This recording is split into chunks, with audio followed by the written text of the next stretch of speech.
This page showcases the cover of Final Fantasy VII Ultima Omega, a comprehensive guide published by Square Enix and edited by Studio Benstuff. The striking image features Cloud Strife and Sephiroth, back-to-back, hinting at the central conflict of the game.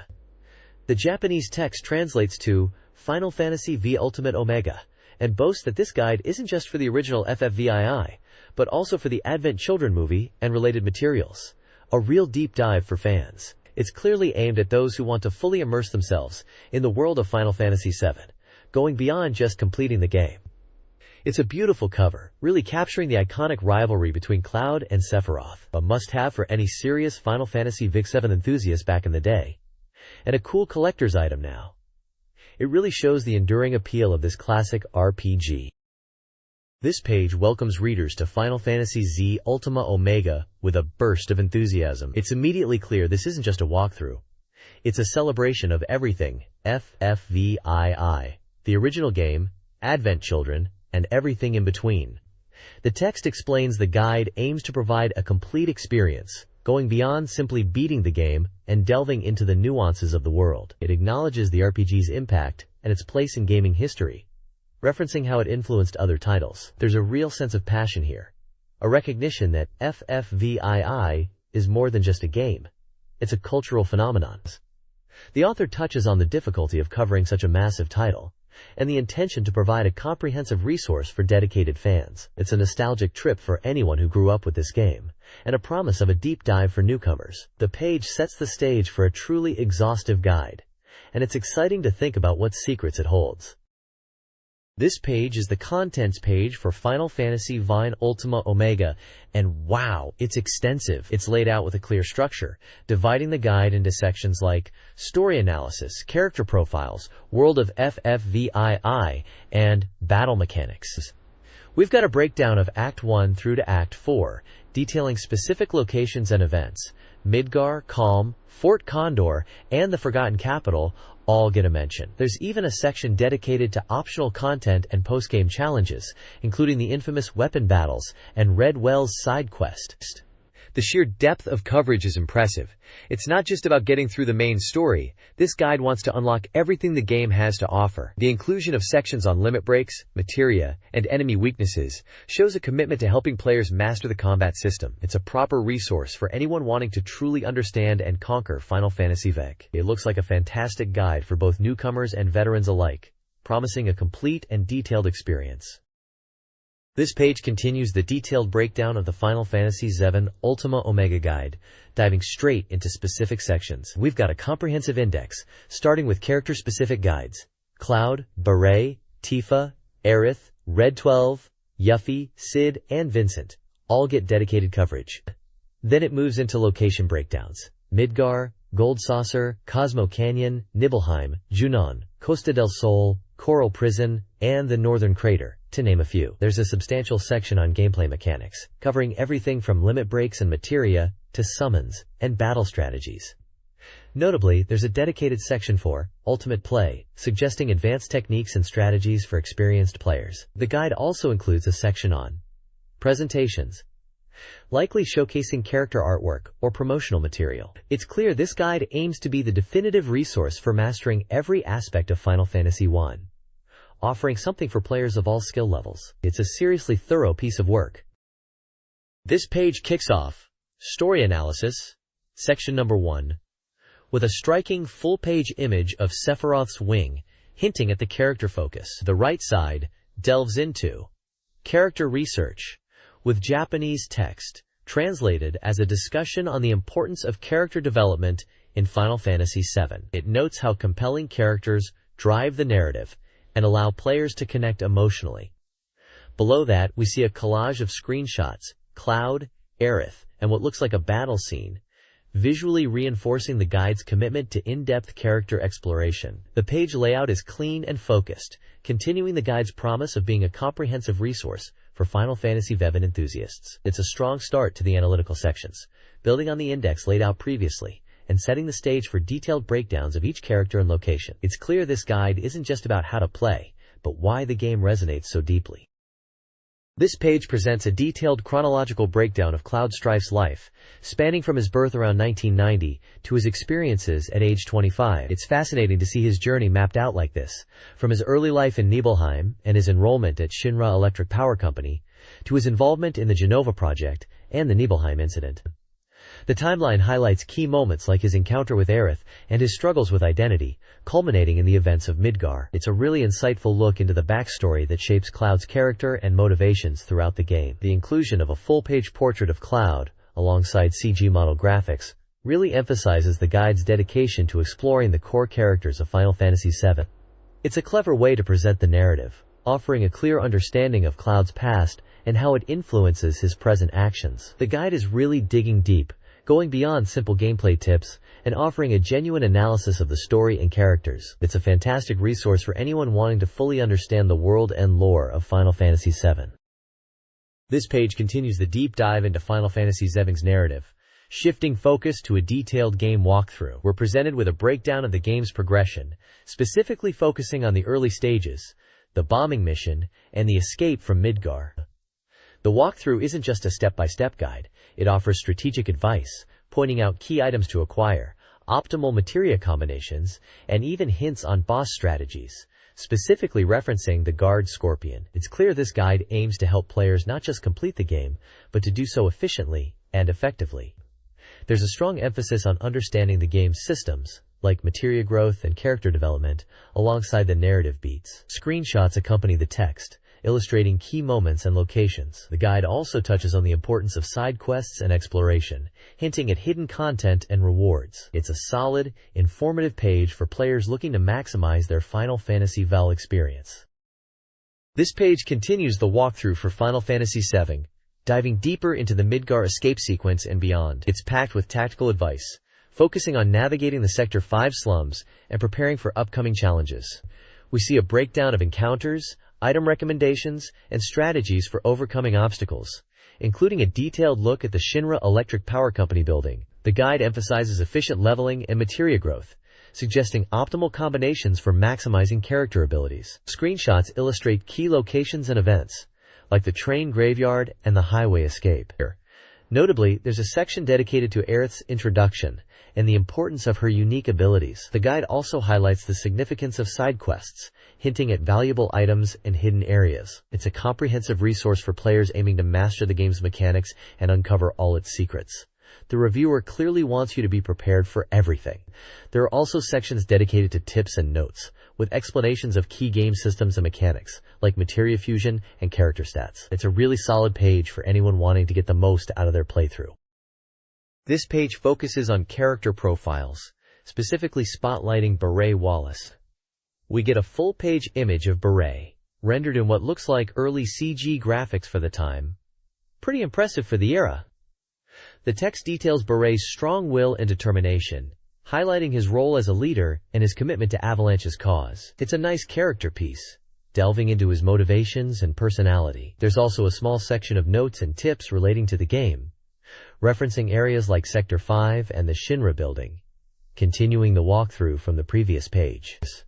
It's a good breather page between the more strategy-heavy sections, letting you appreciate the characters that make Final Fantasy VII so memorable. The guide is really trying to build a connection between the player and the Avalanche team, and Beret is a perfect example of that. This page continues the deep dive into Final Fantasy VII, shifting focus to gameplay mechanics and strategic advice. Dominating the left side is a striking image of Cloud Strife, looking suitably brooding and ready for action. The right side is packed with walkthrough details, specifically covering the early stages of the game, the bombing mission, and the subsequent escape. It details how to navigate Midgar, referencing key locations like Sector 5 and the train graveyard. There's a strong emphasis on materia combinations and character development, offering advice on leveling up and equipping the right skills. Notably, there's a section dedicated to the ultimate play strategy, suggesting optimal approaches to battles and boss encounters. The guide is really laying out a comprehensive plan for tackling the game, ensuring players don't get stuck. It's a classic example of a strategy guide, offering detailed instructions and tips for maximizing your gameplay experience. The reviewer seems to be aiming for a complete playthrough guide, leaving no stone unturned. This page continues the walkthrough for Final Fantasy VII, diving deeper into the Midgar sections and offering strategic advice for progressing through the game. We see a continuation of the detailed walkthrough, focusing on the escape from Midgar and the challenges within. There's a section dedicated to the Shinra Electric Power Company and how to approach encounters with their forces. The guide highlights the importance of exploiting enemy weaknesses and utilizing materia effectively. The page also features a story analysis section, offering insights into the narrative and character motivations, specifically Aerith and Cloud. It's a nice touch, acknowledging the game's strong storytelling alongside the gameplay mechanics. There's also a section on the world of FFVII, providing background information on the game's setting and lore.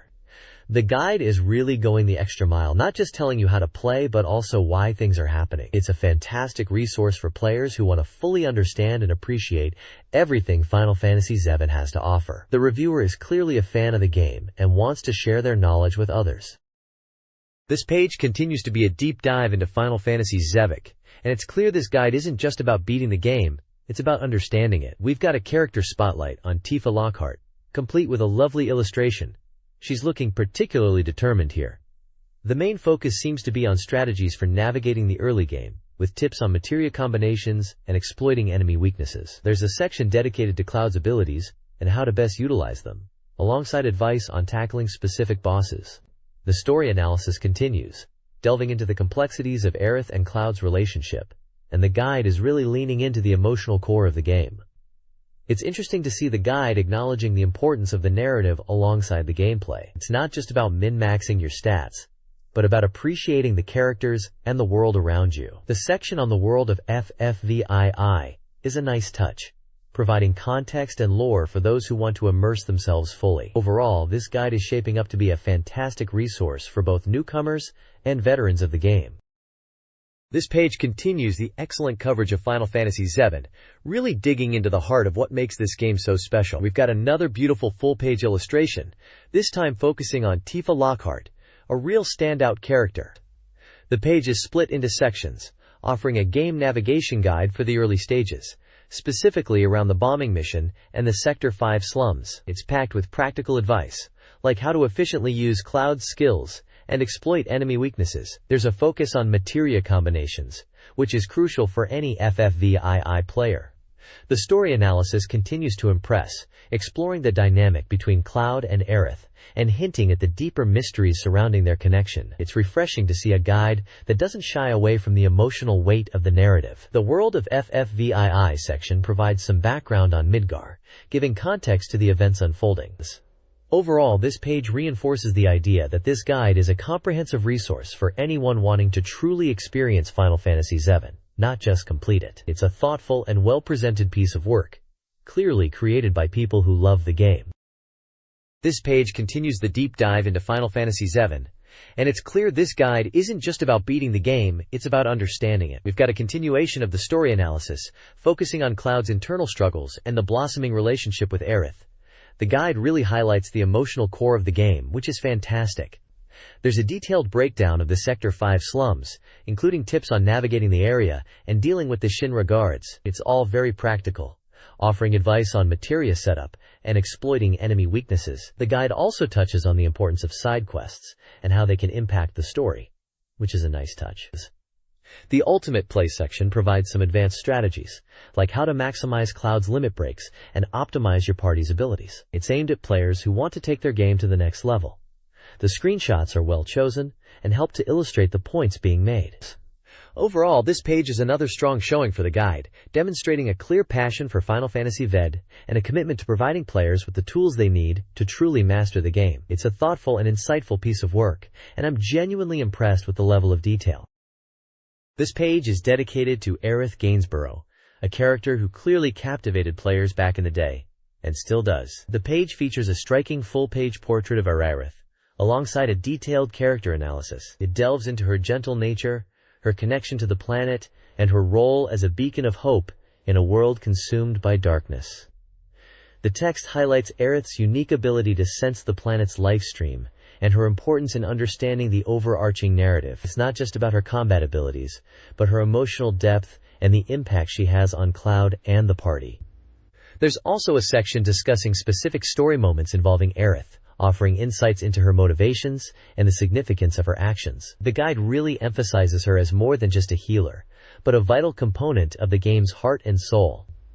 Alongside the text, there are smaller screenshots showcasing Aerith in various in-game scenes, further illustrating her personality and role. It's a beautifully presented page that truly celebrates one of Final Fantasy VII's most beloved characters. It's clear the guide writers really understood what made Aerith so special to players.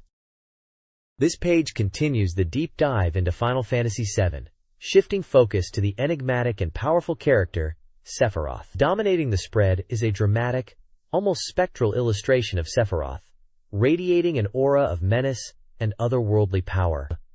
The accompanying text dissects Sephiroth's backstory, tracing his descent into madness and his motivations for destroying the planet. It explores his origins as a genetically engineered supersoldier, the revelation of his true parentage, and the psychological trauma that fuels his destructive path. The guide doesn't shy away from the complexity of his character, acknowledging him as both a villain and a tragic figure. There's a section dedicated to analyzing key battles against Sephiroth, offering strategic advice and highlighting his devastating abilities. Screenshots showcase these intense encounters, emphasizing the scale and challenge of facing this iconic antagonist. The guide also touches upon Sephiroth's influence on the other characters, particularly Cloud, and the psychological impact of their intertwined destinies. It's a well-crafted analysis that really gets to the core of what makes Sephiroth such a compelling and terrifying villain, a character who continues to resonate with players even today. The guide really understands the importance of Sephiroth as the driving force behind the entire narrative. This page continues the exploration of Final Fantasy VII, now focusing on character data and strategic advice. We've got a full character profile for Red 12, Nanaki, complete with a striking illustration, a real departure from the more dramatic Sephiroth focus previously. The text delves into Nanaki's backstory, his unique position as the last of the ancient Cetra, and his internal conflict between his animalistic instincts and his growing understanding of the human world. It's a thoughtful piece, acknowledging the emotional weight of his situation. Alongside this, there's a section dedicated to gameplay tips, covering everything from materia combinations to effective strategies for challenging encounters. There are also notes on the game's systems, like the growth of characters and the use of limit breaks. It's a solid, practical guide for players looking to maximize their experience. The page is packed with information, presented in a clear and concise manner. It's a testament to the depth and complexity of Final Fantasy VII, and the care that went into creating this guide. A really useful page for any player wanting to get the most out of Nanaki and understand the game's mechanics. This page shifts gears, diving deep into the world of Final Fantasy VII with a focus on gameplay strategy and character insights. We're presented with a detailed breakdown of Red Lev, or Nananaki as he's affectionately known, exploring his poignant backstory as the last of the Cetra and his struggle with identity. It's a really touching portrayal, highlighting the emotional core of the character. The page isn't just about lore though, it's brimming with practical advice. There's a section dedicated to game mechanics, covering materia fusion, limit breaks, and character growth. Essential knowledge for any aspiring hero. Screenshots illustrate key moments and abilities, and the layout is clean and easy to follow. Notably, there's a section dedicated to game hints and game strategies, offering specific tips for tackling tough battles and optimizing your party. It's a really comprehensive guide, perfect for players looking to master the intricacies of Final Fantasy VII and unlock Nanaki's full potential. The artwork is fantastic, really capturing the spirit of the game and its characters. A solid page for any FFVII enthusiast. This page continues the deep dive into Final Fantasy VII, focusing on Yuffie Kisaragi, the ninja. We get a look at her character, described as a lively and somewhat mischievous figure, and her connection to Wutai. The page provides strategic advice, covering materia combinations, limit breaks, and character development, all crucial for maximizing Yuffie's potential. There's a section dedicated to specific battle tactics and hints, alongside screenshots showcasing her unique abilities and the environments she frequents. The layout is similar to the previous page, maintaining a clear and informative style. It's a well-structured guide, offering both lore and practical gameplay tips for players eager to master Yuffie and conquer the challenges of Final Fantasy VII. The artwork is, as before, excellent, really bringing Yuffie's personality to life. It's a fantastic resource for any player looking to get the most out of this iconic character. This page continues the exploration of Final Fantasy VII, now fully dedicated to Yuffie Kisaragi. The page is brimming with tactical advice, detailing materia setups, specifically focusing on combinations with counter and HP absorb, and strategies for utilizing her limit break, win slash. We see screenshots showcasing Yuffie in action, battling enemies, and navigating various locations, including Wutai, her homeland. The text delves into her backstory, highlighting her playful nature and dedication to restoring Wutai's glory. There's a section dedicated to exploiting enemy weaknesses, and a breakdown of effective combat techniques. The reviewer clearly appreciates Yuffie's unique skill set, and emphasizes the importance of mastering her abilities to overcome challenging encounters. It's a comprehensive guide, offering both strategic depth and character insight, perfect for players wanting to fully understand and utilize Yuffie's potential within the game. The page also includes a small section on obtaining rare items and maximizing her growth, solidifying its value as a key resource for any FFVII enthusiast. This page shifts focus to Cadict Sith, the enigmatic fortune-teller and gun-wielding character from Final Fantasy VII. We get a full-page spread dedicated to this feline friend, complete with a striking portrait and in-game action shots. The text dives into Cadict Sith's backstory, hinting at a mysterious past and a connection to the Shinra Electric Power Company. It emphasizes his unique ability to use materia effectively and his powerful limit break, High Wind. The guide offers advice on maximizing his potential, particularly in exploiting enemy weaknesses with his diverse skill set.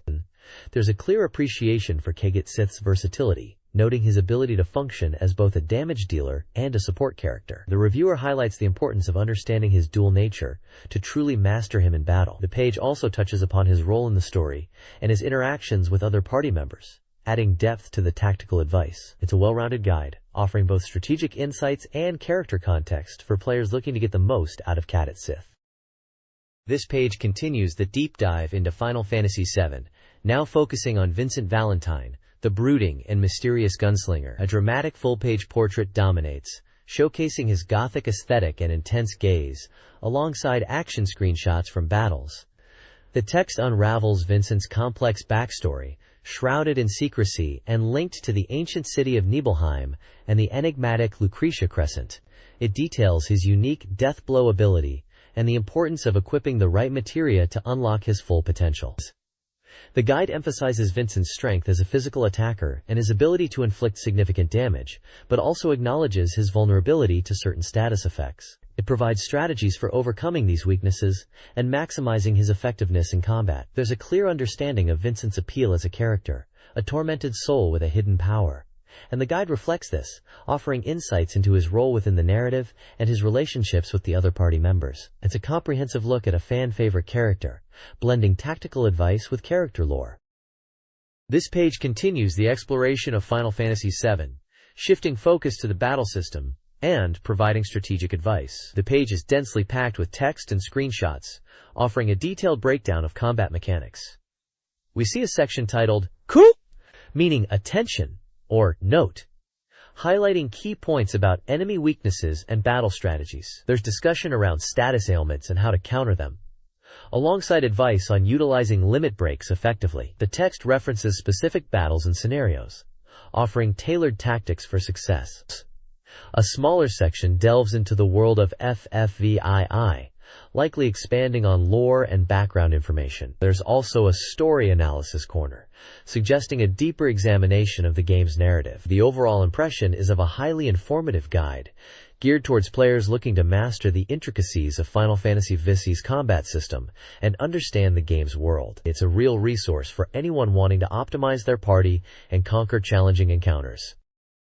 This page dives deeper into Final Fantasy VII's gameplay, specifically focusing on the Gold Saucer and Vincent Valentine's backstory. We've got a section titled Game Talk regarding detailing strategies for the Gold Saucer. Looks like mastering the Wonder Square and Battle Arena is key. There's a fascinating look at Vincent's past, hinting at a tragic tale involving Lucretia Crescent and Hojo's experiments. The text suggests a complex narrative surrounding his origins and connection to the Genova project. Screenshots showcase Vincent in action, alongside scenes from the Gold Saucer, including the roller coaster and battle arena. The page also features a climatic play section, likely outlining key events and strategies for progressing through the Gold Saucer storyline. It's clear this guide is really digging into the lore and offering practical advice for tackling this iconic location and unlocking Vincent's full potential. A real treat for any FFVII fan wanting to understand the story and master the gameplay. This page continues the deep dive into Final Fantasy VII, shifting focus to Cid Highwind and offering a wealth of strategic advice. We've got a detailed character profile of Cid, complete with a striking illustration, a gruff but ultimately good-hearted mechanic. The text delves into Cid's backstory, his relationship with Shara, and his pivotal role in building the Highwind airship. It's a poignant tale of sacrifice and dedication to the planet. There's a game talk regarding section, offering tips on utilizing Cid effectively in battle, emphasizing his powerful limit break, Jolt Tonic. Screenshots showcase Cid in various combat scenarios, alongside the Highwind itself soaring through the skies. The page also includes a section on important items and enemy analysis, providing valuable insights for players tackling challenging encounters. It's a comprehensive guide to mastering this essential character and progressing through the game's aerial sections. A really solid page for any player looking to optimize their party and understand Cid's motivations.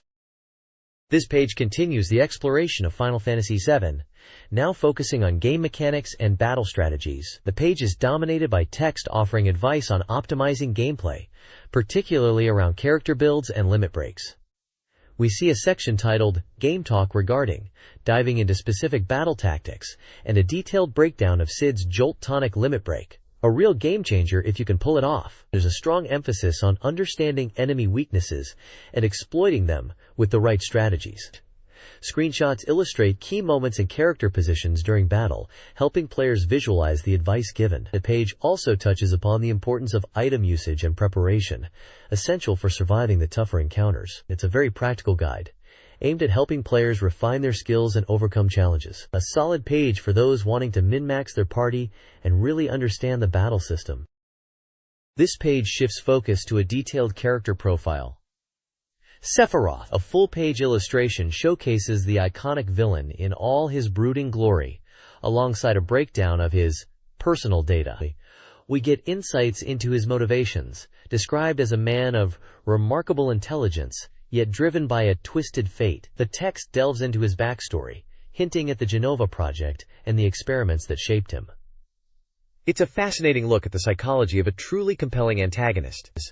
The page also includes smaller screenshots showcasing Sephiroth in various in-game scenes, highlighting his imposing presence. There's a section dedicated to his battle tactics, warning players of his immense power and the need for careful strategy. It's a well-crafted profile, offering a deeper understanding of Sephiroth beyond just being the final boss. A must-read for anyone wanting to truly appreciate the narrative depth of Final Fantasy VII and the complexity of its characters. The reviewer clearly respects the character and understands his importance to the story. This page continues the deep dive into Final Fantasy VII, and it's all about strategy and mastering the game's systems. We've got a section titled Game Navigation, detailing how to effectively use the world map and navigate between locations, essential for any adventurer. There's a breakdown of story analysis, discussing key plot points and character relationships, with a focus on Aerith's role and the impact of certain events. It's clear the writer is really getting into the emotional core of the game. A large portion of the page is dedicated to ultimate play, offering advanced techniques for combat, materia combinations, and character development. It's a treasure trove of information for players looking to optimize their party and tackle the tougher challenges. We also see screenshots of battles and the world map, illustrating the points being made. The page is packed with information, aimed at helping players truly master Final Fantasy VII and experience everything it has to offer. It's a fantastic resource for both newcomers and veterans alike, and the reviewer's enthusiasm for the game shines through. This page shifts gears slightly, still firmly rooted in Final Fantasy VII, but focusing on expanding your knowledge beyond the basics. We've got a section titled Attention, with some additional notes and tips, likely building on the previous page's advice. The main focus is other characters, specifically a deep dive into the enigmatic and beloved character Vincent Valentine. There's a keyword section highlighting his importance and a detailed breakdown of his backstory and abilities, alongside a striking screenshot of him in action. It's clear the guide is treating Vincent as a complex and rewarding character to unlock and master. There's also a section on President Shinra, offering insights into the game's antagonist and his motivations. The guide isn't shying away from exploring the darker themes of the game, and it's interesting to see Shinra getting this level of attention. Overall, this page is a fantastic resource for players wanting to delve deeper into the lore and characters of Final Fantasy VII, and really understand the nuances of the world and its inhabitants. It's a testament to the game's enduring appeal that guides like this continue to offer fresh insights even decades later. This page continues our exploration of Final Fantasy VII's rich cast, diving headfirst into the mysterious Vincent Valentine. The guide really emphasizes his complexity, labeling him a keyword character, a clear signal he's worth investing time in. We get a breakdown of his backstory, abilities, and a cool action shot, hinting at a character shrouded in secrets. Alongside Vincent, we're given a look at the villainous President Shinra, with the guide exploring his motivations and role in the game's narrative. It's good to see the guide isn't just focusing on heroes, but also giving depth to the antagonists. The page is packed with character portraits and screenshots, and the layout is clean and informative. It's a solid resource for anyone wanting to truly understand the characters driving the story of Final Fantasy VII, and it's clear this guide is aiming to provide a comprehensive experience for dedicated players. It's a testament to the game's enduring appeal that guides like this continue to offer fresh insights even decades later. This page continues the character deep dive, showcasing more of Final Fantasy VII's intriguing cast. We've got a spotlight on Bugenhagen, a colorful character with a connection to the lifestream, alongside the enigmatic Castor and Pollux twins, clearly a challenging duo. Then we move on to the Wutai region and its key players, Jesse, a spirited gunner, and the stoic leader, Godo. The guide provides insights into their roles and motivations, complete with character portraits and in-game screenshots.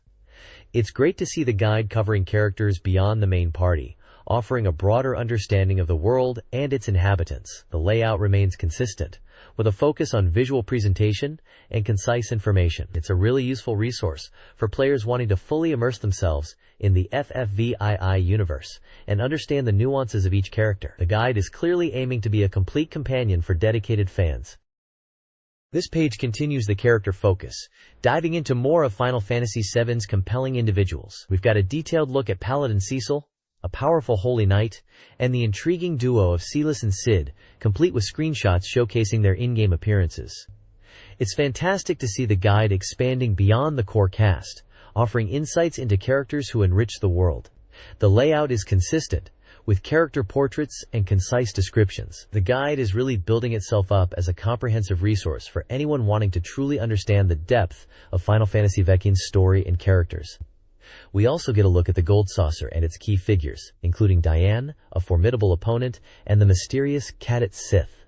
The guide provides strategic advice for tackling these encounters, making it a valuable tool for players seeking to overcome challenges. It's clear this guide is aiming to be the ultimate companion for dedicated fans, offering both narrative depth and practical gameplay assistance.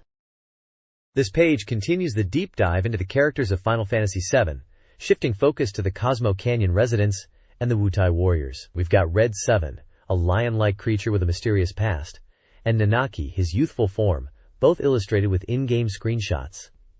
Then we move on to Yuffie Kisaragi, the ninja from Wutai, and Vincent Valentine, a brooding gunslinger with a dark secret. The guide provides insights into their backstories and roles within the game's narrative.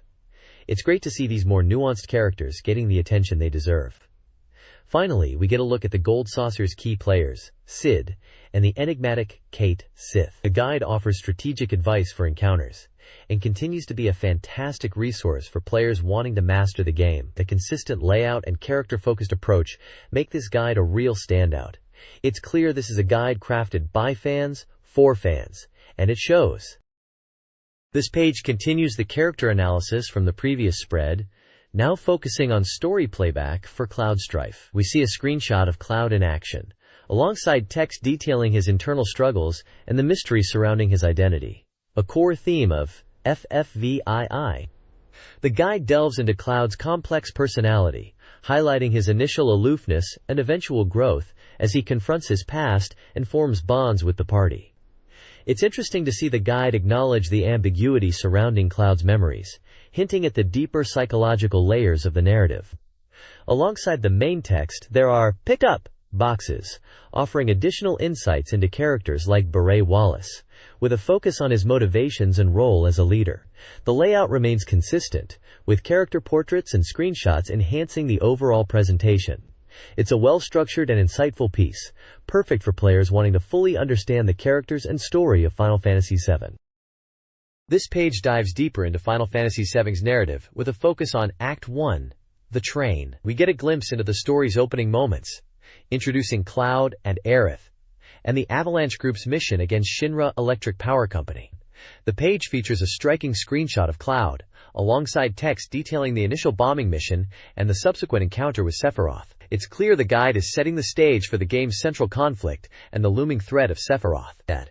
There's a check section offering insights into the game's mechanics, specifically the materia system, explaining how to equip and utilize these powerful orbs to enhance character abilities. It's a helpful tip for newcomers to the game.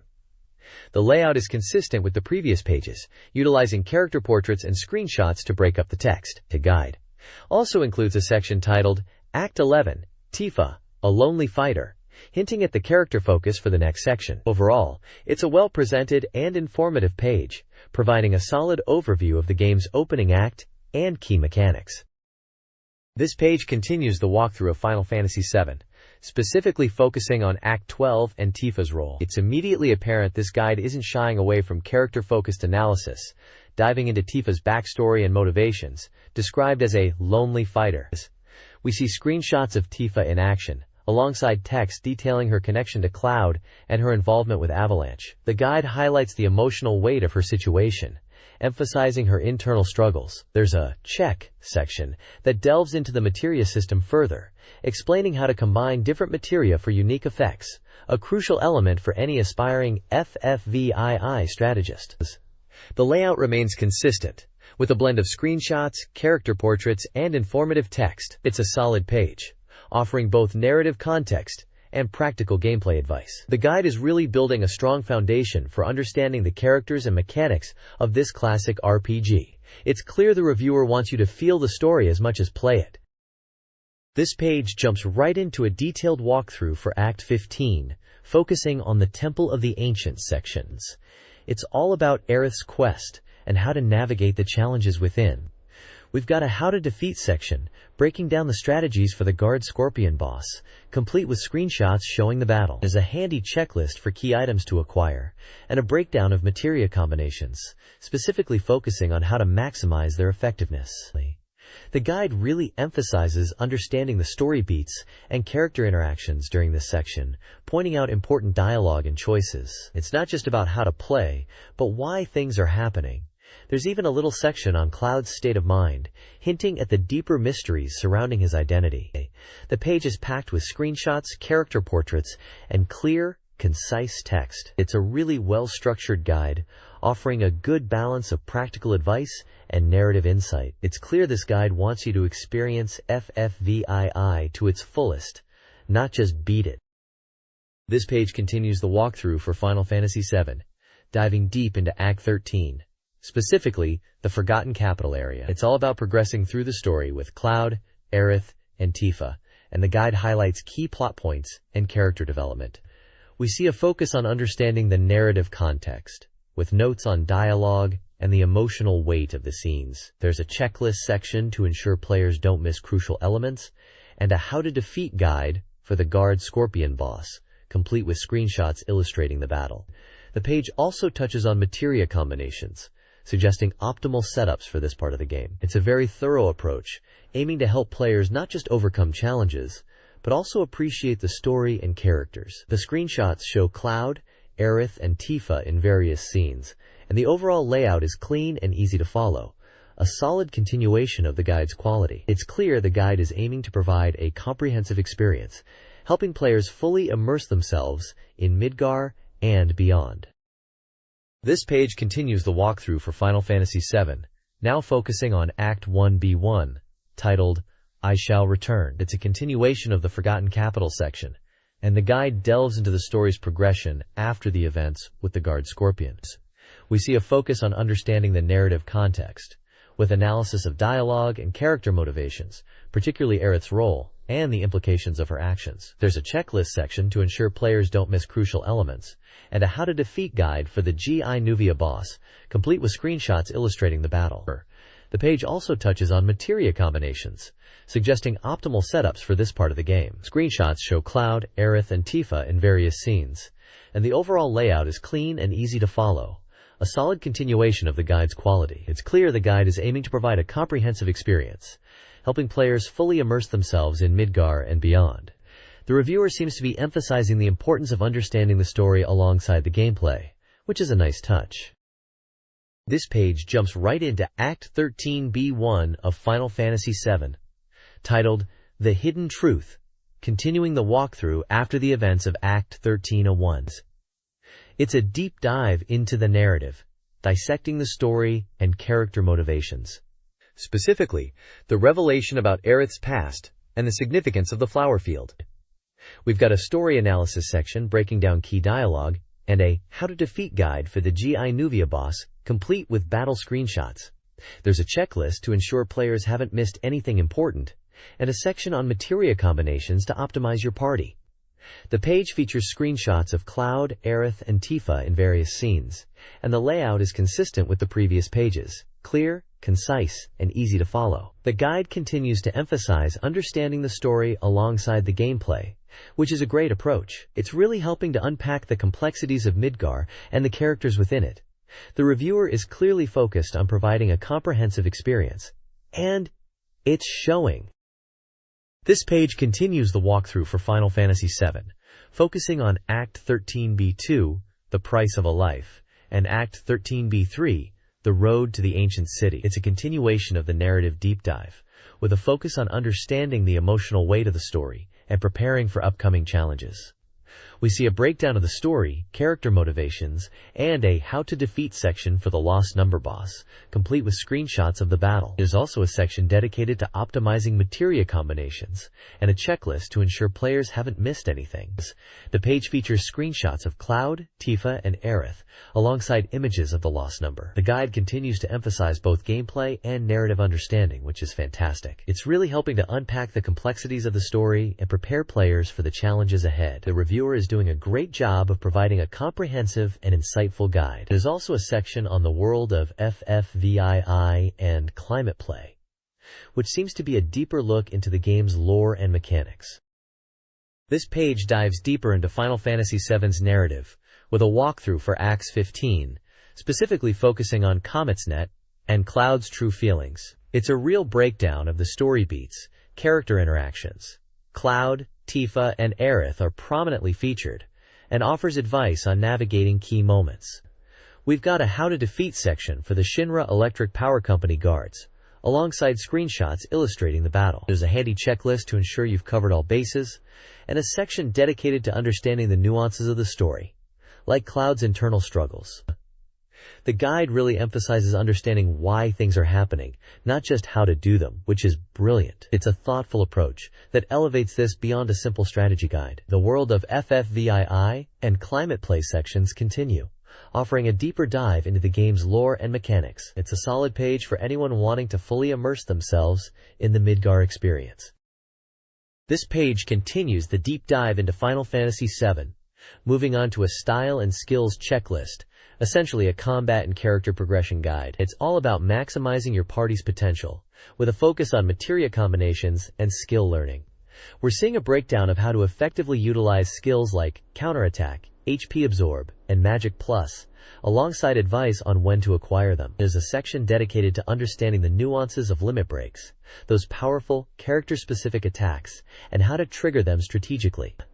The page also features a skill acquisition chart detailing where and how to learn specific skills. It's a very practical guide, aimed at helping players build a well-rounded and effective team. The screenshots show battle scenarios, likely illustrating the use of these skills in action. It's a really useful resource for min-maxing your party and tackling the tougher challenges ahead. It's a solid page for anyone wanting to fully immerse themselves in the Midgar experience. This page shifts gears, diving into the world of Ultimate Play for Final Fantasy VII. We're looking at a detailed walkthrough for Act 1 specifically, Sections B and 6, focusing on the wall market areas. There's a strong emphasis on the Don Corneo mission, with advice on navigating the tricky requirements, namely, finding dresses for the ladies. Screenshots showcase key moments, like the party infiltrating Corneo's mansion, and the subsequent battle. The text highlights the importance of strategic party composition and utilizing skills effectively during encounters. It also touches on the emotional weight of the story, referencing Aerith's vulnerability and Cloud's internal struggles. It's a classic example of the game's blend of compelling narrative and engaging gameplay. Here, we also see a breakdown of character stats and growth, alongside tips for optimizing materia setups. It's a comprehensive guide for players looking to master this pivotal section of the game and really get to grips with the mechanics. A really solid page for anyone wanting to fully immerse themselves in the Midgar experience. This page continues the deep dive into Final Fantasy VII's gameplay, specifically Act 17, A Lovely Encounter. It's all about navigating the wall market and the unique requests of Don Corneo. We've got screenshots showing Cloud and Aerith's infiltration of Corneo's mansion, and the subsequent challenges. The guide really stresses the importance of obtaining dresses for the women. A memorable and slightly awkward quest. There's a focus on understanding the story beats too, noting Aerith's vulnerability and Cloud's internal conflicts. The page also breaks down key strategies for battles, emphasizing party composition and materia optimization. It's a really solid walkthrough for this section, offering practical advice alongside insights into the narrative. The layout is classic strategy guide, screenshots, call-out boxes, and concise text. It's a great resource for players wanting to fully experience this iconic part of the game. There's also a section detailing the various locations within the wall market, and a breakdown of the key characters you'll encounter. It's a really comprehensive overview, perfect for anyone looking to get the most out of this memorable area. This page focuses on Act 1B, Lala's Love Song, and continues the walkthrough of Final Fantasy VII, specifically detailing the wall market area and Don Corneo's mansion. We see screenshots of Cloud and Aerith navigating the somewhat seedy environment, with a particular emphasis on the quest to obtain dresses. A truly iconic and slightly embarrassing moment for Cloud. The guide highlights the importance of understanding the story context, noting Aerith's vulnerability and Cloud's internal struggles. There's a breakdown of key locations within the wall market, and a discussion of the characters you'll encounter, like Lala. The page also offers strategic advice for battles, emphasizing party composition and materia optimization. It's a classic strategy guide layout, with screenshots, call-out boxes, and concise text, providing a solid resource for players tackling this memorable section of the game. It's a really well-structured guide, offering both practical advice and narrative insights. This page continues the walkthrough for Final Fantasy VII, diving deeper into the wall market and Don Corneo's mansion, a truly memorable and slightly awkward part of the game.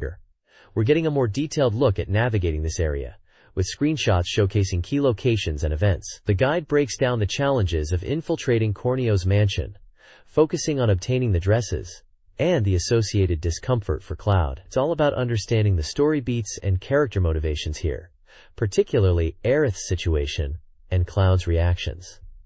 There's a lot of attention given to specific encounters and how to approach them strategically. The guide highlights the importance of party setup and materia combinations for success. It's a classic example of a strategy guide, offering clear instructions alongside insightful commentary on the narrative. The reviewer clearly understands the nuances of this section, acknowledging the emotional weight alongside the gameplay challenges. It's a solid resource for anyone wanting to fully experience and survive the wall market. This page continues the walkthrough for Final Fantasy VII, now focusing on the deeper sections of the game, specifically the tumultuous events surrounding Aerith and the pursuit of Don Corneo. We've got a breakdown of the Kake, Heartrending Dream, section, Act 19, detailing how to navigate the tricky situations within Corneo's mansion. The guide emphasizes the importance of understanding the narrative context, Aerith's predicament and Cloud's internal struggles, alongside the practical steps needed to progress. There's a strong focus on strategic preparation, with advice on party composition and materia selection. Screenshots illustrate key moments and locations, helping players visualize the path forward. The reviewer's commentary acknowledges the emotional complexity of this part of the game, recognizing it as more than just a series of challenges. It's a thoughtful and comprehensive guide for tackling one of FF's most iconic and memorable sections. The page also features a section titled, Check, offering additional tips and insights into the game's mechanics and story elements. It's a classic strategy guide approach, providing both practical assistance and narrative understanding. This page delves even deeper into the heart of Final Fantasy VII, picking up right after the emotional weight of Aerith's storyline and Cloud's journey through Corneo's mansion. It's a walkthrough focused on Act 20 and 21, specifically tackling the challenges within the wall market and the subsequent events. We see a continuation of the detailed strategy, with screenshots guiding players through key areas like the Honeybee Inn and the Colosseum. The guide doesn't shy away from the more adult themes present in wall market, offering advice on navigating those scenarios. There's a clear emphasis on preparation for the upcoming battles, particularly the fight against Madame Hem. The Begak, Check sections continue to provide insightful tips, expanding on character interactions and hidden details.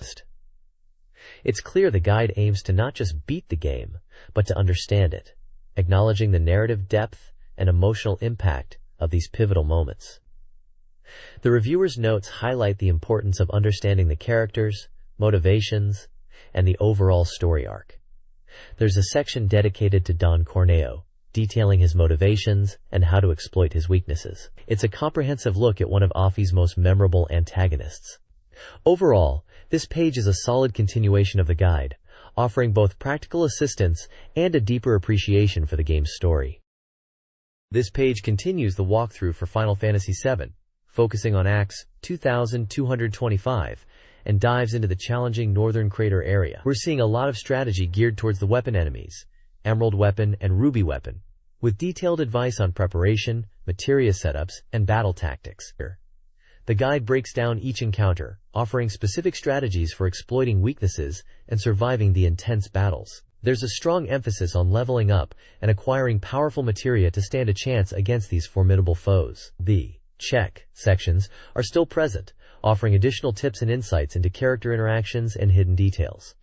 Notably, there's a section dedicated to understanding the lore surrounding the weapons, hinting at their origins and purpose. It's clear the guide isn't just about winning, but about understanding the world and the story behind the challenges. The screenshots showcase key areas within the Northern Crater, helping players navigate the labyrinthine environment. It's a solid continuation of the guide, providing both practical assistance and a deeper appreciation for the game's complexity. The section on how to easily defeat Ruby and Emerald is a standout, offering a clear path to victory for players struggling with these optional bosses. This page jumps right into Act 21 to 25, continuing the walkthrough for Final Fantasy VII and focusing on the Northern Crater. It's all about tackling those pesky weapon bosses, Ruby and Emerald, with a breakdown of strategies, materia setups, and preparation. We're getting some serious advice on how to exploit weaknesses and survive those intense battles, with a big push on leveling up and getting the best materia. The guide isn't just about brute force either, it delves into the lore behind the weapons, giving us a bit more context to their existence. The screenshots show off the Northern Crater's environments, helping us navigate the area. There's a section dedicated to understanding the characters and their interactions, with those handy check boxes offering extra tips. It's a solid continuation, offering both practical help and a deeper understanding of the game's world. Honestly, anyone struggling with Ruby or Emerald should definitely check out that section. It looks like a lifesaver. This page continues the deep dive into Final Fantasy VII's Northern Crater, specifically covering Acts 26 to 30. It's heavily focused on the Diamond Weapon, offering detailed strategies for this notoriously difficult boss. We're getting a breakdown of materia recommendations, character builds, and even specific locations for optimal leveling. The guide emphasizes preparation and understanding Diamond Weapon's attack patterns. It's not a fight you can just rush into.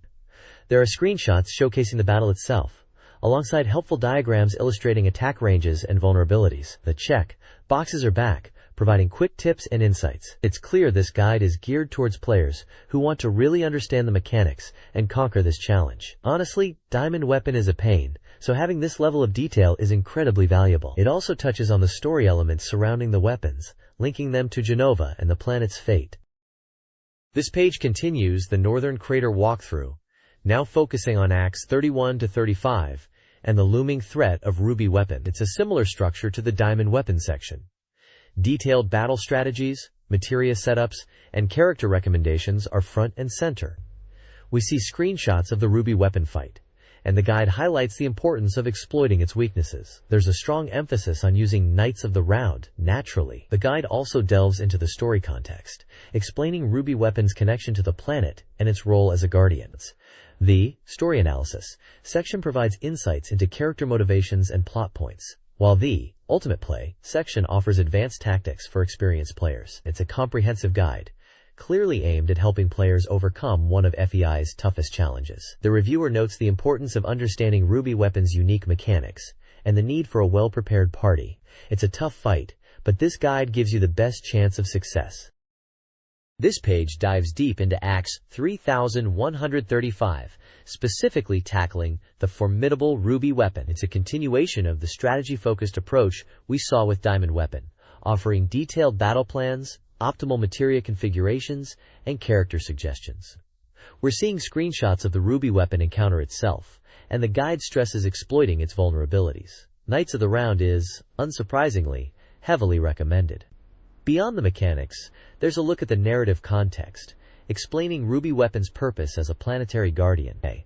The sections, story analysis, and ultimate play are present, offering deeper insights into the plot and advanced tactics for seasoned players. The reviewer rightly points out that understanding Ruby Weapon's unique behavior is key, and a well-prepared party is essential. It's a brutal fight, but this guide is giving us the tools to stand a chance. There's also a section detailing how to trigger the final battle and a breakdown of Cloud's options during the confrontation, alongside advice on optimizing your party for success. This page continues the strategic breakdown, now focusing on the challenging Emerald Weapon and the mysterious Lucretia. We've moved beyond just raw power, and are now delving into the story implications and unique mechanics of these encounters. The layout mirrors the previous page, with sections for story analysis, ultimate play, and detailed combat advice. Screenshots showcase the Emerald Weapon battle, highlighting its underwater arena and attack patterns. The guide emphasizes the importance of timing and exploiting openings, with specific materia setups suggested for maximum effectiveness. Interestingly, there's a significant focus on Lucretia's role and the narrative surrounding her, suggesting a deeper understanding of the game's lore is crucial for success. The reviewer notes that Emerald Weapon requires a different approach than Ruby Weapon, demanding patience and precise execution. It's not just about brute force, it's about understanding the encounter's nuances. There's also a section dedicated to conditional battle, proceeding to the next stage, outlining the conditions needed to progress and unlock further content. It's a comprehensive guide, clearly aimed at players determined to master every aspect of Final Fantasy VII.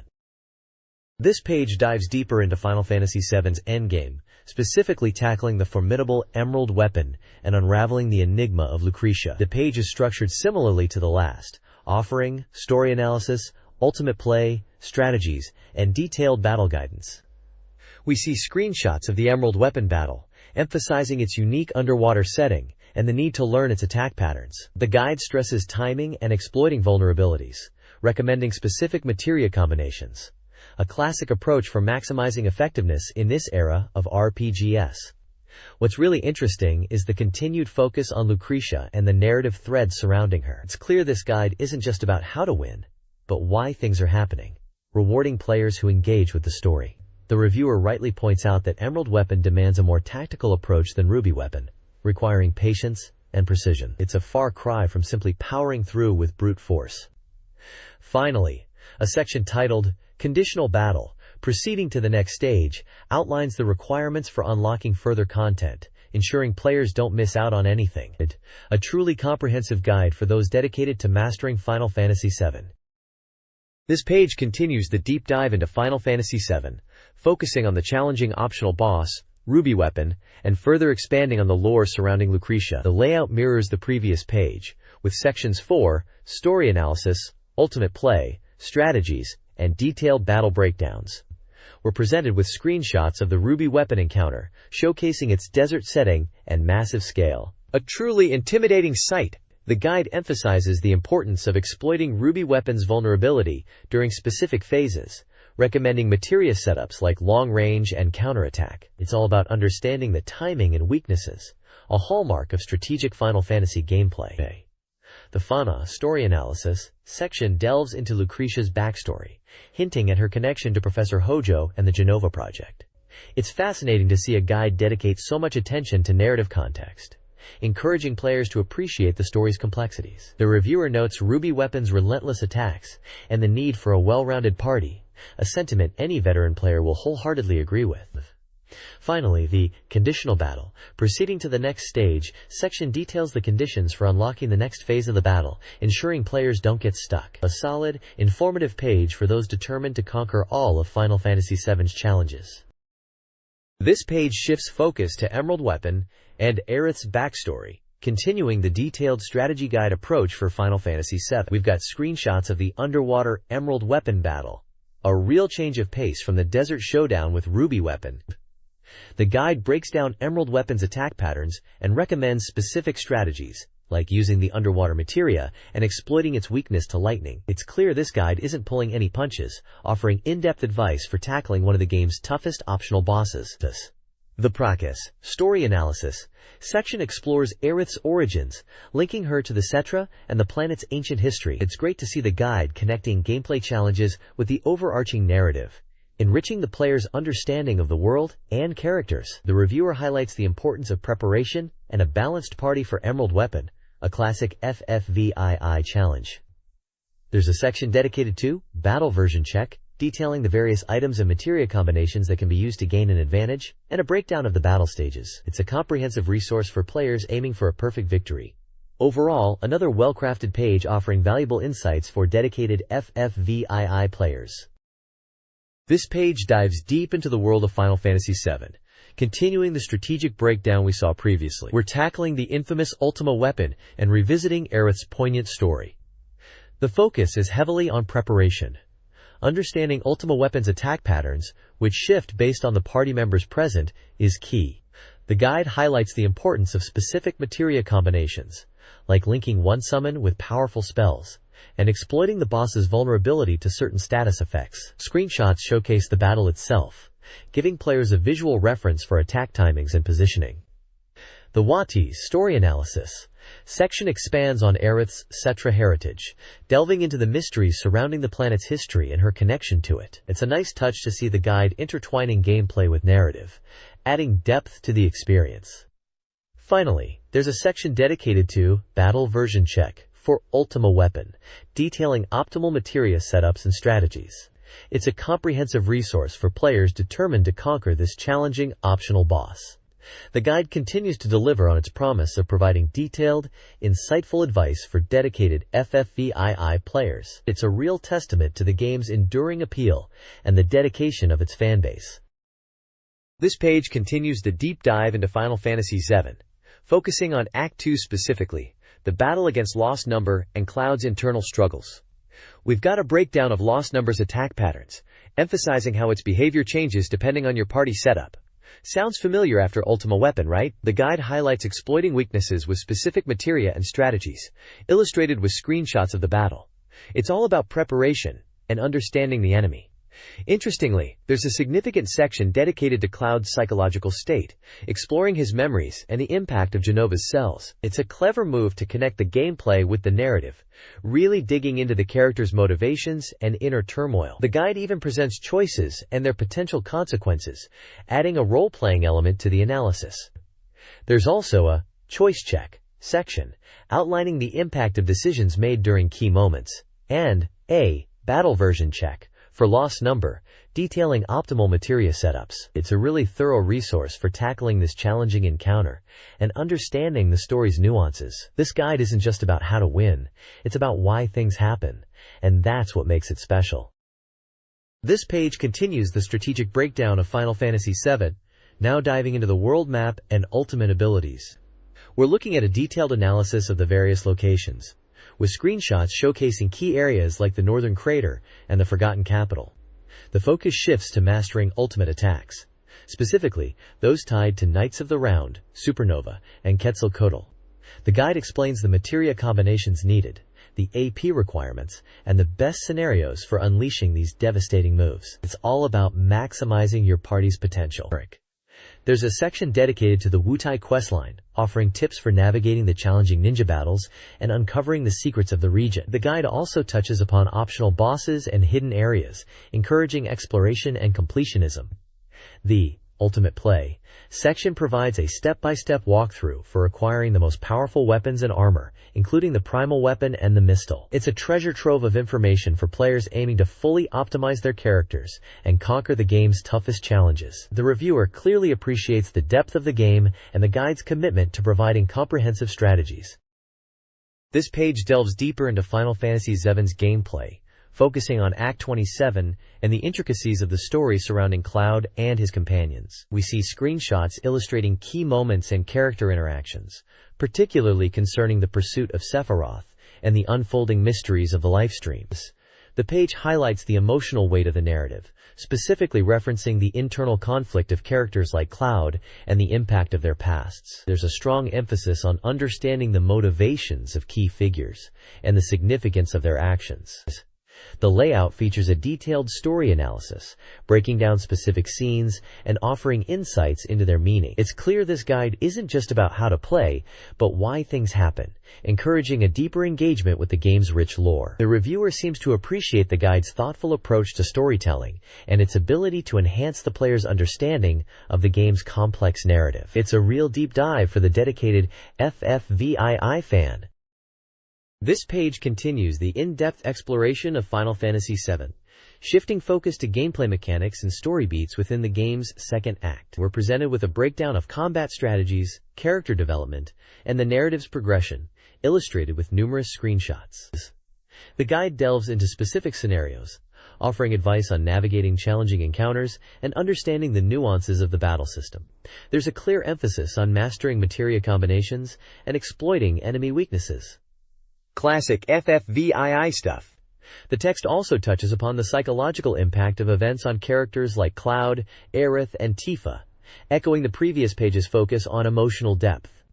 Notably, the page features analysis of key locations and their significance to the overarching plot. It's not just about where you are, but why you're there, and what it means for the story. The reviewer clearly values this level of detail, appreciating how the guide encourages players to think critically about the game's world and characters. It's a fantastic resource for anyone wanting to truly understand the intricacies of Final Fantasy VII. There's also a section dedicated to minigame strategies and hidden content, ensuring players don't miss out on any of the game's secrets. All in all, a solid page for the dedicated FFVII player.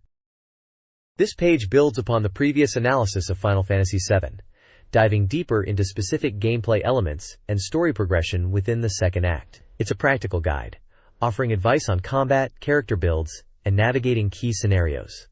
We see a breakdown of how to approach battles, with a focus on exploiting enemy weaknesses and mastering materia, essential for any aspiring FFVII hero. There's a section dedicated to understanding the motivations and development of characters like Cloud, Aerith, and Tifa, acknowledging the game's strong narrative focus. The page also highlights important locations and their narrative significance, encouraging players to engage with the world on a deeper level. It's not just about where you are, but why you're there. There's even a section on minigames and hidden content, ensuring players don't miss out on any secrets. Overall, it's a well-structured and insightful page, clearly aimed at players who want to fully immerse themselves in the world of Final Fantasy VII and understand its complexities. A truly fantastic resource for any dedicated fan. This page continues the deep dive into Final Fantasy VII, specifically focusing on Act 2 and 3, and really gets into the nitty-gritty of combat and character development. We've got flowcharts breaking down decision-making in key scenarios. Seriously, this is the kind of stuff that separates the casual players from the completionists. It's all about understanding how to build your party, exploit enemy weaknesses, and master the materia system. There's a strong emphasis on character motivations, particularly Cloud, Aerith, and Tifa, and how their stories intertwine. The page also touches on the importance of location and how it impacts the narrative. The layout is dense, packed with information, but it's presented in a way that's easy to follow. It's clear this guide isn't just about beating the game, it's about understanding it. A fantastic resource for anyone wanting to truly master Final Fantasy VII. It's a real testament to the game's depth and complexity, and the guide's commitment to helping players unlock its full potential. This page continues the strategic breakdown of Final Fantasy VII, diving into Act 2, specifically the Gold Saucer, and the Wutai areas. It's a visually busy page, but that's because it's packed with useful info. We've got screenshots showcasing key moments, Cloud and Aerith at the Gold Saucer, Barret and Wutai, alongside detailed analysis of the story beats and character interactions. The guide really emphasizes the importance of choices and their consequences, with flowcharts illustrating branching paths. It's not just about what happens, but why it happens, and how your decisions shape the narrative. There's a section dedicated to the unique challenges of Wutai, including tips for navigating the Ninja Fortress and defeating the elusive Godo. The guide also delves into the psychological complexities of the characters, particularly Cloud's internal struggles and Aerith's growing connection with him. The reviewer clearly appreciates the game's depth and isn't afraid to get into the weeds, offering advice on everything from materia combinations to optimal party setups. It's a page for players who want to go beyond simply completing the game and truly understand its intricacies. It's a fantastic resource for those wanting to master Final Fantasy VII.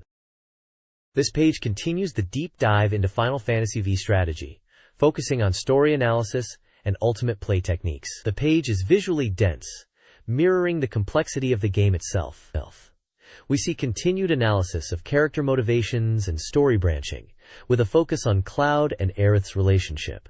There's a strong emphasis on understanding why things happen in the narrative, not just what happens. Flowcharts illustrate the impact of player choices, a really neat touch. The guide breaks down specific challenges, like navigating Wutai and defeating Godo, offering tactical advice. Screenshots showcase key scenes and characters, helping to contextualize the strategies. It's clear the writer is a true FFVII aficionado, offering insights into the game's psychological depth and rewarding players who want to truly master the experience. There's a section dedicated to the importance of understanding the story and how it impacts gameplay, and a focus on the nuances of character interactions. It's a page for the dedicated player, the one who wants to unlock all of FE's secrets. This page builds on the previous analysis, diving even deeper into the narrative and tactical elements of Final Fantasy VII. It's a real strategy hub, breaking down key plot points and offering advice on how to approach challenging sections. We've got a section dedicated to understanding the motivations behind characters like Cloud and Aerith, with a focus on the impact of player choices. Those flowcharts are back and even more detailed. There's a specific breakdown of the Wutai area and strategies for taking down Godo, complete with screenshots to illustrate the tactics. The page also explores the psychological depth of the story, suggesting that understanding the characters' inner turmoil is key to mastering the game. It's a page for players who want to go beyond simply beating the game and truly understand it. The guide really emphasizes that FFVII isn't just about powerful materia and limit breaks, it's about the story and the characters within it. It's a fantastic resource for anyone looking to get the most out of their playthrough. This page continues the deep dive into Final Fantasy VII, acting as a tactical and narrative guide for players. We're looking at Act 2, specifically Chapter 10, A Promise to Aerith. The page focuses on the emotional weight of the story, highlighting how understanding the characters' motivations, particularly Cloud's, is crucial. There's a section dedicated to the Jumanon area, with advice on navigating the parade and the subsequent events. Screenshots illustrate key moments, and the text suggests that the choices made during this section have significant consequences. A large portion of the page is dedicated to strategies for the battle against Godo in Wutai. It breaks down his attack patterns and suggests effective materia combinations and limit breaks to use. The guide emphasizes patience and careful planning, noting that Godo is a challenging opponent. There's also a smaller section discussing the importance of side quests and exploration in Wutai, hinting at hidden items and optional content. The overall tone is one of thoughtful analysis, encouraging players to engage with the story and characters on a deeper level. It's clear this guide isn't just about winning battles. It's about experiencing Final Fantasy VII to its fullest. This page continues the walkthrough for Final Fantasy VII, now focusing on Act 2, Chapter 11. Forgotten Capital. It's a packed page, diving into the intricacies of the ancient city and the emotional core of the narrative. We're seeing a lot of focus on the story surrounding Aerith and her connection to the Cetra, with analysis of key scenes and character interactions. Screenshots showcase the beautiful, yet melancholic, environments of the Forgotten Capital. The guide really emphasizes understanding the lore to fully appreciate the unfolding events. There's a detailed breakdown of the battle against the guard Scorpion, complete with suggested materia setups and strategies for exploiting its weaknesses. It's good to see they're still stressing the importance of planning and preparation. This isn't a game you can just button mash through. The page also touches on exploring the city for hidden items and optional content, encouraging players to take their time and soak in the atmosphere. It's clear this guide is aiming to provide a comprehensive experience, not just a simple path to victory. The reviewer's notes highlight the importance of understanding Cloud's internal struggles and how they influence his actions.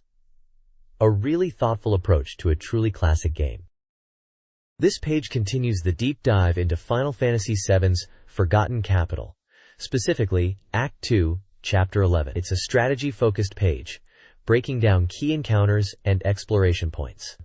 We're seeing a detailed analysis of the Jenova encounter, with screenshots illustrating the battle and highlighting strategic considerations. The guide emphasizes exploiting Jenova's weaknesses and utilizing specific materia combinations. Looks like they're really pushing for a tactical approach here.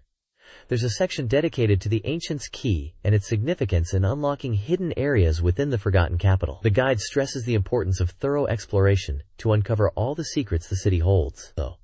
The reviewer's notes touch on the emotional weight of the story, particularly Aerith's role and the mysteries surrounding the Citra. It's clear they're not just treating this as a game guide, but as a companion to experiencing the narrative's full impact. There's also a section on the superboss and how to prepare for it. It looks like a real challenge. Overall, a very comprehensive and thoughtful page for a truly unforgettable part of the game. This page continues the walkthrough for Final Fantasy VII, focusing on Act 2, Chapters 11 and 12. We've got a breakdown of key scenes and battles, complete with screenshots to illustrate the action. The left side details the Wutai's negotiator and Vincent's troubles. Looks like Vincent's backstory is getting some attention, and there's a focus on dialogue choices and their impact. There's a section on acquiring the Ancient Key and unlocking secrets within the Forgotten Capital, reinforcing the importance of exploration. The right side dives into Act 212, with a focus on the story's unfolding events and character interactions. Screenshots show Cloud and Aerith in what appears to be a pivotal scene. The guide highlights the emotional depth of the narrative and the mysteries surrounding the Ancients. There's a section on preparing for tough battles, with tips on materia combinations and character builds. It's a solid strategy guide, offering both tactical advice and narrative insight. Exactly what you'd want for a game as beloved as Final Fantasy VII. The reviewer clearly appreciates the game's story and is treating this guide as a companion to the experience. This page continues the deep dive into Final Fantasy VII's Act 2, specifically Chapters 13 and 14, and it's packed with strategic advice and story insights. The left side focuses on the Gold Saucer, detailing how to navigate the various attractions and win prizes. Looks like Chocobo Racing and the Wonder Square games are key. There's a breakdown of the battle arena, with tips on building a strong team and exploiting enemy weaknesses. Screenshots showcase the vibrant Gold Saucer environment and the intense battle sequences. The right side shifts to the story, covering the events following the Gold Saucer and the pursuit of President Shinra. We see screenshots of Cloud, Aerith, and the team as they uncover more about Shinra's nefarious plans. The guide emphasizes the importance of character development and materia customization to prepare for the challenges ahead. It's clear the reviewer is still thoroughly enjoying the game and appreciates the guide's detailed approach to both gameplay and narrative. There's a section on acquiring powerful items and materia, and a reminder to explore every nook and cranny of the game world. It's a comprehensive guide, offering everything a player needs to succeed in this iconic RPG. This page continues the strategic breakdown of Final Fantasy VII, focusing heavily on the intricacies of the Gold Saucer and beyond. The left side is a decision check flowchart, guiding players through optimal choices within the Gold Saucer. It covers everything from the battle arena, with advice on team composition and exploiting weaknesses, to the various mini-games and attractions. There's a real emphasis on maximizing rewards and understanding the nuances of each challenge. The right side dives into the narrative following the Gold Saucer, detailing the pursuit of President Shinra and the unfolding story. Screenshots show Cloud, Aerith, and the team in action, highlighting key plot points. The guide stresses the importance of materia customization and character development to prepare for the escalating challenges. It's a really thorough guide, clearly aimed at helping players get the most out of this classic RPG. It's good to see the guide is still providing detailed advice on both gameplay and story progression, ensuring players don't miss a beat in this epic adventure.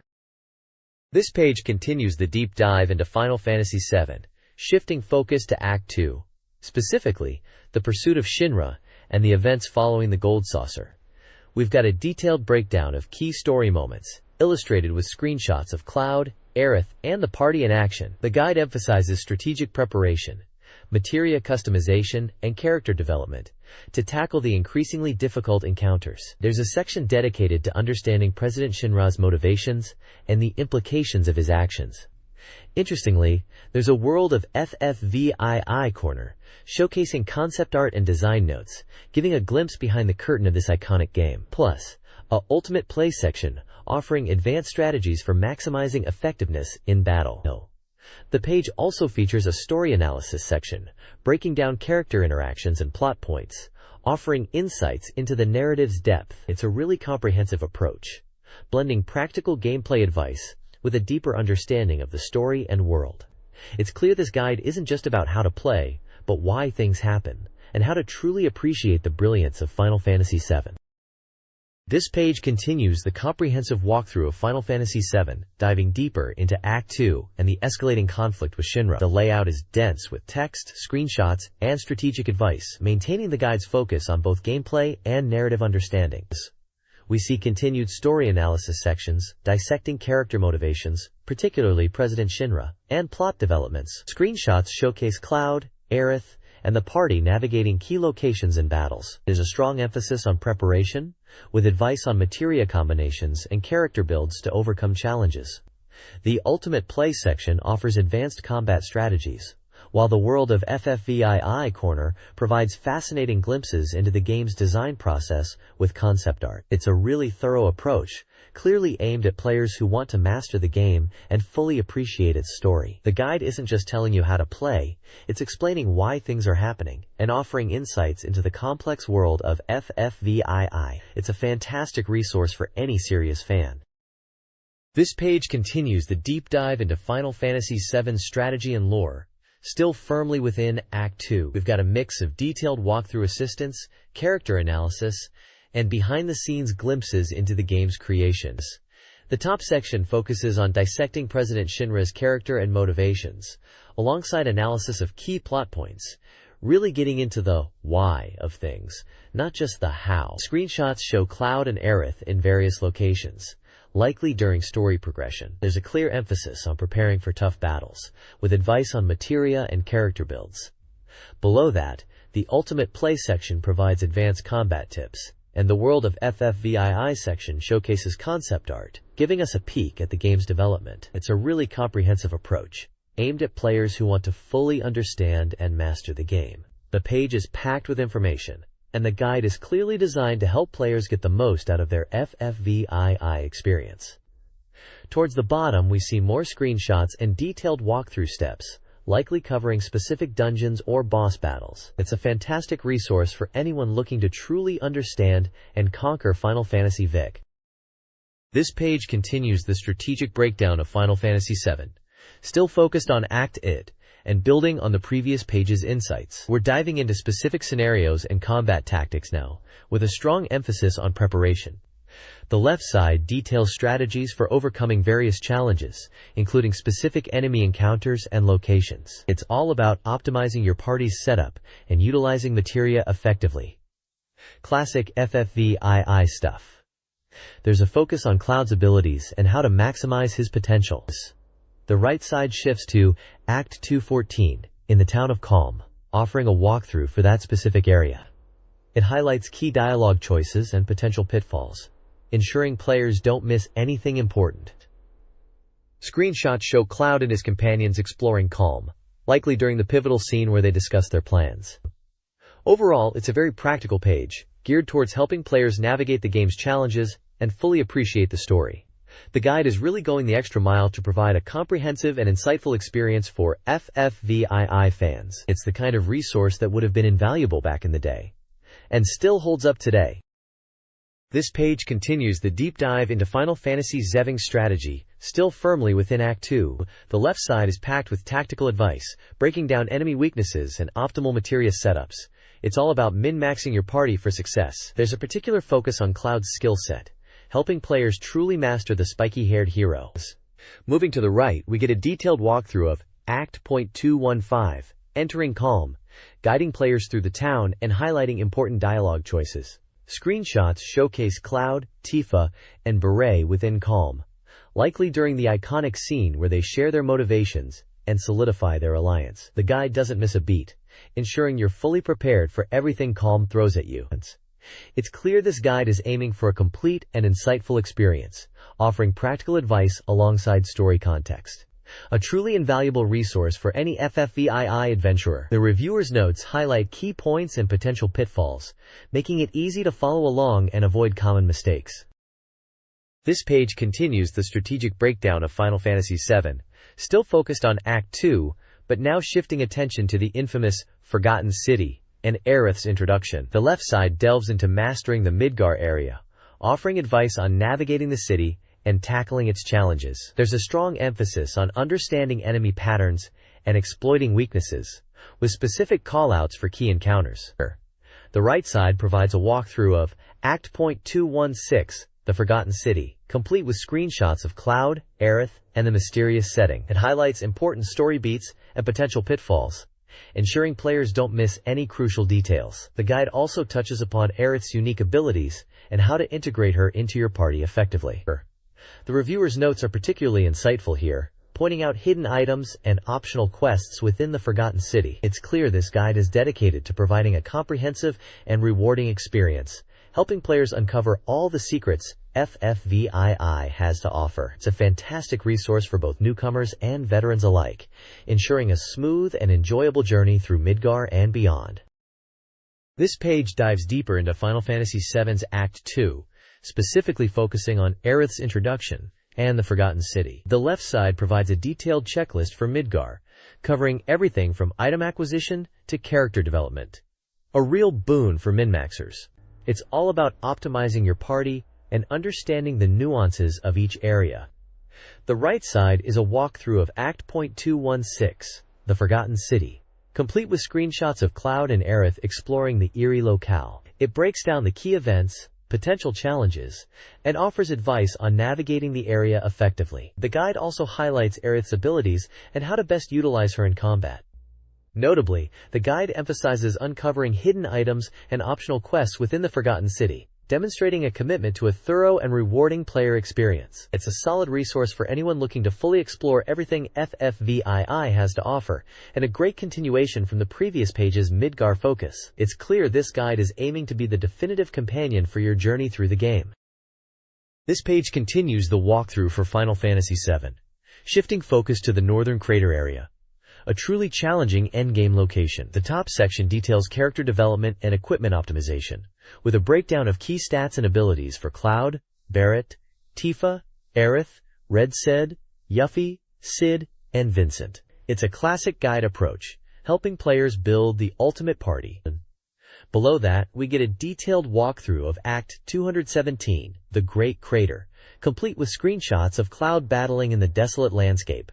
The guide highlights the importance of preparation, noting the powerful enemies and the need for strong materia combinations. It's a real dive into the late-game content, offering advice on navigating the area and defeating the challenging bosses. The guide also touches on the story elements within the crater, hinting at the deeper mysteries surrounding Sephiroth and the planet. It's a solid piece of content for players looking to conquer one of FE's most iconic and difficult areas. The reviewer clearly understands the game's intricacies and provides practical advice for success. It's a good continuation from the previous pages, maintaining the guide's thorough and helpful approach. This page delves deeper into the northern crater of Final Fantasy VII, continuing the walkthrough with a focus on strategy and character builds. The top section breaks down optimal equipment and materia setups for each character: Cloud, Barret, Tifa, Aerith, Red 12, Yuffie, Cid, and Vincent, emphasizing stat boosts and ability synergy. The main walkthrough covers Act 217, The Great Crater, with screenshots illustrating the desolate environment and battles against formidable foes. It stresses the importance of preparation, suggesting specific materia combinations and strategies for survival. There's a clear understanding of the area's difficulty and a focus on helping players overcome the challenges. The guide also touches upon the narrative elements within the crater, hinting at the mysteries surrounding Sephiroth and the planet's fate. It's a comprehensive and practical guide for tackling one of Final Fantasy VII's most iconic and demanding areas, building on the previous page's thorough approach. The reviewer's insights are spot on, offering valuable advice for players determined to conquer the endgame. This page continues the deep dive into Final Fantasy VII's Northern Crater, acting as a real tactical hub for players tackling this notoriously difficult area. It's all about maximizing your party's potential, with a big focus on materia setups and character builds. They've really broken down how to optimize Cloud, Barrett, Tifa, Aerith, and the rest of the crew. The core of the page is a walkthrough for Act 217, The North's Call to Despair, complete with screenshots showcasing the bleak landscape and the enemies you'll face. It's not just about where to go, but how to survive, with specific advice on materia combinations and battle strategies. There's a neat check section that highlights key strategies for dealing with specific enemies and situations, like using counterattack materia or exploiting weaknesses.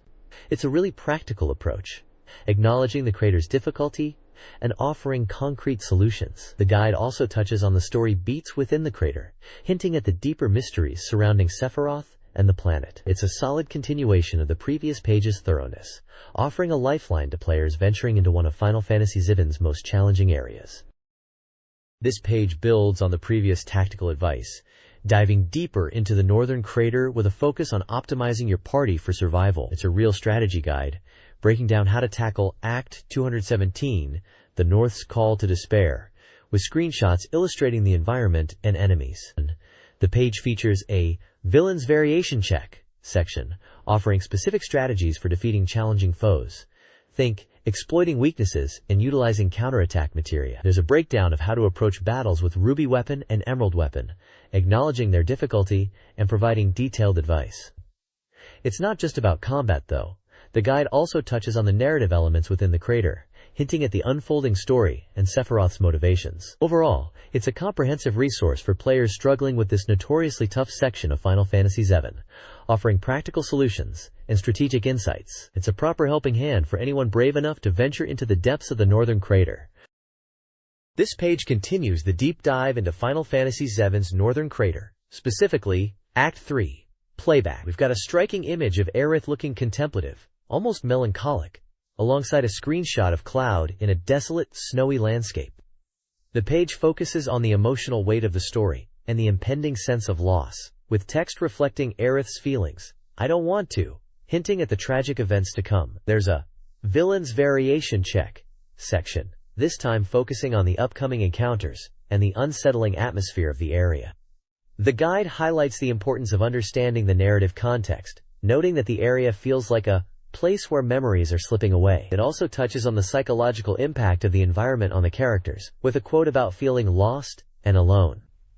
There's a section dedicated to the unseen world, suggesting a deeper, hidden layer to the crater's mysteries. It's a really thoughtful page, acknowledging that Final Fantasy VII isn't just about battling monsters, but about experiencing a powerful and heartbreaking story. It's a good reminder to players to pay attention to the details and appreciate the emotional depth of the game.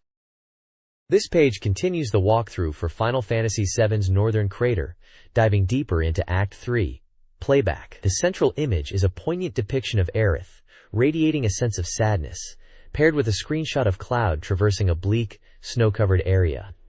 The guide emphasizes the emotional core of this section, highlighting Aerith's internal struggle with the line, "I don't want to," foreshadowing the heartbreaking events that unfold. It's a clever way to prepare players for the emotional impact, rather than just focusing on gameplay mechanics.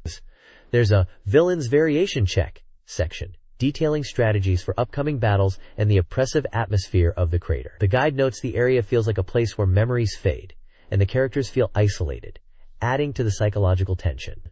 A section titled Unseen World hints at hidden layers and mysteries within the crater, encouraging exploration and a deeper understanding of the lore. It's a fantastic reminder that Final Fantasy VII is a narrative masterpiece, and this guide is doing a great job of acknowledging that. The page also includes a small section detailing the battle data for the Midgar Zolom and the Emerald Weapon, alongside a map of the Northern Crater. This page continues the walkthrough for Final Fantasy VII, still firmly within Act 3, Playback, and the Northern Crater. The focus shifts to a Villain's Variation Check, a battle strategy guide for upcoming encounters, specifically detailing how to approach the various forms of Sephiroth. The page is visually dominated by screenshots of Cloud and the snowy crater, alongside a particularly striking image of Aerith looking melancholic, reinforcing the emotional weight of the story. The guide acknowledges the oppressive atmosphere, describing the crater as a place where memories fade and characters feel isolated. There's a section dedicated to Unseen World, hinting at hidden elements and encouraging thorough exploration of the area. It's a nice touch, reminding players that the Northern Crater isn't just a linear path, but a location brimming with secrets. The page also briefly touches on battle data for the Midgar Zolom and Emerald weapon, and includes a map of the Northern Crater.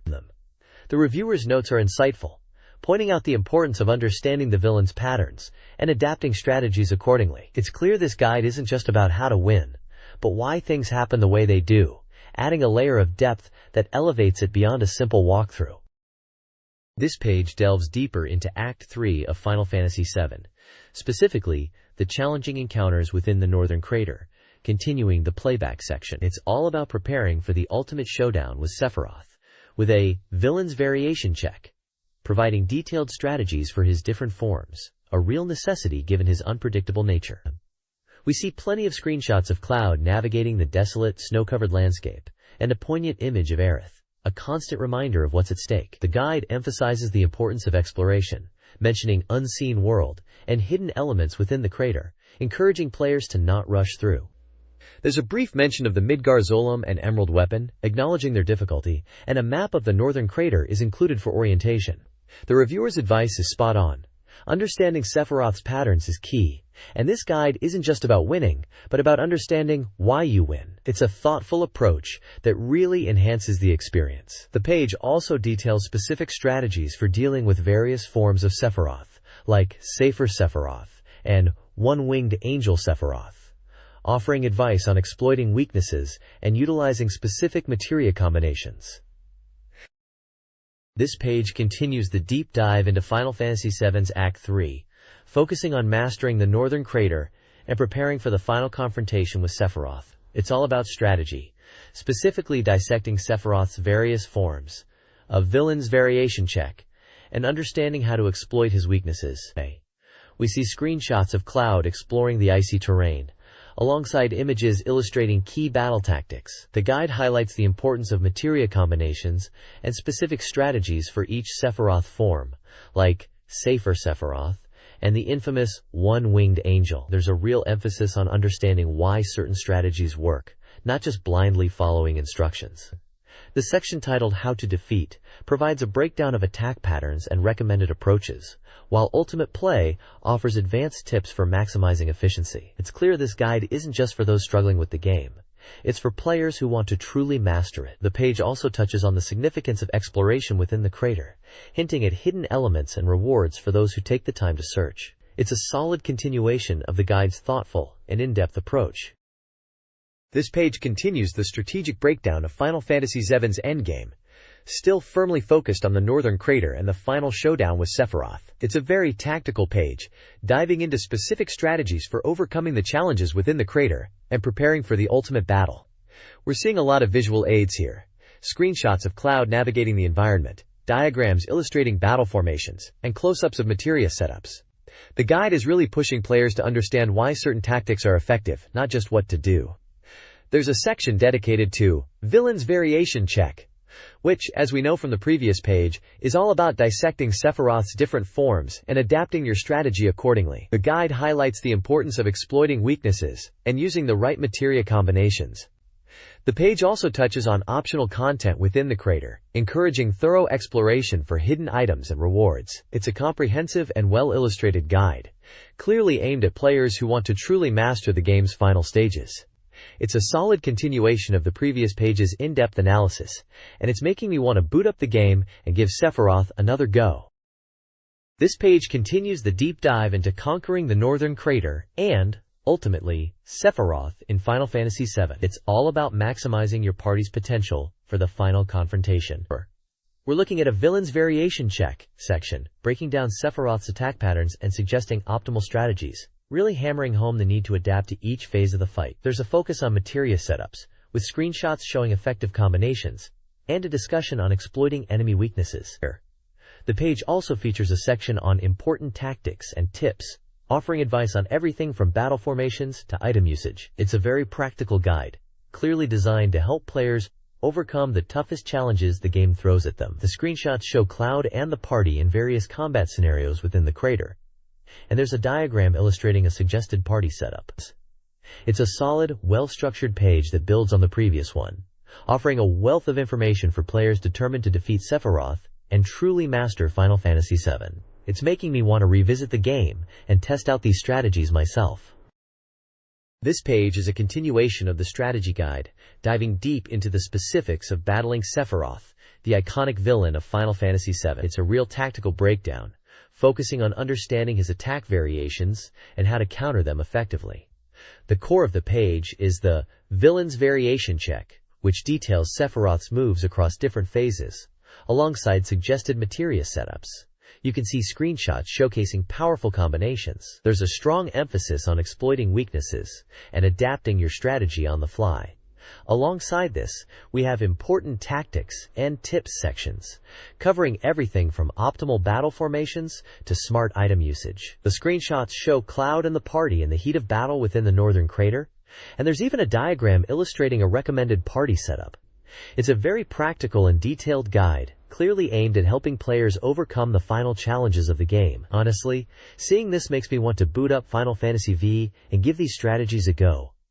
It's a fantastic reminder of just how deep and rewarding the combat system is. It's a solid page, building on the previous one, and providing a wealth of information for anyone determined to defeat Sephiroth. This page continues the deep dive into conquering Sephiroth, expanding on the tactical advice from the previous page. We're now looking at specific climate play strategies and a breakdown of how to exploit his weaknesses in different scenarios. It's all about adapting to his moveset. The page is split into sections like Villain's Variation Check, detailing Sephiroth's attacks and counters, and Important Tactics, offering advice on formations and materia. There's a focus on understanding the nuances of each phase of the battle, with screenshots showing Cloud, Tifa, Aerith, and Beret in action.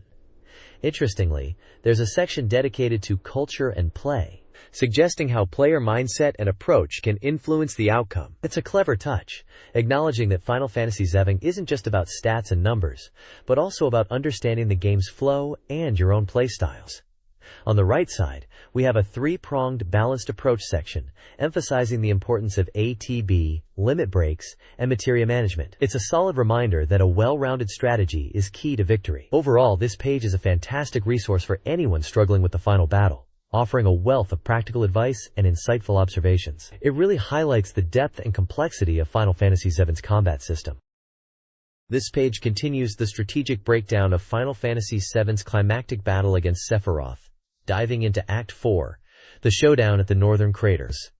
The left side features a dramatic illustration of Cloud facing Sephiroth, accompanied by a quote emphasizing the intensity of the fight. "Don't look away, don't you dare look away." A real pressure cooker moment. The text details the challenges of the area, noting the difficulty of navigating the tight spaces and the need to exploit Sephiroth's weaknesses. The right side is packed with tactical advice, focusing on a three-pronged balanced approach, mastering the active time battle (ATB) system, strategically using limit breaks, and effectively managing materia. Screenshots showcase the party in action, highlighting key formations and tactics. There's also a Villain's Variation Check section, detailing Sephiroth's attack patterns and how to counter them. A particularly interesting section, Culture and Play, suggests that a player's mindset and approach are crucial to success.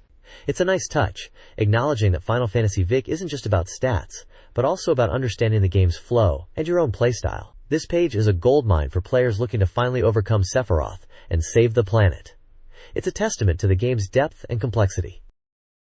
This page delves deeper into the final confrontation with Sephiroth in Final Fantasy VII, specifically Act 4 within the Northern Crater. The layout is dense with information, geared towards maximizing your chances against the iconic villain.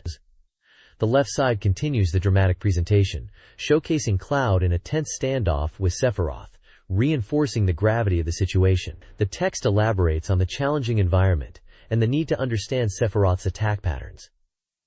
The right side is a tactical masterclass. It advocates a three-pronged, balanced approach, a solid strategy for tackling this epic battle. This involves mastering the ATB system, utilizing limit breaks at opportune moments, and optimizing your materia setup. The villain's variation check is particularly useful, breaking down Sephiroth's moveset and offering counter-strategies.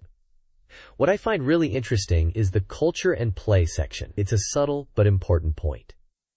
Final Fantasy VII isn't just about min-maxing stats, it's about understanding the rhythm of battle and adapting your playstyle. It's a game that rewards patience and observation, and this page really highlights that. This is a fantastic resource for anyone struggling with the final battle, offering a blend of practical advice and insightful commentary. This page continues the deep dive into the final battle against Sephiroth in Final Fantasy VII, focusing on Act 4 in the Northern Crater. It's a strategy-heavy page, clearly aimed at helping players overcome this iconic challenge. The left side features a dramatic image of Cloud facing off against Sephiroth, emphasizing the intensity of the encounter. The text elaborates on the environment and the importance of understanding Sephiroth's attacks. The right side is where the real tactical advice kicks in. The three-pronged balanced approach, mastering the ATB, limit breaks, and materia, is solid advice. The villain's variation check is a standout, breaking down Sephiroth's moves and how to counter them. It's a really smart way to present the information, making it easy to digest during a tough fight. I appreciate the culture and play section. It's a reminder that Final Fantasy VII isn't just about stats and numbers. It's about understanding the flow of battle and adapting. It's a game that rewards thoughtful play, and this page really captures that spirit. It's a fantastic resource for anyone struggling with the final showdown. This page delves further into the climactic battle against Sephiroth in Final Fantasy VII's Northern Crater, specifically Act 4. The page is visually striking, dominated by screenshots of Cloud confronting Sephiroth, really hammering home the epic scale of the fight. The core advice revolves around a three-pronged balanced approach, mastering the active time battle ATB system, strategically using limit breaks, and effectively equipping materia. It's all pretty standard stuff for FFVII veterans, but solid advice for anyone struggling. What really stands out is the villain's variation check section. This breaks down Sephiroth's attack patterns and provides specific counters, which is incredibly useful. It's a smart way to present the information, making it digestible even during a frantic battles.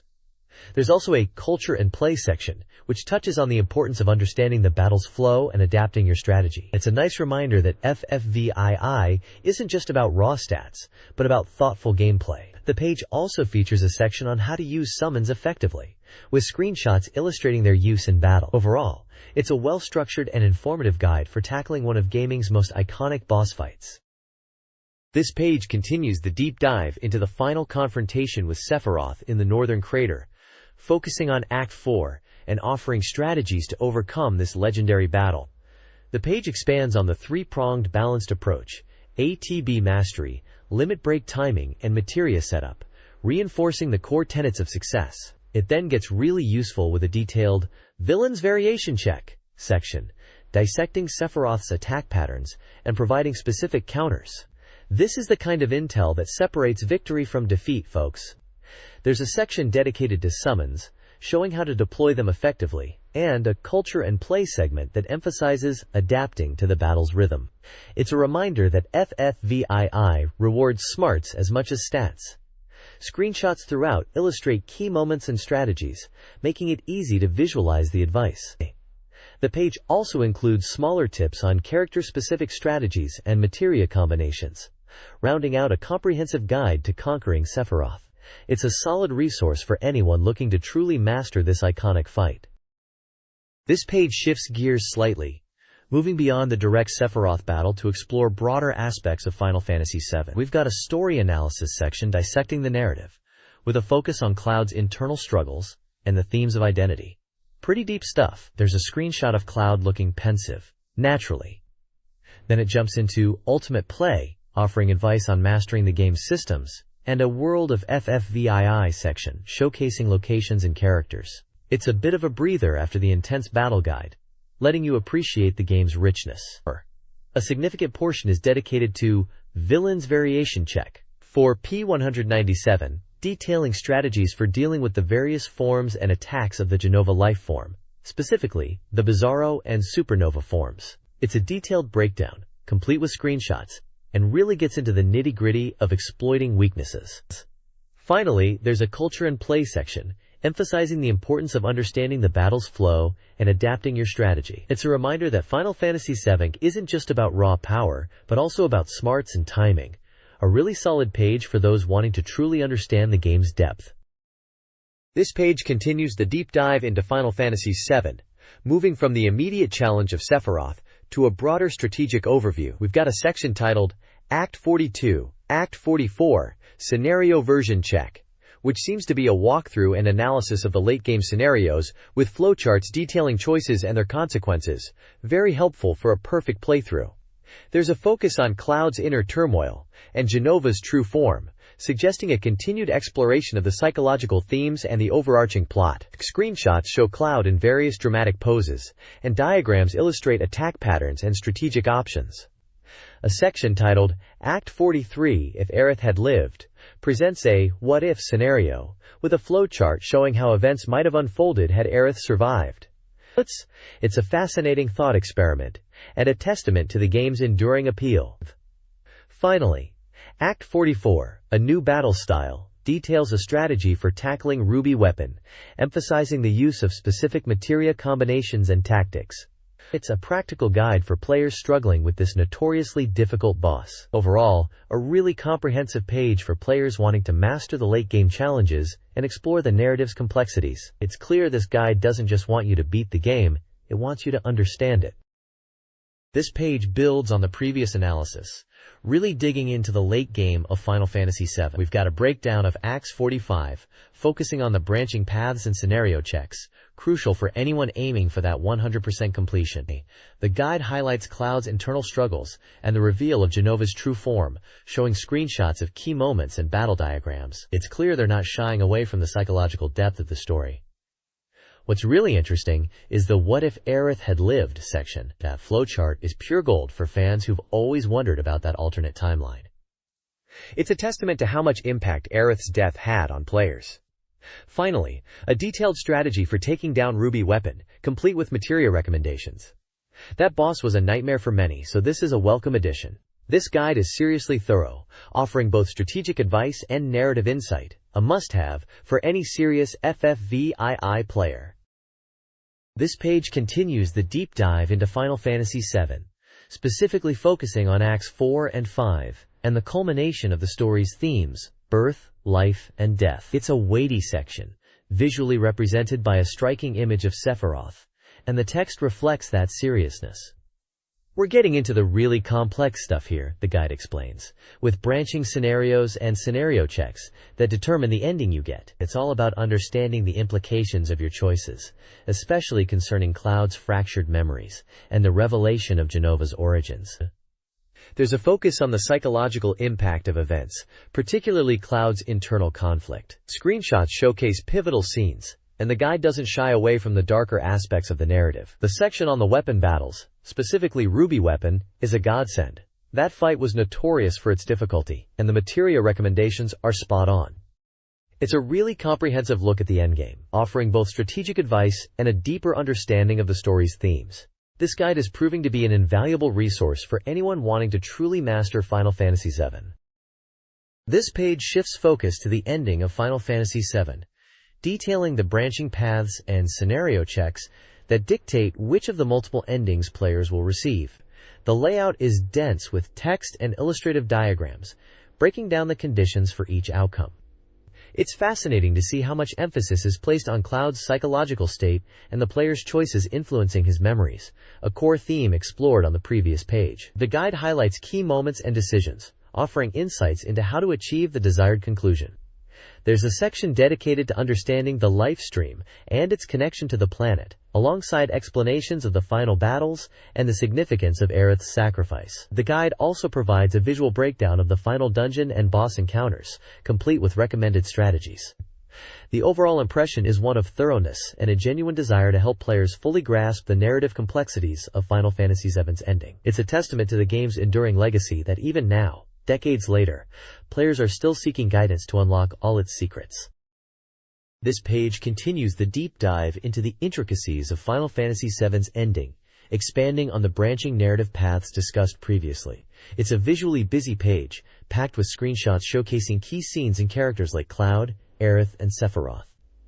The guide meticulously breaks down the conditions for achieving each of the game's multiple endings, focusing heavily on Cloud's internal struggles and the player's impact on his recollections. It's clear the writers want players to fully understand the weight of their choices.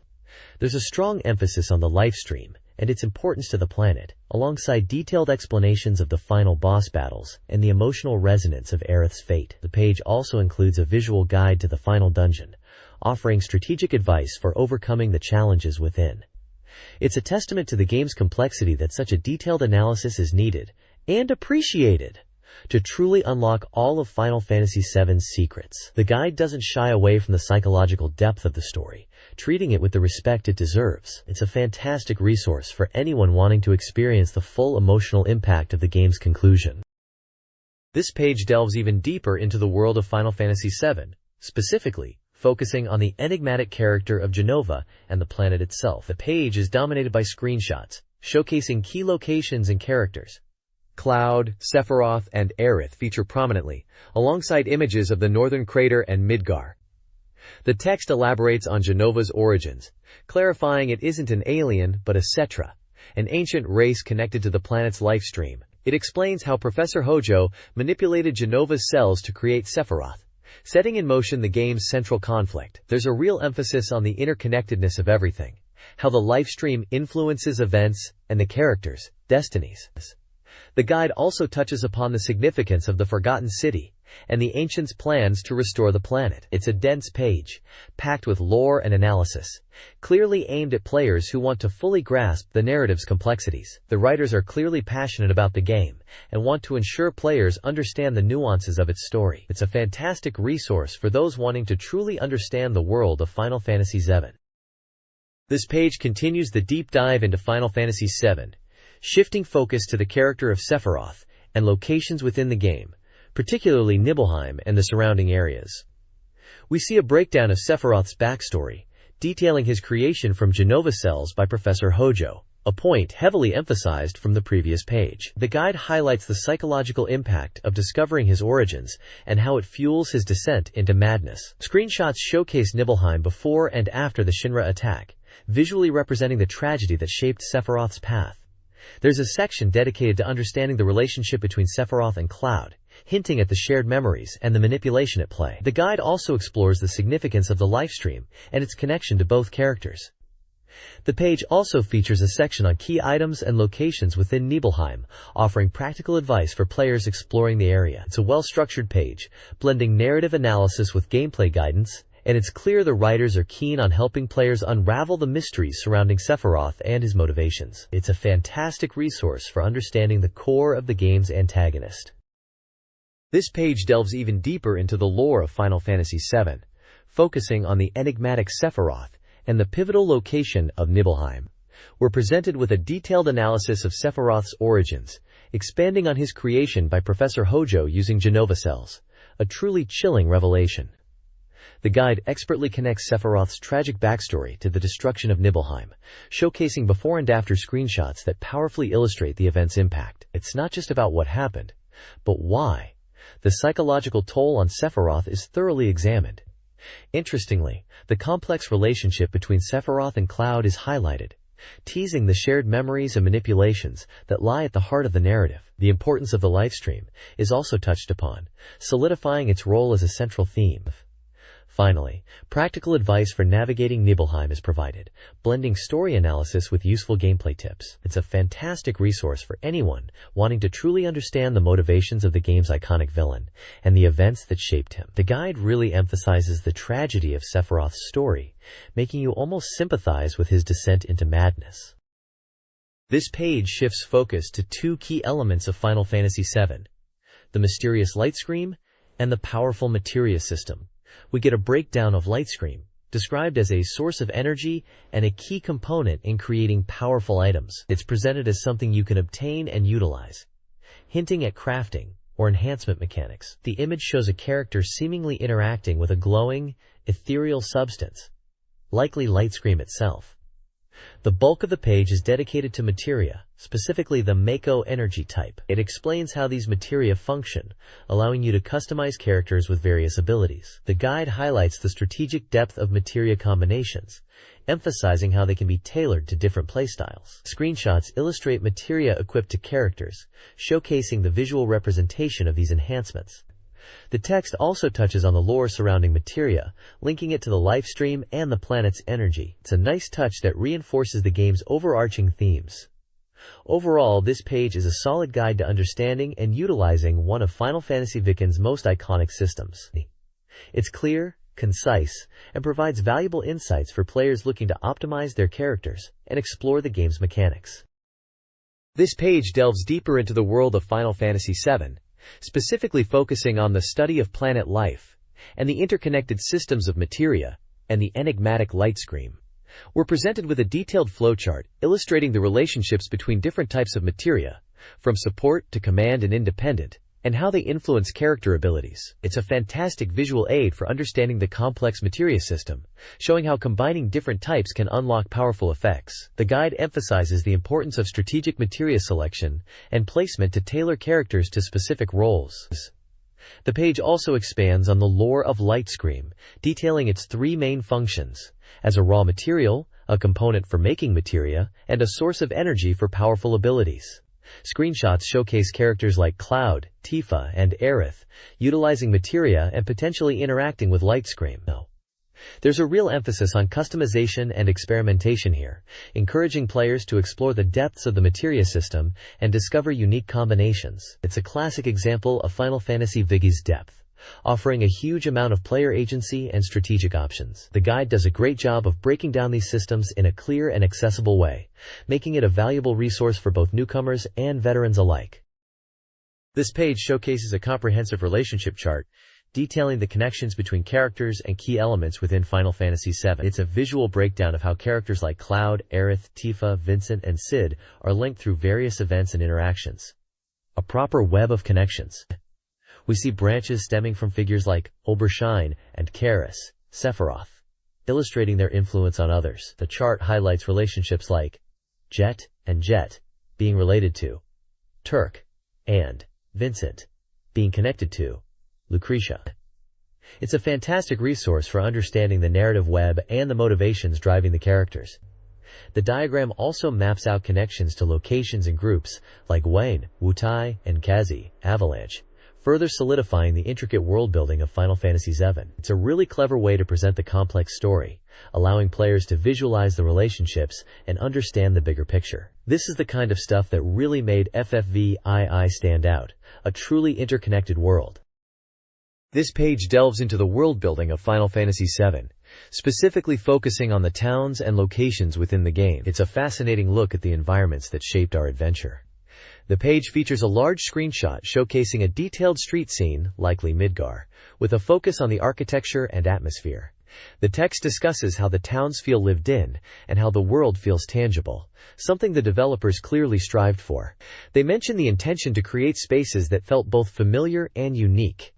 There's a section explaining the FFVII field data file, which seems to be a collection of information about the game's locations, characters, and systems, a proper compendium for dedicated fans.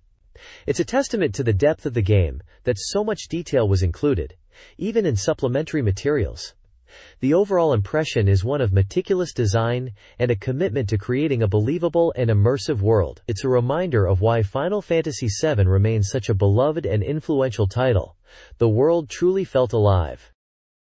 This page continues our exploration of Midgar, diving deep into the specifics of the 7 slums and the surrounding areas. We've got detailed maps highlighting key locations like the Sector 5 church, the Wall Market, and the train graveyard, places every FFVII veteran remembers vividly.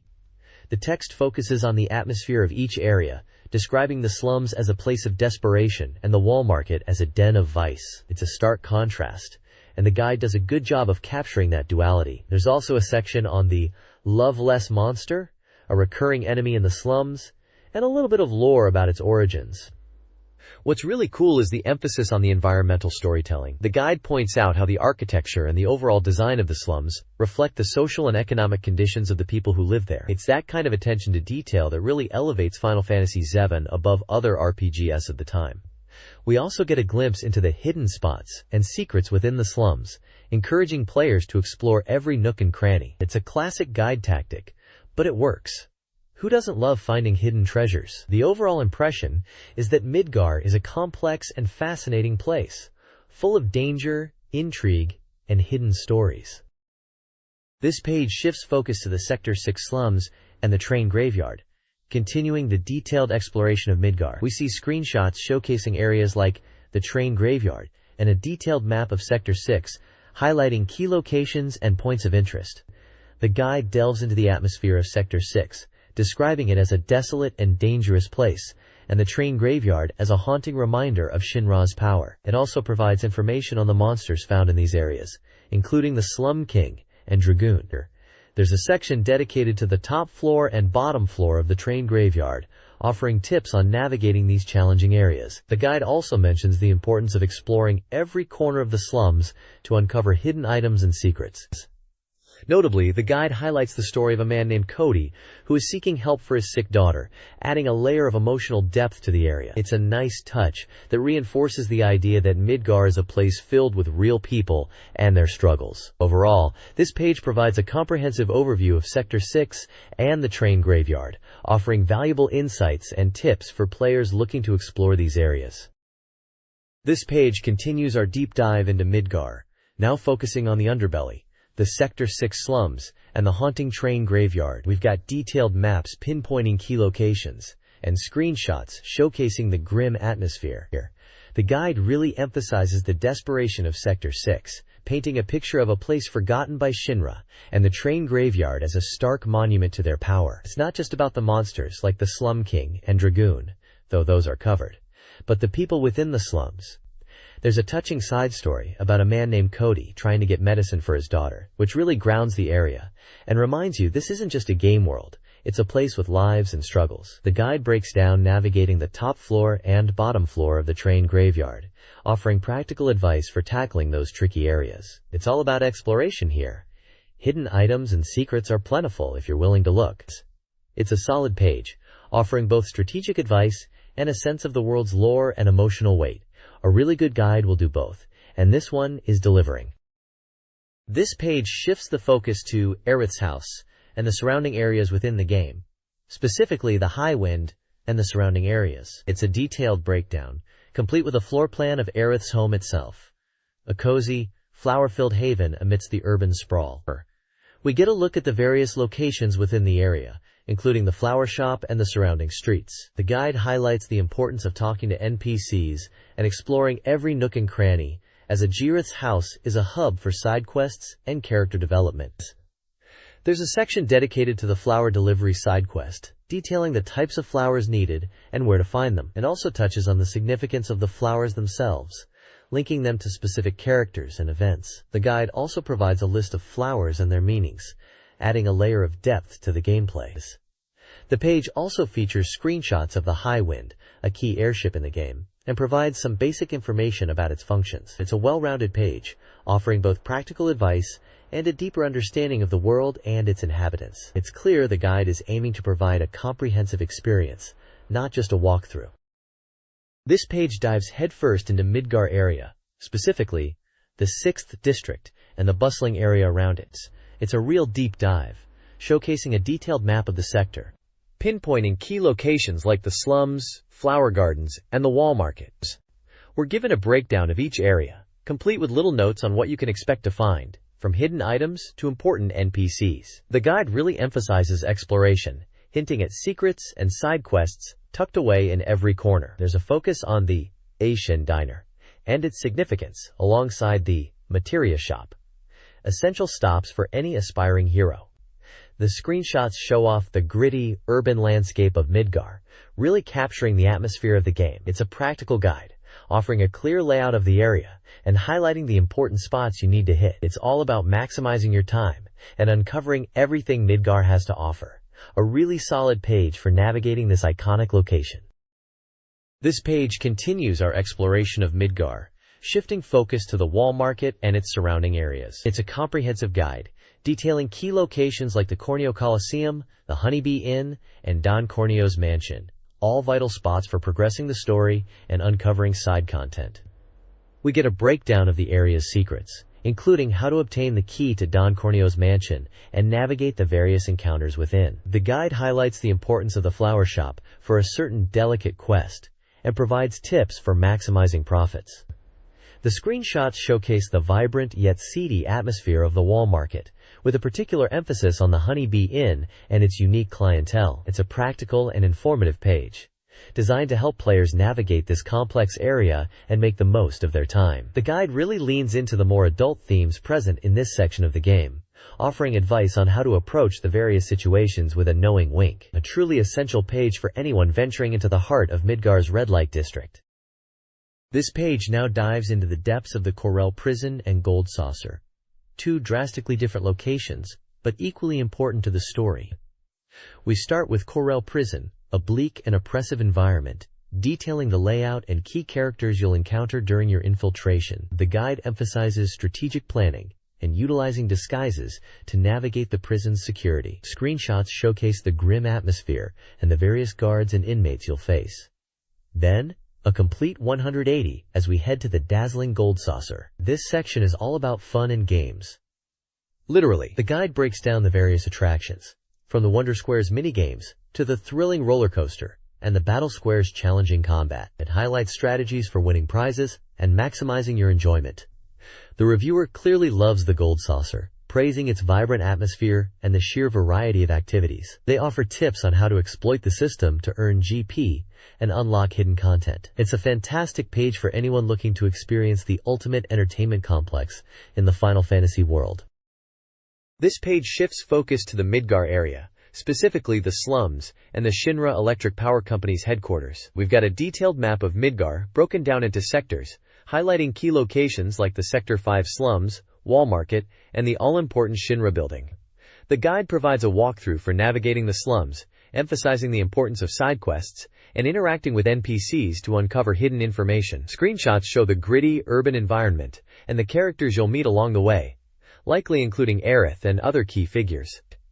There's a section dedicated to infiltrating Shinra, outlining strategies for bypassing security and reaching your objectives. It looks like there's a focus on stealth and utilizing disguises, similar to the Corel Prison section. The reviewer seems impressed by the complexity of the Shinra building, praising its intricate design and the challenging puzzles you'll encounter. Finally, we get a glimpse into the world map and the various locations you can explore after leaving Midgar, teasing the adventures that lie ahead. It's a solid page, providing a comprehensive overview of Midgar and setting the stage for the rest of the game. This page dives deeper into Final Fantasy VII's Midgar, showcasing detailed maps of Sectors 2, 3, 5, and 6, alongside strategic advice for navigating the slums and infiltrating Shinra. We see a breakdown of key locations like the Sector 5 slums, Wall Market, and the Shinra building, with screenshots illustrating the gritty urban environments and character interactions. The guide emphasizes side quests and NPC interactions for uncovering hidden information, classic FFVII. There's a focus on stealth and disguises for infiltrating Shinra, and a section dedicated to the 60th and 61st floors, highlighting enemy encounters and strategies. The reviewer praises the complexity of the Shinra building's design and challenging puzzles. It's a solid continuation from the previous page, providing a comprehensive overview of Midgar and preparing players for the challenges ahead. The inclusion of floor maps and enemy details is particularly useful for planning your assault on Shinra. This page continues our exploration of Midgar in Final Fantasy VII, moving into Sectors 6, 7, and 8, and even offering a glimpse at the inspection walkway. We've got detailed maps showcasing key areas like Wall Market, the Sector 7 slums, and the Junon area. It's clear the guide is really leaning into the strategic elements here, with notes on navigating tricky areas and preparing for encounters. There's a section dedicated to the Aerith and Jessie event, hinting at important story beats and character interactions. The guide also touches on the Forgotten City and the challenges within, and the reviewer seems impressed with the depth of the world and the secrets it holds. The layout is very similar to the previous page, focusing on screenshots and concise explanations. A really practical approach for players tackling these areas. It's a solid continuation, building on the previous information and providing a clear path forward through Midgar. Finally, there's a small section on the back cover advertising other Final Fantasy guides, a common practice for these publications. This page delves deeper into Final Fantasy VII's Midgar, specifically focusing on areas like Sectors 6, 7, and 8, alongside the inspection walkway. Detailed maps illustrate key locations, Wall Market, the Sector 7 slums, and Junon, providing a clear visual aid for navigation. The guide highlights strategic points within these areas, offering advice on tackling encounters and preparing for challenges. There's a focus on the Aerith and Jessie event, suggesting its narrative importance, and a brief overview of the Forgotten City. The reviewer clearly appreciates the game's intricate world design and hidden depths. The layout remains consistent with the previous page, prioritizing screenshots and concise explanations for a practical player experience. It's a well-structured continuation, guiding players through Midgar with clarity and precision. The page also includes a small section detailing Cloud's progression and thoughts at various points in the game, offering insight into his character development. This page continues our exploration of Final Fantasy VII's Midgar, diving into the intricacies of Sector 5, 6, and the surrounding areas. It's clear this guide is all about getting you through the game efficiently, with a focus on key locations and events. We've got detailed breakdowns of areas like the train graveyard and the slums, complete with screenshots to show you exactly what to expect. There's a section dedicated to the Wall Market area, hinting at some interesting encounters. Let's just say it involves dresses and a bit of undercover work. The guide also touches on the importance of side quests and character interactions, specifically mentioning Aerith and Jessie, building on the previous page's discussion. It's not just about blasting through enemies. The guide emphasizes understanding the story and the world around you. There's a little tip box highlighting the importance of saving frequently, a piece of advice any seasoned Final Fantasy player will appreciate. Overall, it's a solid continuation of the guide, providing practical advice and a deeper understanding of Midgar's complex layout. The reviewer clearly loves the depth of the game and wants to ensure you do too. This page focuses on the Chocobo Farm area in Final Fantasy VII, providing a detailed map and walkthrough. It highlights the importance of chocobos for traversing the world and mentions breeding them for different abilities, a classic FFVII mechanic. The guide explains how to obtain chocobo lure and other items needed for breeding, and points out key locations within the farm. It also notes the presence of a hidden treasure, and the importance of talking to the locals for clues.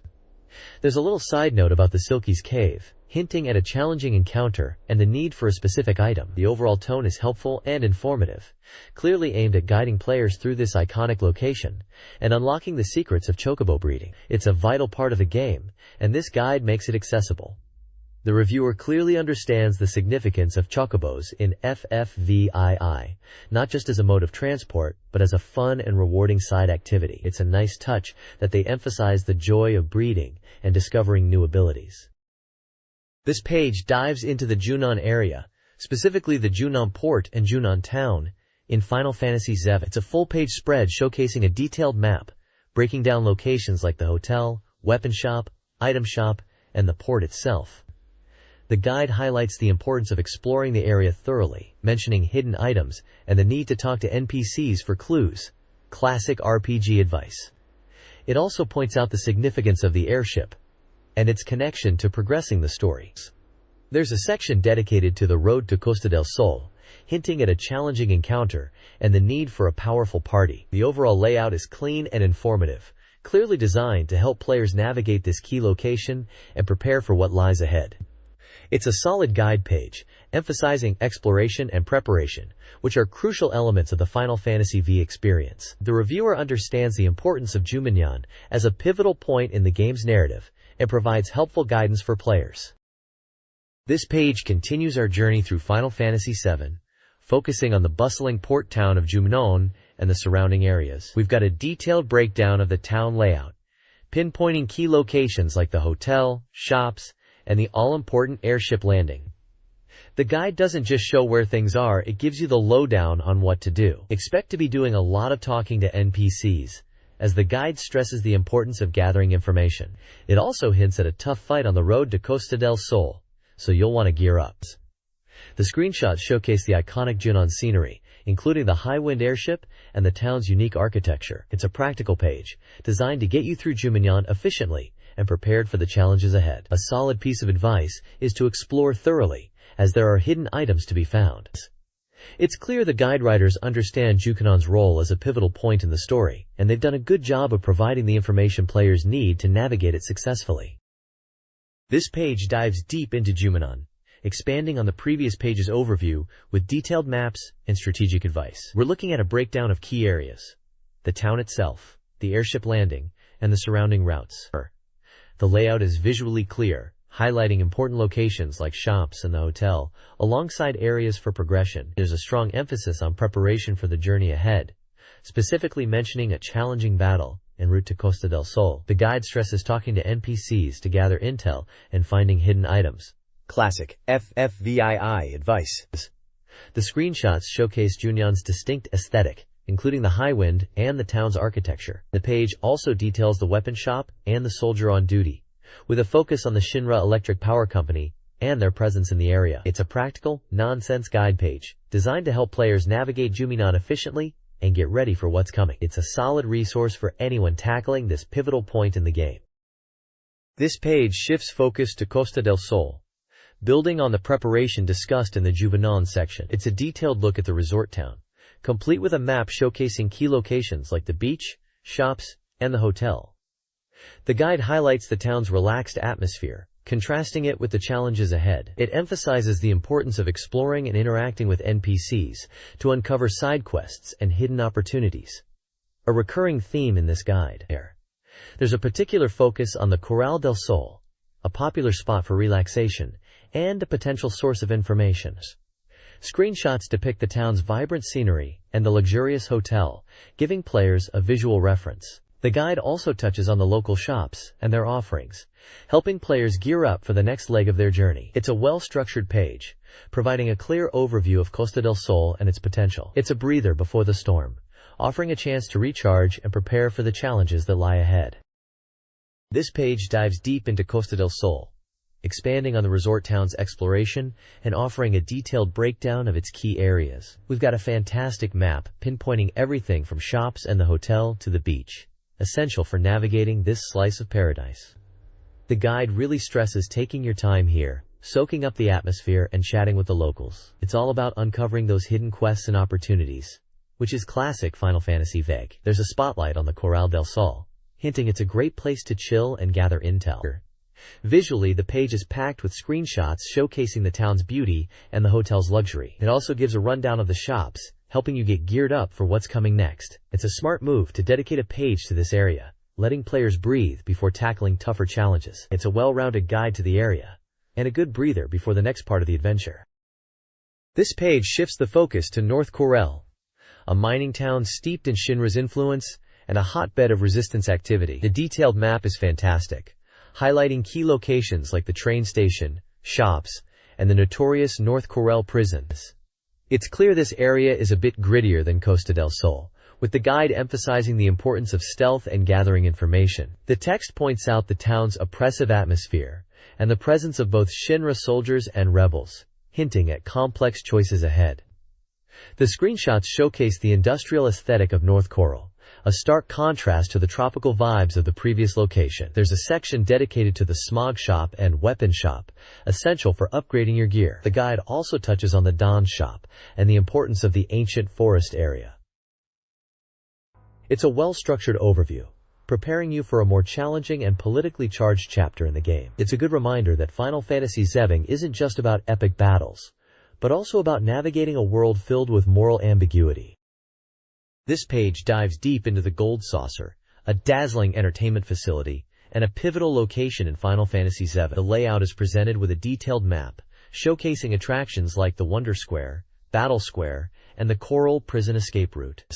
It's immediately apparent that the Gold Saucer is a significant departure from the gritty realism of North Coral Way, offering a vibrant and almost surreal experience. The guide highlights the importance of the Battle Square and Speed Square for earning GP, the local currency, and the various minigames available. The screenshots depict the colorful and extravagant atmosphere of the Gold Saucer, with characters enjoying the attractions. There's a focus on the Condor Sommelier and the rocket turret, key elements for progressing through this area. The guide also provides tips on navigating the complex layout and maximizing your earnings. The reviewer's tone is enthusiastic, emphasizing the Gold Saucer's unique charm and the strategic depth of its attractions. It's a welcome change of pace, offering a breather from the main storyline while still presenting engaging challenges. The mention of the Ghost Square and Fort Condor hints at hidden depths and strategic gameplay. It's a fantastic overview, preparing you for a memorable and rewarding experience within the Gold Saucer.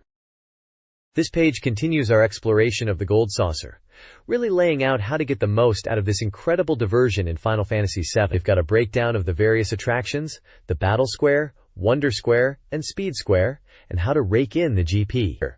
The guide dives into specific mini-games like the snowboard, jet bike, and the Condor Sommelier, giving you the lowdown on how to win big. It's all about mastering these to progress and unlock everything the saucer has to offer. Screenshots showcase the vibrant atmosphere and the sheer variety of things to do. There's a real emphasis on strategy here, not just mindless fun. The guide points out how to exploit the Battle Square and Speed Square for maximum GP gain, and even touches on the more challenging areas like Fort Condor. It's a fantastic resource for anyone looking to truly conquer the Gold Saucer and experience everything it has to offer. It's a welcome break from saving the planet, but still requires a bit of skill and planning. This page really drills down into the specifics of the Gold Saucer, providing a detailed map and breakdown of each area. We're looking at a full layout, highlighting spots like the Battle Square, Wonder Square, and Speed Square, with callouts for key attractions within each. The focus is heavily on maximizing your GP earnings. There's a section dedicated to the Battle Square, explaining how to navigate its challenges and exploit its systems. The guide also covers the intricacies of Fort Condor, offering strategies for defending against waves of enemies, a real test of tactical skill.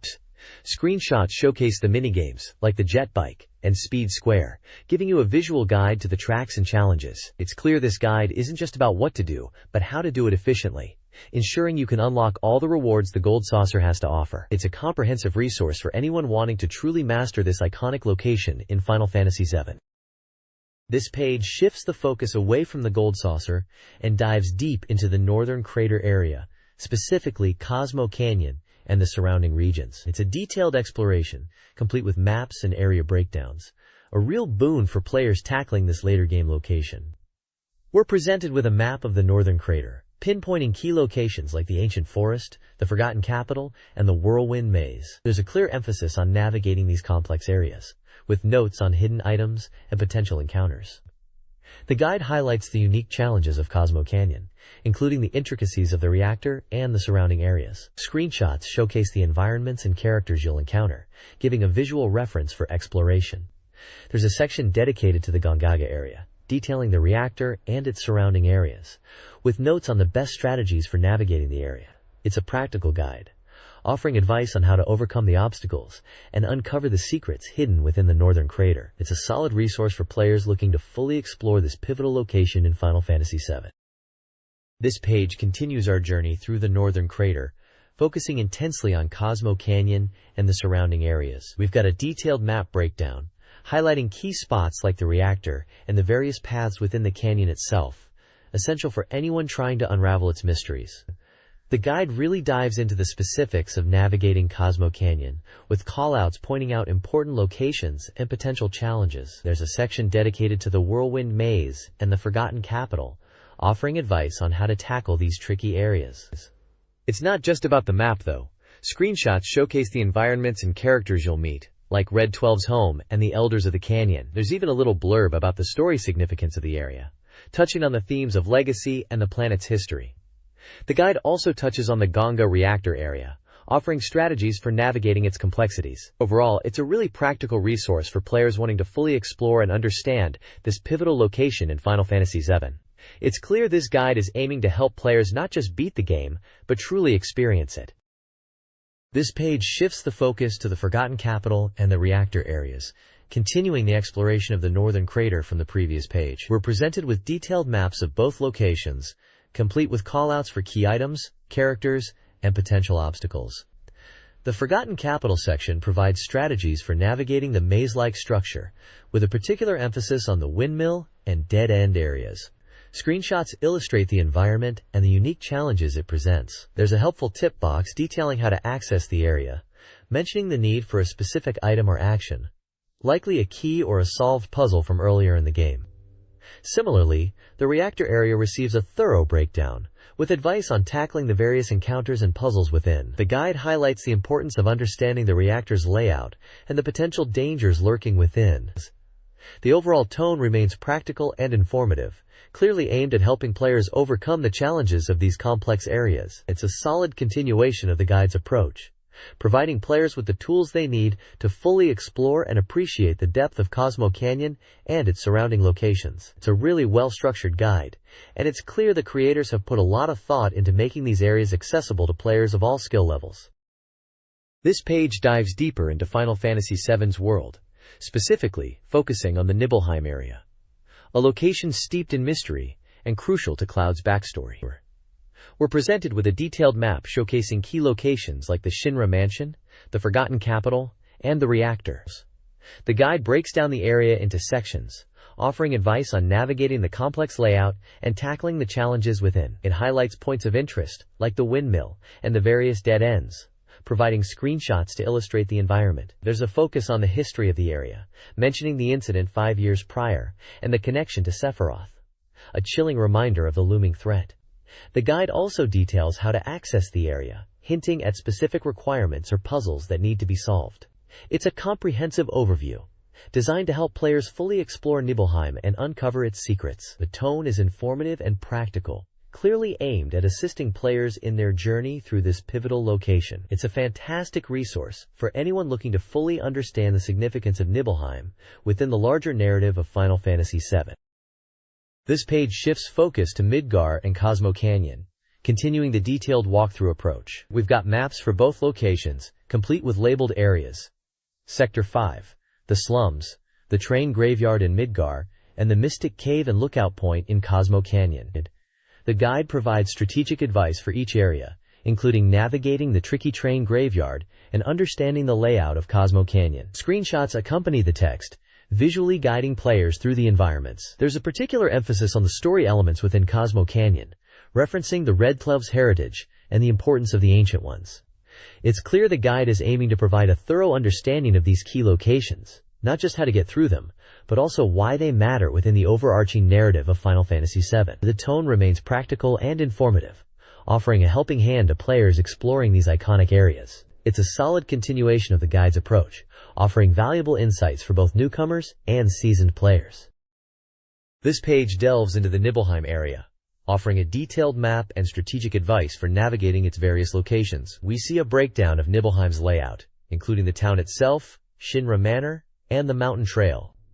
The guide highlights key points of interest, like the old power plant and the hidden areas within the mountain. Screenshots illustrate the environments, aiding players in orientation. There's a focus on the story significance of Nibelheim, referencing the events surrounding Cloud, Sephiroth, and the fateful mission. The section also includes information on random encounters and boss strategies, specifically mentioning the Guard Scorpion. It's a comprehensive overview of Nibelheim, designed to help players fully explore and understand this pivotal location in Final Fantasy VII. The guide continues its practical and informative approach, providing valuable assistance for players tackling this challenging area. It's a well-structured and insightful section, offering a blend of navigational guidance and narrative context. This page shifts the focus to the Rocket Town area, providing a detailed map and strategic insights for navigating this location in Final Fantasy VII. The layout is clearly illustrated, showcasing key areas like the town itself, the inn, and the surrounding trails. We get a breakdown of points of interest, including the item shop and the areas surrounding it, with screenshots to help players orient themselves. The guide emphasizes the importance of exploring every nook and cranny, hinting at hidden items and encounters. There's a section dedicated to the Gold Saucer, with a brief overview of its attractions and challenges. The guide also touches upon random encounters and provides tips for overcoming them. It's a practical and informative section, designed to help players make the most of their time in Rocket Town and prepare for the challenges ahead. The tone is helpful and encouraging, typical of a strategy guide aiming to enhance the player experience. The reviewer notes the town's lively atmosphere and suggests taking the time to talk to the locals for valuable information and side quests. It's a well-rounded overview, blending navigational assistance with narrative context. This page continues our journey through Final Fantasy VII, diving deep into the vibrant Rocket Town and beyond, with a detailed look at the Gold Saucer. We've got comprehensive maps for both locations, pinpointing essential spots like shops, inns, and key encounter points. The guide really stresses exploration. Those hidden items won't find themselves, you know. Screenshots are liberally used, which is fantastic for visual learners like myself. There's a section dedicated to understanding the unique challenges of the Gold Saucer, and how to best prepare for them. The guide also offers advice on random encounters, suggesting strategies to overcome them. The reviewer's comments about Rocket Town's atmosphere really resonate. It is a lively place, and chatting with the townsfolk is crucial for uncovering side quests and valuable lore. It's a solid, practical guide, designed to help players navigate these areas efficiently and enjoy the full experience. It's all about maximizing your fun, and this guide delivers. This page continues the exploration of Final Fantasy VII, focusing on the world map and the iconic Gold Saucer, building on the previous page's coverage of Rocket Town. We've got a detailed world map showcasing key locations like Cosmo Canyon, Nibelheim, and Wutai, alongside notes on the various areas and their significance. The guide highlights the importance of exploration and interacting with NPCs to unlock the game's secrets. The bulk of the page is dedicated to the Gold Saucer, with a comprehensive map detailing attractions like the Battle Square, Speedster, and the Wonder Square. There's a focus on understanding the unique challenges presented by the Gold Saucer, including the importance of earning GP and mastering the various minigames.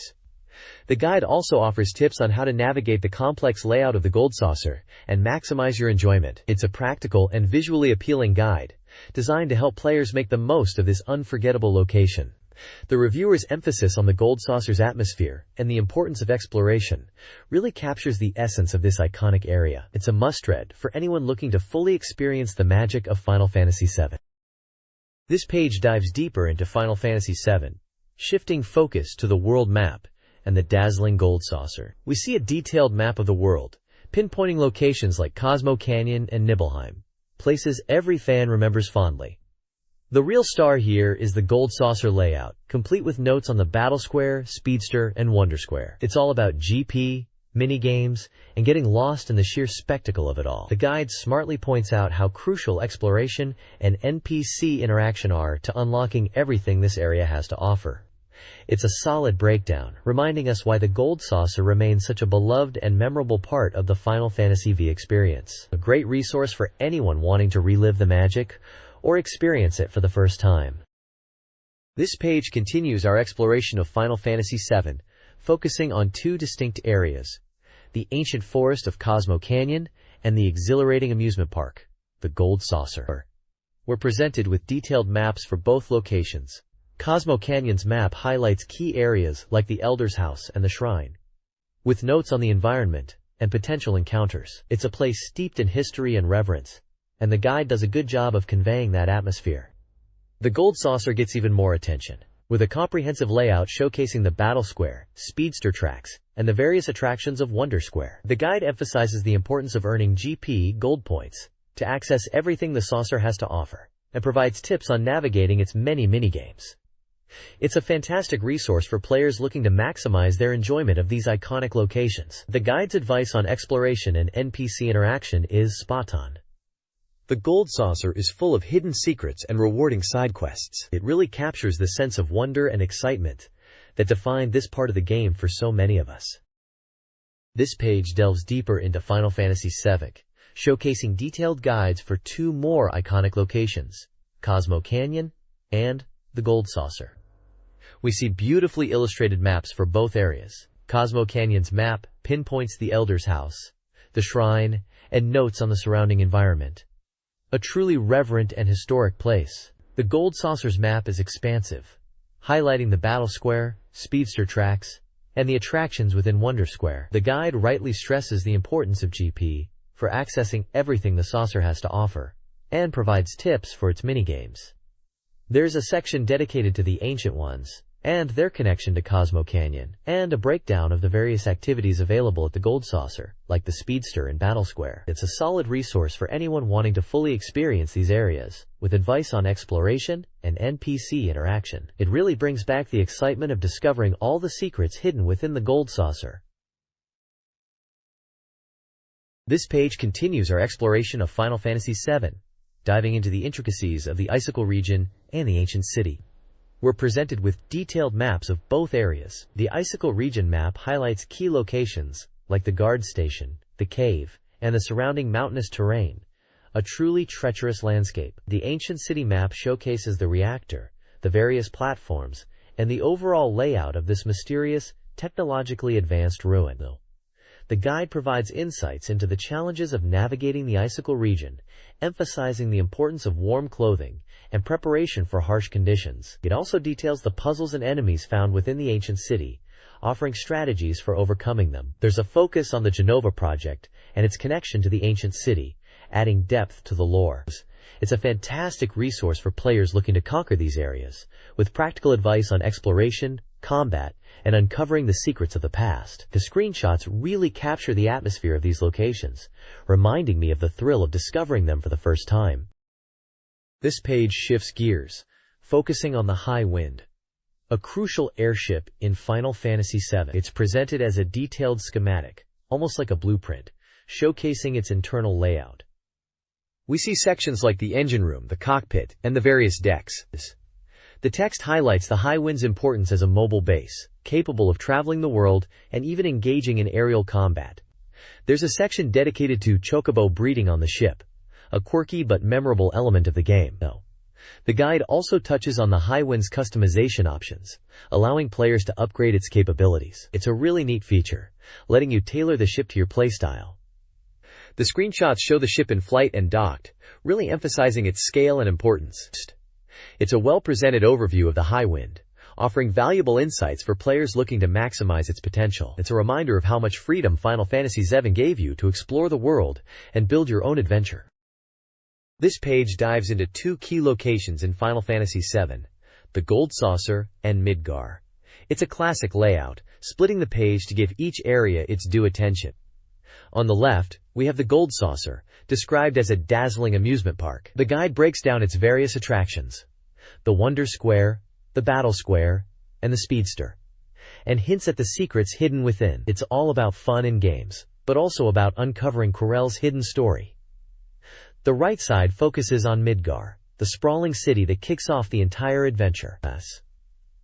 The guide details the different areas, the slums, the plates, and Shinra HQ, and explains their significance. It's a darker, more oppressive environment than the Gold Saucer, reflecting the game's themes of corporate greed and environmental destruction.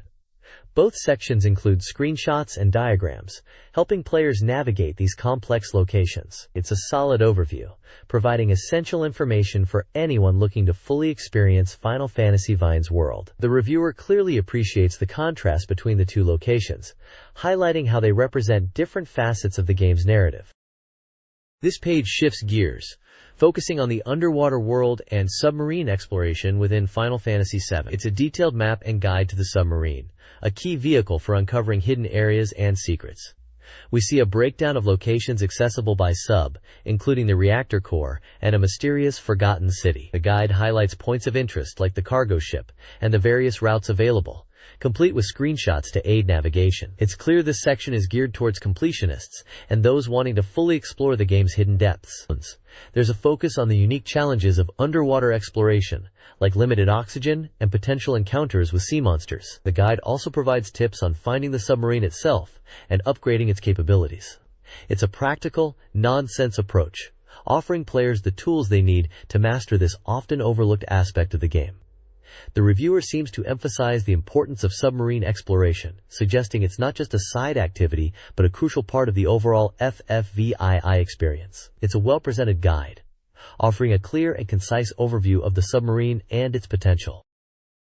This page dives deeper into the world of Final Fantasy VII, specifically showcasing the world of FFVII and other area sections. We're treated to a glimpse of the elusive Gold Saucer and its attractions, the Wonder Square, and the Corel prison. Screenshots depict the iconic roller coaster and the prison's interior, hinting at the diverse experiences awaiting players.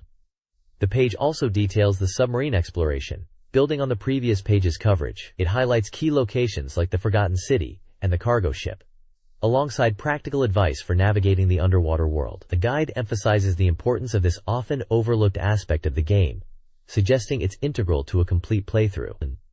The tone is informative and encouraging, clearly aimed at players eager to uncover every secret Final Fantasy VII has to offer. It's a solid continuation of the guide's focus on comprehensive exploration and mastery of the game's mechanics. The artwork and screenshots are well chosen, evoking a sense of nostalgia and adventure. This page continues the deep dive into Final Fantasy VII, focusing on two powerful machines, the Highwind and the Daytona. On the left, we have the Daytona, a sleek and imposing snowmobile, described as one of the fastest vehicles in the game. The text highlights its impressive engine and how it handles, noting its ability to navigate challenging terrain. There's a nice little detail about the handle being specifically designed for optimal control. Then, dominating the right side, is the Highwind, the iconic airship. The guide details its impressive stats and emphasizes its role in accessing previously unreachable areas. The description paints a picture of a formidable vessel, capable of withstanding harsh conditions. It's a real testament to the game's sense of progression, going from walking to chocobos to a full-blown airship. The screenshots are fantastic, really capturing the scale and detail of both vehicles. It's a great spread for any player looking to maximize their exploration and get the most out of Final Fantasy VII. The guide is clearly aiming to provide a complete and thorough resource for players, and this page delivers on that promise. This page showcases the Highwind and Tiny Bronco, two key vehicles in Final Fantasy VII. The Highwind, a massive airship, is detailed with stats and described as essential for reaching new areas, a real step up from the Daytona snowmobile featured alongside it.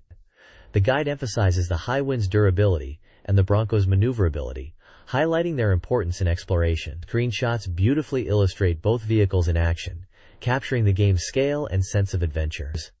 There's a small section dedicated to the Bronco's pilot, and a brief mention of impressive scenes featuring both vehicles. Overall, it's a solid page providing useful information for players eager to traverse the world of FFVII and experience everything it has to offer. It's a classic example of how this guide aims to be a comprehensive companion for adventurers.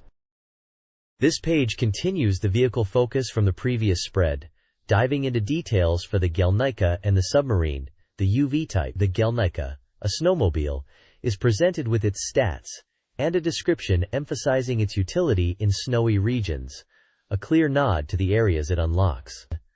We then move underwater with the UV-type submarine, a sleek vessel crucial for exploring the ocean depths. The guide highlights its maneuverability and the impressive scenes it facilitates, like those featuring underwater locations. Screenshots showcase both vehicles in action, maintaining the guide's visual appeal and providing a clear understanding of their in-game appearance. It's a well-structured page, offering concise information and reinforcing the guide's role as a practical companion for navigating the world of Final Fantasy VII. The attention to detail regarding vehicle stats and functionality is a hallmark of this guide's thoroughness. It's a great resource for players wanting to fully utilize every mode of transport the game offers. This page shifts gears, showcasing two more iconic vehicles from Final Fantasy VII, the helicopter and the motion tricycle. On the left, we have the Gelnica helicopter, described as being used for scouting and its versatility. The screenshot shows it in action, likely over a snowy area, fitting with its description. The guide notes its use in various scenarios, highlighting its importance for exploration. To the right, the SE-37, a motion tricycle, is presented as a nimble and efficient mode of transport. The image shows it in a more urban setting, and the text emphasizes its ease of use and suitability for quick travel. The impressive scenes section features a character riding it, adding a touch of personality.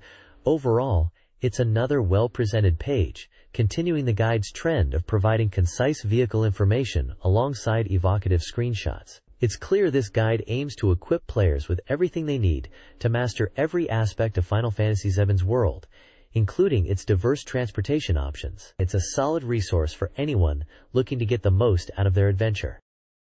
This page continues the vehicular deep dive into Final Fantasy VII, focusing on the PE-86T automobile and 2 locomotive options, the MOG Class 600 and the 5884. The P-86T is described as a front-engine, all-terrain vehicle, favored by the Turks for its speed and handling. The screenshot shows a sleek, futuristic design, and the guide highlights its adaptability. Moving on to the locomotives, the MOG Class 600 is presented as a powerful machine used for transporting heavy cargo, while the 5884 is noted for its reliability and use in transporting personnel. Both are accompanied by atmospheric screenshots, showcasing their roles within the game's world. The impressive scene sections add a nice touch, offering glimpses of these vehicles in action. It's another informative page, solidifying this guide's commitment to comprehensive coverage of Final Fantasy VII's mechanics and world building. It's a fantastic resource for players wanting to fully understand and appreciate the game's intricacies. This page shifts gears, still within the world of Final Fantasy VII, but now focusing on different modes of transport. Snowboards and a ropeway. We've got details on the snowboard, boasting a length of 153 centimeters and a width of 25 centimeters, described as perfect for gliding across snowy landscapes. There's a cool screenshot of Cloud doing tricks, and the guide highlights how easy it is to pick up.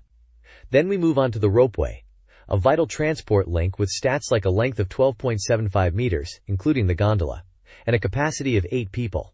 The guide points out its importance for reaching key areas. The impressive scene sections continue to be a nice touch, showing the snowboard in action and the gondola/ropeway system in the game's world. It's a well-presented page, continuing the guide's thorough exploration of Final Fantasy VII's mechanics and environments. It's clear this guide isn't missing a single detail.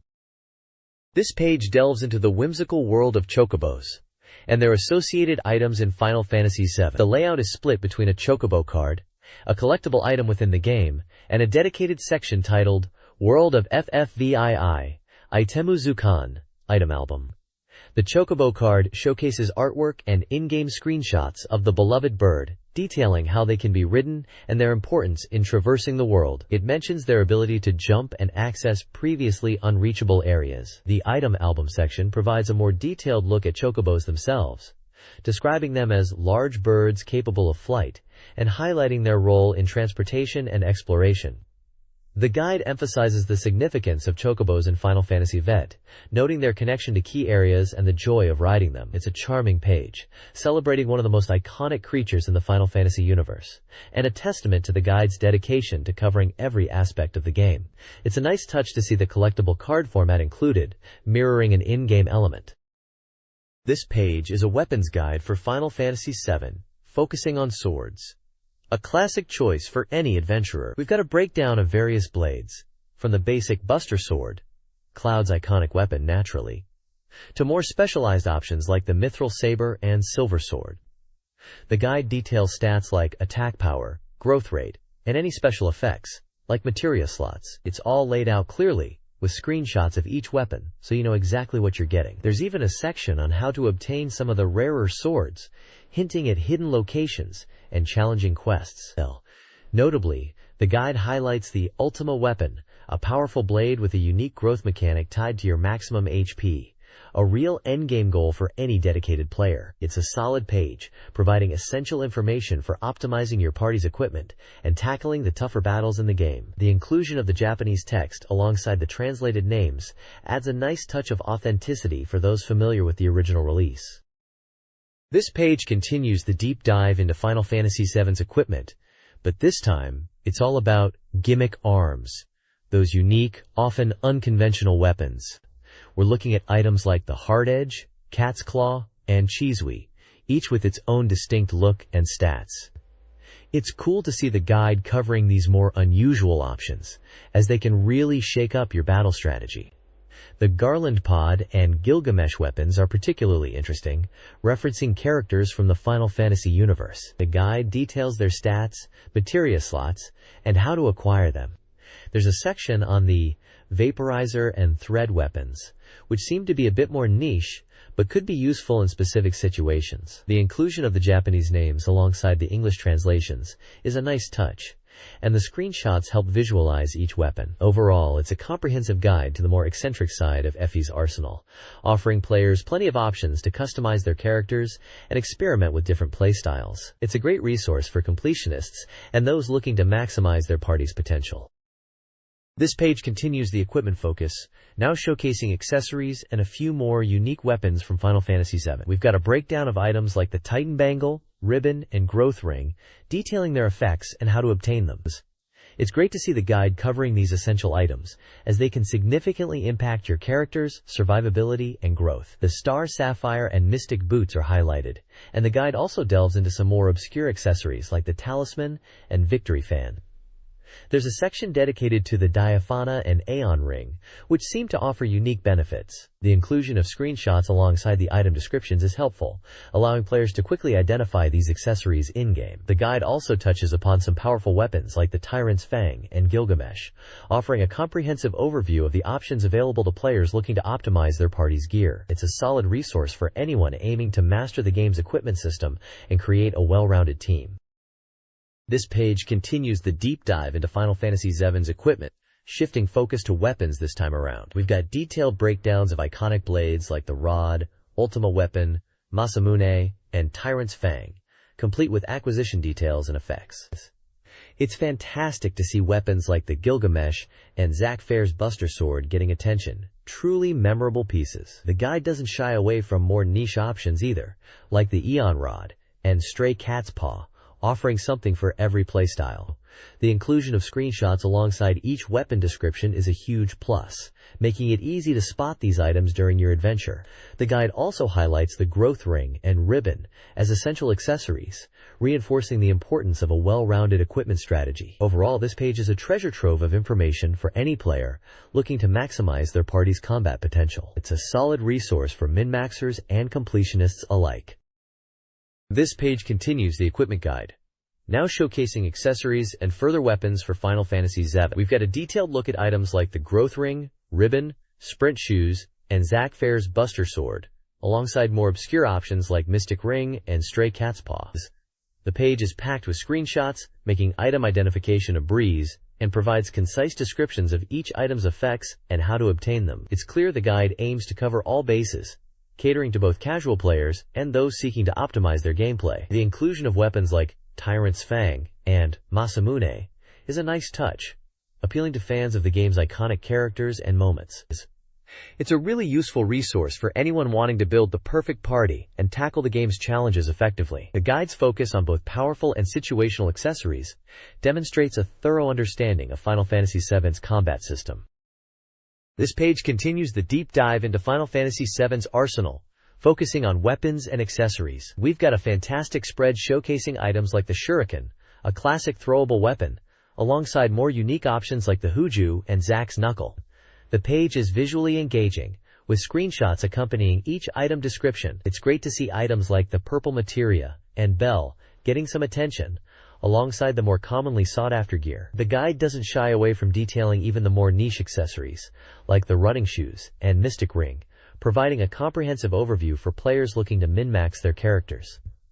I particularly appreciate the inclusion of character-specific weapons like Cloud's Buster Sword and Baret's Missing Score. It really adds to the collectability aspect. The descriptions are concise and informative, detailing the effects and how to acquire each item. It's a solid resource for any player wanting to fully equip their party and conquer the game's challenges.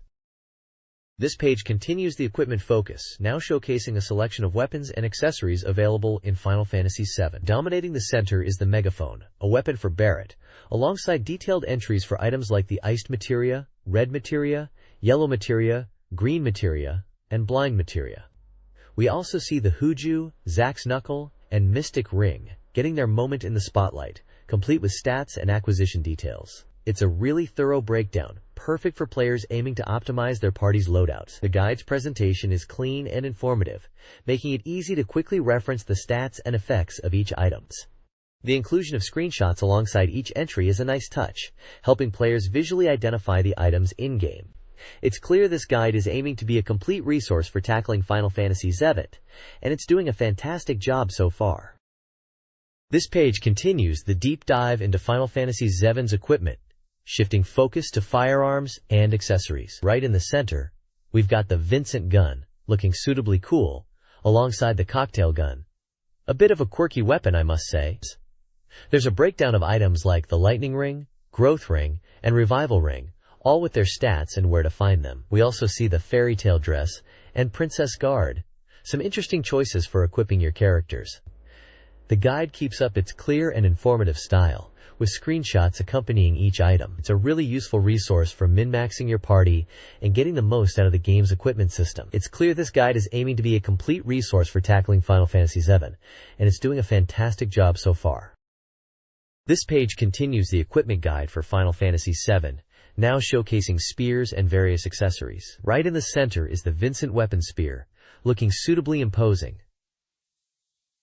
We've got details on weapons like Holy Lance and Silver Spear, alongside accessories such as the booster and ribbon. The page maintains the same clear layout as before, with screenshots of each item and a concise breakdown of their stats and effects. It's a really thorough resource for players looking to optimize their party's gear and understand the nuances of the equipment system. Notably, there's a focus on defensive accessories like the Champion Belt and Mind's Band, suggesting the guide is also keen on helping players survive the tougher encounters. The inclusion of items like the Paralyze Ring hints at strategic options for exploiting enemy weaknesses. Overall, another solid page in what's shaping up to be an incredibly comprehensive guide. This page dives deeper into the world of Final Fantasy VII equipment, shifting focus to protectors and helmets, essential for surviving those Midgar mishaps and beyond. We've got a detailed look at items like the Protector and Tiara, complete with screenshots showcasing their in-game appearance. There's a real emphasis on defensive stats here, with descriptions highlighting resistance to various status ailments. The Mind's Band and Crown are particularly noteworthy, offering substantial magic defense. It's clear this guide isn't just about raw attack power. It's about building a well-rounded, resilient party. The inclusion of items like the Silver Helmet and Genji Helmet suggests options for different character builds and playstyles. The guide also touches upon unique items like Gas Mask and Ribbon, hinting at the strategic depth available to players. It's a solid continuation of the equipment guide, providing the information needed to truly master the game's gear system. Finally, we see a glimpse of Guardian Angel and Champion Belt accessories, rounding out the page with a focus on bolstering your party's defenses. A very useful page for any aspiring hero. This page continues the comprehensive equipment guide for Final Fantasy VII, now showcasing a range of accessories, the finishing touches for any seasoned adventurer. We've got everything from the stylish Eldritch Ring to the protective ribbon, each with a clear screenshot and breakdown of its stats. It's interesting to see the guide highlight items that counter specific threats, like the Gas Mask for poison or the earrings for sound-based attacks. The Flower Crown and Tiara are a nice touch, offering a bit of magic defense alongside their aesthetic appeals. The inclusion of items like the Claw and Battle Boots suggests a focus on offensive capabilities too. It's not all about defense. The guide also features the Phoenix Down and Elixir, essential recovery items that can turn the tide of battle. Overall, a fantastic resource for optimizing your party's gear and preparing for any challenge. It's clear this guide wants you to be fully prepared for everything Gaia throws at you. This page delves deeper into the world of Final Fantasy VII accessories, presenting a detailed look at items designed to enhance your party's capabilities. We see a continuation of the guide's focus on providing comprehensive item information, complete with screenshots and stat breakdowns. Featured prominently are accessories like the Barrett's Armlet and Chocobo Feather, alongside more defensive options such as the Ribbon and Gas Mask. The guide also highlights unique items like Flower Crown and Tiara, demonstrating a balance between practical benefits and aesthetic appeal. Notably, the inclusion of items like Battle Boots and Claw suggests a strategic emphasis on both offensive and defensive playstyles. The guide doesn't forget the essentials either, with Phoenix Down and Elixir making an appearance vital for surviving those tough battles. It's a well-rounded selection clearly aimed at helping players optimize their party's equipment and tackle any challenge Final Fantasy VII throws their way. The guide continues to be a fantastic resource for both newcomers and veterans alike, ensuring you're fully prepared for your journey through Gaia. This page continues the deep dive into Final Fantasy VII's equipment, now focusing on materia and specific character abilities. It's a real treasure trove for min-maxers. We've got breakdowns of key materia like All, Magic Plus, and HP Plus, alongside explanations of how to effectively equip them to characters like Cloud, Beret, and Tifa. Screenshots showcase the materia interface and character stat screens, helping players visualize the impact of their choices. There's a strong emphasis on character-specific builds, with suggestions for optimizing each party member's strengths. The guide also covers limit breaks, providing insights into triggering and maximizing their effectiveness. Notably, the inclusion of details on rare and hidden materia adds an extra layer of depth, rewarding exploration and experimentation. It's clear this guide isn't just about telling you what to do, but how to do it optimally, making it a must-have for any serious FFVII player. The page also features a section on summons, with details on Ifrit, Shiva, Ramu, and Titan. This page continues the equipment focus. Diving into items available in Final Fantasy VII, we're looking at a detailed item list, categorized and with descriptions, potions, ethers, phoenix downs, and more.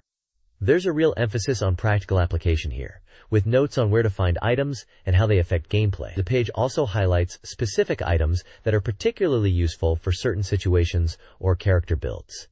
We see a breakdown of accessories like the ribbon and protective boots, alongside more niche items like the champion belt. It's a comprehensive resource for any player looking to fully equip their party and prepare for the challenges ahead. The inclusion of screenshots showing the item menus and character equipment slots is a nice touch, helping players visualize the information. Notably, there's a section dedicated to rare and powerful items, like the Mystic Knight Sword and Ultimate Weapon, hinting at the rewards for dedicated exploration and challenging battles. It's a solid, informative page that will undoubtedly prove invaluable to players seeking to optimize their inventory and maximize their combat effectiveness. This page continues the item deep dive, showcasing a variety of useful equipment from Final Fantasy VII. We've got a colorful spread detailing items like Elixir, Hippoation, Slime Dress, and Phoenix Down, all essential for surviving the adventures ahead. There's a focus on practical use, with descriptions of what each item does and how it can help in battle. The Helcus, Yellow Materia, and Grow Capsule are highlighted, alongside accessories like the Helcus, Ribbon, and Culcus, protective boots. Notably, the page also features some of the more unique items, such as the Kaladi, Champion Belt, and Kaladi, Mystic Knight Sword, hinting at the rewards for dedicated players. It's a really useful resource for anyone wanting to fully prepare their party for the challenges of the game. The screenshots of the item menus are a nice touch, helping players visualize where to find everything. It's clear this guide is aiming to be a complete companion for players, offering detailed information and practical advice to help them get the most out of Final Fantasy VII. This page continues the comprehensive item guide for Final Fantasy VII, diving into even more essential gear and accessories. We've got a vibrant layout showcasing items like the Full Life Materia, Time Materia, Soft, Ether, and the intriguing Slime Dress, a rather unique fashion choice, even for Midgar. The page details the effects of each item, offering strategic advice on when and how to use them. There's a strong emphasis on materia, with descriptions of their abilities and how they can be combined. Accessories like the Seni, Champion Belt, and Besa, Mystic Knight Sword, are also featured, hinting at powerful upgrades for dedicated players. Notably, the inclusion of items like the Kaba, Great Gospel, and Kaba, Phoenix Down, underlines the importance of preparation for the tougher battles ahead. The screenshots of the in-game menus are a welcome addition, helping players quickly locate these vital items. It's a really solid resource for any player looking to optimize their party and conquer the game's challenges. The guide continues to demonstrate a commitment to thoroughness, providing a wealth of information in an accessible and visually appealing format. It's clear this is designed to be the ultimate companion for any Final Fantasy VII adventurer. This page continues the deep dive into the world of Final Fantasy VII, expanding on the item guide with a new set of essential equipment and materia. The layout remains consistent, with colorful item icons and concise descriptions. We've got to look at items like the Mana, Ribbon, Earrings, Growth Ring, and the Zack Fair's favorite, the Mana, Buckler. There's a focus on defensive and supportive items here, suggesting the guide is preparing players for increasingly difficult encounters. The inclusion of items like Holy Water and Jana, Seraph Combs, hints at strategies for dealing with specific enemy types. The guide also highlights the Level 1 Staff and Mystic Apron, items that might seem unusual but offer unique benefits. The screenshots of the in-game menus are still present, aiding players in locating these items within the game. It's a well-structured and informative page, continuing the guide's trend of providing comprehensive support for players of all levels. The guide is really building up to the more challenging parts of the game, ensuring players are well equipped for whatever lies ahead. This page continues the item focus from the previous page, showcasing a variety of accessories and equipment crucial for surviving the challenges ahead in Final Fantasy VII. We're seeing a lot of defensive items here. Shields like the Chalice, Buckler, and Aegis Shield, alongside accessories offering protection against status ailments. The page is visually appealing, with clear item icons and brief descriptions detailing their effects. It's not just about defense, though.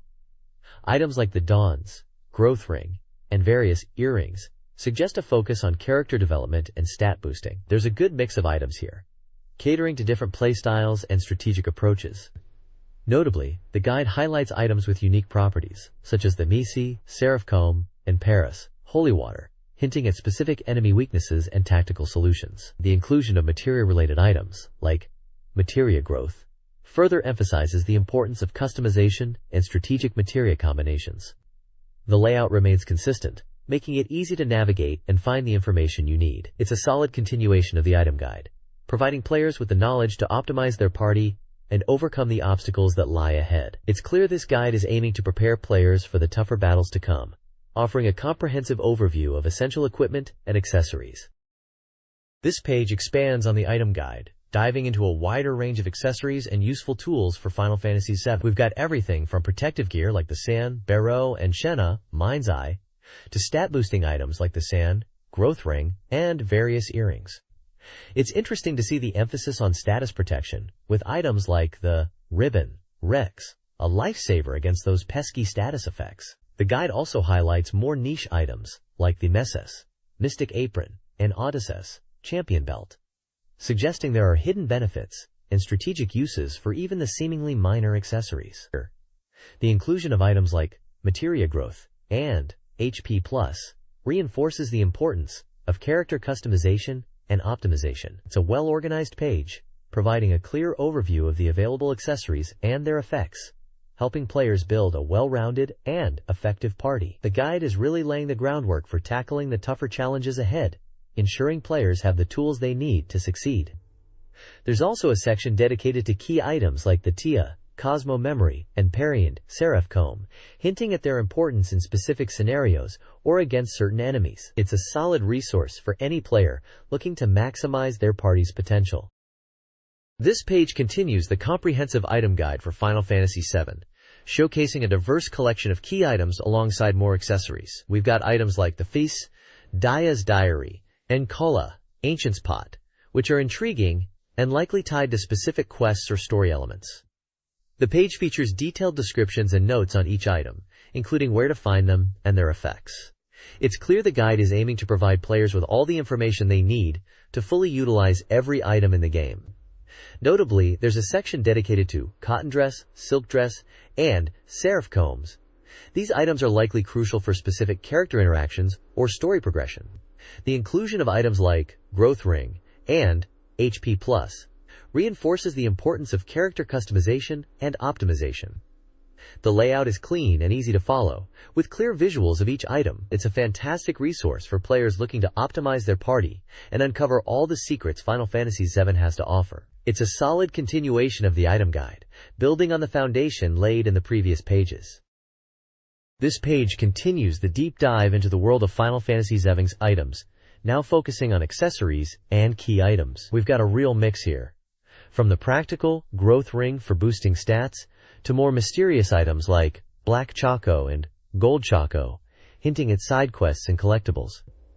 The layout remains consistent, with clear item icons and concise descriptions. It's immediately apparent that this guide is geared towards completionists, detailing even seemingly minor items like the Sace, Seraph Comb, and Cotton Dress, likely for character customization or specific events.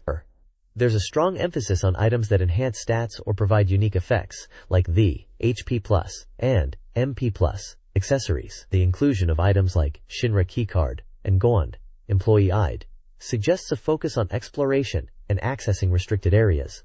The Perius, Revival Drink, and Gai, Potion, adverts are a nice touch, reminding us of the essential consumables. Overall, it's a well-organized and informative page, perfect for players wanting to maximize their party's potential and uncover all of Final Fantasy VII's secrets.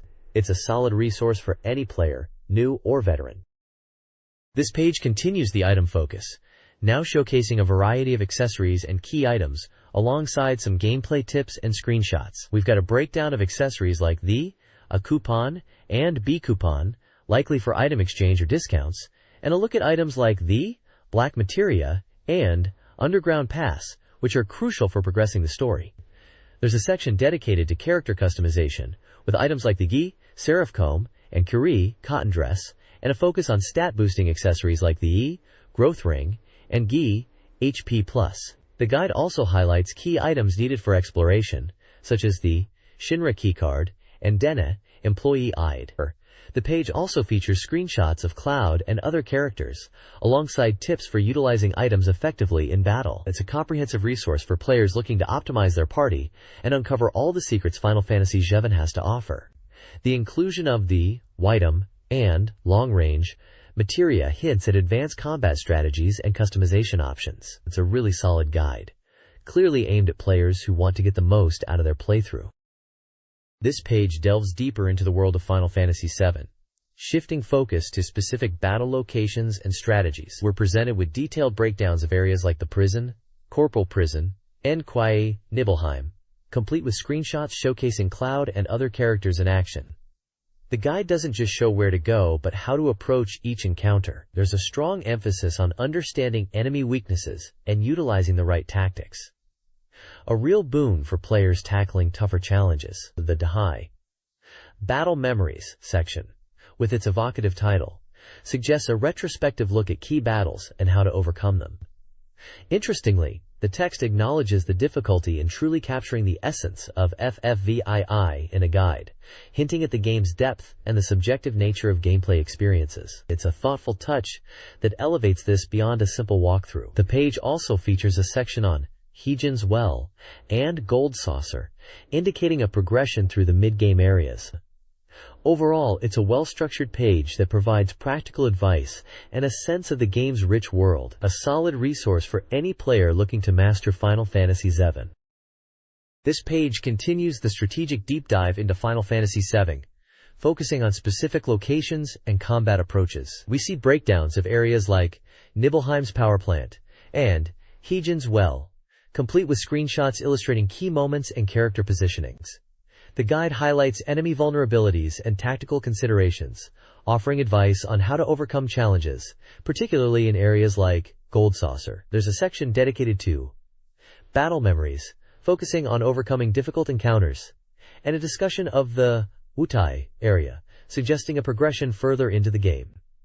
The reviewer acknowledges the complexity of the game and the subjective nature of gameplay, which is a nice touch. It's a practical and insightful page, offering valuable assistance to players aiming to fully experience Final Fantasy VII. It's clear this guide isn't just about where to go, but how to succeed. This page continues the strategic breakdown of Final Fantasy VII, diving into even more specific areas and boss encounters. We've got detailed analyses of locations like the Forgotten Capital, a really atmospheric spot if I remember correctly, and the Whirlwind Maze, complete with illustrated maps showing optimal routes. There's a strong focus on boss strategies here, with sections dedicated to the Great Gonfalon and Lost Number, offering advice on exploiting weaknesses and recommended party setups. The guide doesn't shy away from acknowledging the difficulty, and the reviewer's notes on subjective gameplay choices are a nice touch. It's not just about telling you how to win, but explaining the reasoning behind the strategies. I particularly appreciate the section on how to defeat Emerald Weapon and Ruby Weapon. Those guys were notorious for being tough as nails. The screenshots are helpful, showing exactly where to position your characters and what abilities to use. It's a solid page, packed with useful information for anyone looking to master Final Fantasy VII. It's clear this guide is aiming to give players everything they need to succeed, not just a walkthrough. This page continues the deep dive into Final Fantasy VII's strategy, focusing on specific locations and challenging boss battles. We're looking at the Junon area and the Midgar sections, with a detailed look at the Shinra Electric Power Company, building a classic location. There's a breakdown of the Huge Materia and Ultimate Weapon, Encounters, offering advice on party composition and tactics. The guide highlights the importance of understanding enemy weaknesses and utilizing the right materia combinations. Screenshots illustrate key moments in battles, showing character positioning and ability usage. The section on Lost Number and Diamond Weapon is particularly useful, acknowledging their difficulty and providing specific strategies to overcome them. The reviewer's notes add a personal touch, explaining the reasoning behind the recommended approaches. It's a comprehensive page, offering a wealth of information for players looking to conquer the game's toughest challenges. The guide is really going the extra mile to help players master every aspect of Final Fantasy VII. This page shifts focus, diving into the world of Final Fantasy VII with a detailed look at areas like Juminon and Midgar, specifically the Shinra Electric Power Company. It's a real tactical breakdown, offering strategies for tough encounters like huge materia and the ultimate weapon, essential knowledge for any player wanting to survive. We've got a section dedicated to the elusive Lost Number and the formidable Diamond Weapon, acknowledging just how challenging these fights are and providing specific advice. The guide isn't just listing stats, it's explaining why certain strategies work, with the reviewer's insights adding a personal touch. Interestingly, there's a focus on materia combinations and exploiting enemy weaknesses, which is classic Final Fantasy VII gameplay. The screenshots are a nice touch, visually demonstrating key battle moments and character positioning. It's clear this guide is aiming to equip players with everything they need to conquer the game's most difficult challenges. The page also features sections on Cloud, Tifa, Aerith, and Beret, with tips on their abilities and strengths. This page continues the deep dive into Final Fantasy VII, really getting into the nitty-gritty of gameplay. We're looking at detailed breakdowns of locations like Junon and Midgar, with a strong emphasis on tackling the Shinra Electric Power Company. There's a lot of focus on boss strategies. Huge Materia, Ultimate Weapon, Lost Number, and Diamond Weapon all get dedicated attention. It's not just how to beat them, but why certain tactics are effective, which is great. The guide highlights exploiting enemy weaknesses and optimal materia combinations, which is exactly how you need to play this game to survive. We also get character spotlights on Cloud, Tifa, Aerith, and Beret, offering insights into their strengths and abilities. The screenshots are helpful, showing key moments in battle and character positioning. It's a really comprehensive guide, clearly aimed at helping players overcome the game's toughest challenges. The reviewer's personal touch and strategic explanations really elevate this beyond a simple stat listing. This page continues the strategic breakdown of Final Fantasy VII, diving deeper into character-specific strategies and key locations. We've got a detailed look at Gold Saucer and Cosmo Canyon, complete with screenshots illustrating optimal approaches to challenges within these areas. The guide really focuses on understanding character roles, Cloud's versatility, Tifa's martial prowess, Aerith's magical support, and Beret's heavy-hitting attacks are all explored. There's a strong emphasis on materia synergy, with suggestions for powerful combinations to exploit enemy weaknesses. Interestingly, there's a section dedicated to ultimate play, suggesting advanced techniques and strategies for experienced players. It's not just about winning, but about mastering the game's systems. The reviewer's insights are particularly valuable here, offering a nuanced understanding of the game's mechanics. The page also features a section on the Wutai area and the quest to find Yuffie, with a focus on her unique abilities and how to recruit her. It's a solid continuation of the guide, providing practical advice and strategic depth for players looking to truly conquer Final Fantasy VII.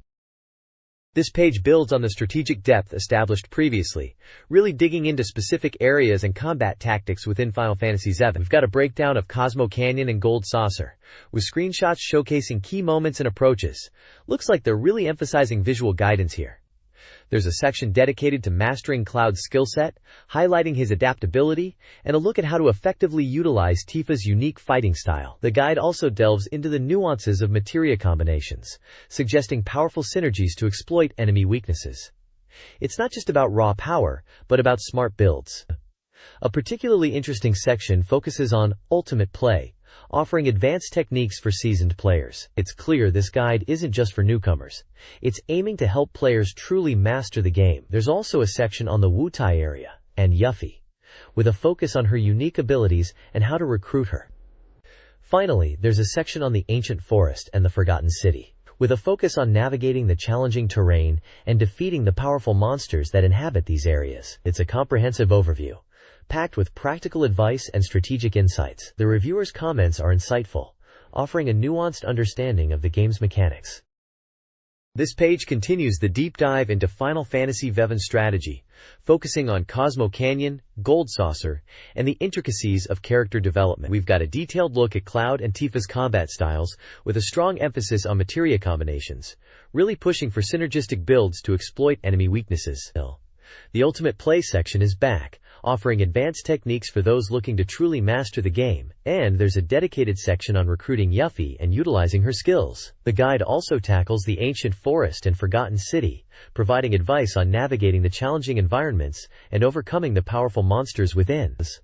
There's a section dedicated to Aerith's unique abilities and how to maximize her potential, alongside a breakdown of the Gold Saucer's various attractions and challenges. The reviewer's comments highlight the importance of strategic thinking and adaptability, emphasizing that success in Final Fantasy VII isn't just about raw power, but about understanding the game's mechanics and exploiting its nuances. It's a really comprehensive guide, clearly aimed at players who want to get the most out of their experience. This page continues the strategic breakdown of Final Fantasy VII, diving into specific locations and character tactics. We've got a detailed look at Cosmo Canyon and Gold Saucer, complete with screenshots showcasing key areas and events. There's a focus on Baret's strengths and weaknesses, alongside advice on building effective materia setups for him. The guide also covers the intricacies of the Gold Saucer, including the Wonder Square and Battle Arena, offering tips for maximizing rewards and overcoming challenges.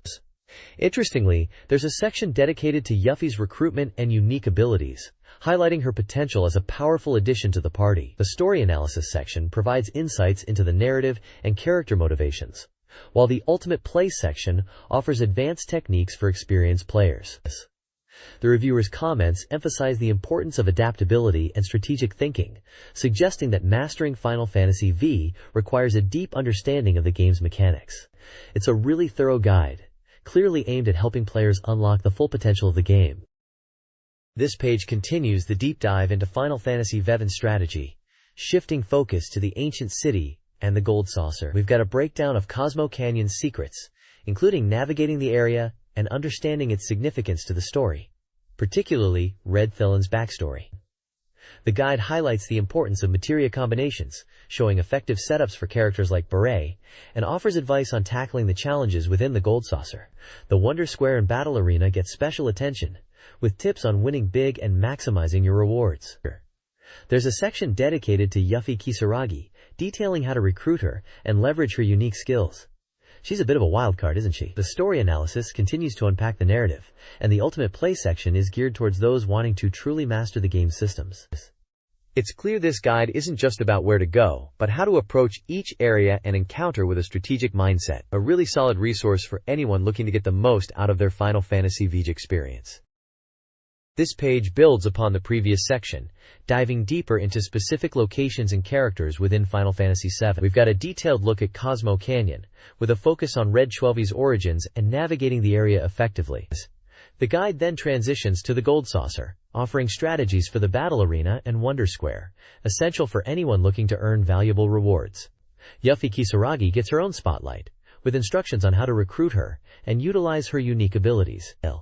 There's a strong emphasis on materia customization, with suggestions for optimal setups for characters like Beret. The story analysis continues, and the Ultimate Play section caters to players aiming for complete mastery. It's a comprehensive resource, clearly designed to help players not just complete the game, but truly understand it. The page also features a section on the elusive Knights of the Round summon, hinting at the requirements to obtain it, a true endgame goal for many players. It's a classic guide, packed with useful information and presented in a way that's easy to follow. A must-have for any serious Final Fantasy VII fan. This page continues the deep dive into Final Fantasy VII, and it's a busy one. We've got a breakdown of strategies for tackling the game's challenges, moving from location guides to character-specific advice. There's a section dedicated to Cosmo Canyon and its elder, the Wise Seto, alongside a look at the Gold Saucer's attractions, the Battle Arena and Wonder Square. The guide offers tips on recruiting Yuffie Kisaragi, a fan-favorite character, and optimizing materia setups, particularly for Beret. A significant portion of the page is devoted to the Knights of the Round summon, a legendary endgame reward. The guide hints at the difficult requirements to unlock it, fueling the desire to master the game's systems. The story analysis and ultimate play sections are still present, reinforcing the guide's commitment to both narrative understanding and complete game mastery. The page also features screenshots of gameplay, character portraits, and location maps, all presented in the classic guide style. It's clear this guide isn't just about beating the game, it's about experiencing everything Final Fantasy VII has to offer. It's a solid resource for both newcomers and veterans alike. This page continues the comprehensive strategy for Final Fantasy VII, diving deeper into specific areas and characters. We've got a focus on Wutai and the intriguing character of Vincent Valentine, alongside a detailed look at the elusive Knights of the Round summon, still shrouded in mystery, naturally. The guide offers advice on navigating Wutai's unique challenges and understanding Vincent's backstory, hinting at the conditions needed to unlock his full potential. There's a section dedicated to optimizing materia setups for both Cloud and Beret, with screenshots illustrating effective combinations. The story analysis and ultimate play sections remain prominent, emphasizing the guide's dual approach to both narrative appreciation and gameplay mastery. It's clear this guide is aiming to provide a complete experience for players, offering insights for both newcomers and seasoned veterans. The page is packed with screenshots, character portraits, and location maps, all presented in the familiar style of a classic strategy guide. It's a real treasure trove for anyone looking to truly master Final Fantasy VII. This page builds on the Wutai and Vincent focus, presenting a detailed breakdown of key monsters and locations within the game. We're looking at a full spread dedicated to the area, complete with screenshots showcasing battles against enemies like the Cid Highwind boss. A rather cheeky inclusion, I must say. There's a clear emphasis on tactical preparation, with notes on effective strategies for each encounter. The guide highlights the importance of materia combinations and character-specific strengths. We see a breakdown of characters like Master Mantis and Flygon, alongside boss strategies for Ruined Sentinel and Lost Number. The layout is classic strategy guide fare. Lots of screenshots, character portraits, and concise text. It's all very practical and geared towards helping players overcome the challenges Wutai throws at them. The inclusion of Vincent's portrait and a section on unlocking his potential continues the thread from the previous page, suggesting a deeper dive into his complex backstory is coming. It's a solid, informative page that any FFVII player would appreciate.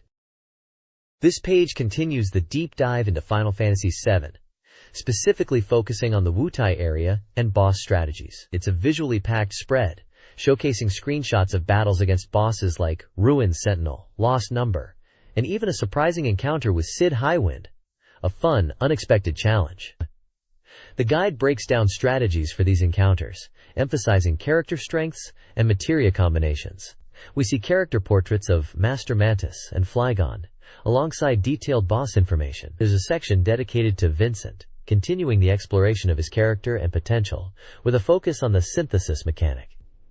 The layout is typical of a strategy guide, clear, concise, and heavily illustrated. It's all about providing players with the information they need to conquer Wutai's challenges and unlock the secrets within. A very useful page for any player struggling with these encounters.